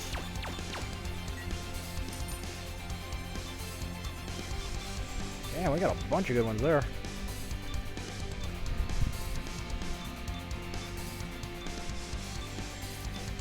Step invincibility. Ooh, option equipment, movement speed is always good to have.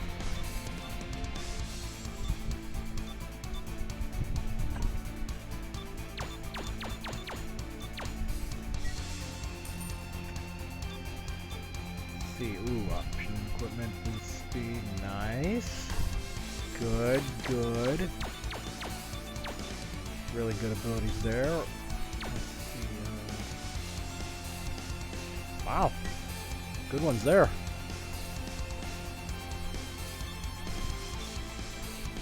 Weapon gauge, capacity, and charge speed. But do you even have a weapon? Oh, triple mega particle cannon.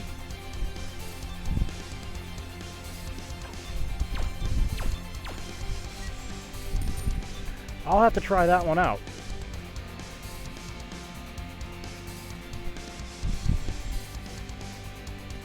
At some point.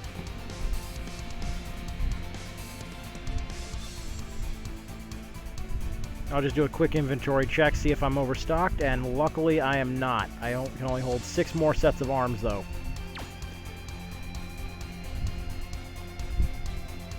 But I think that's going to be it for a while. So thank you everybody for coming out. I really enjoyed everybody coming down. It was fun.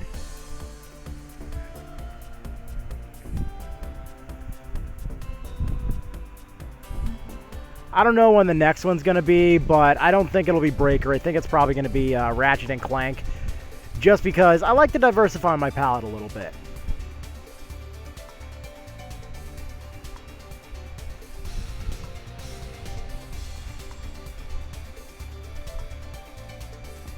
So hope everybody comes on back for the next one. Do not know when that'll be, though, because right now my schedule is a little chaotic.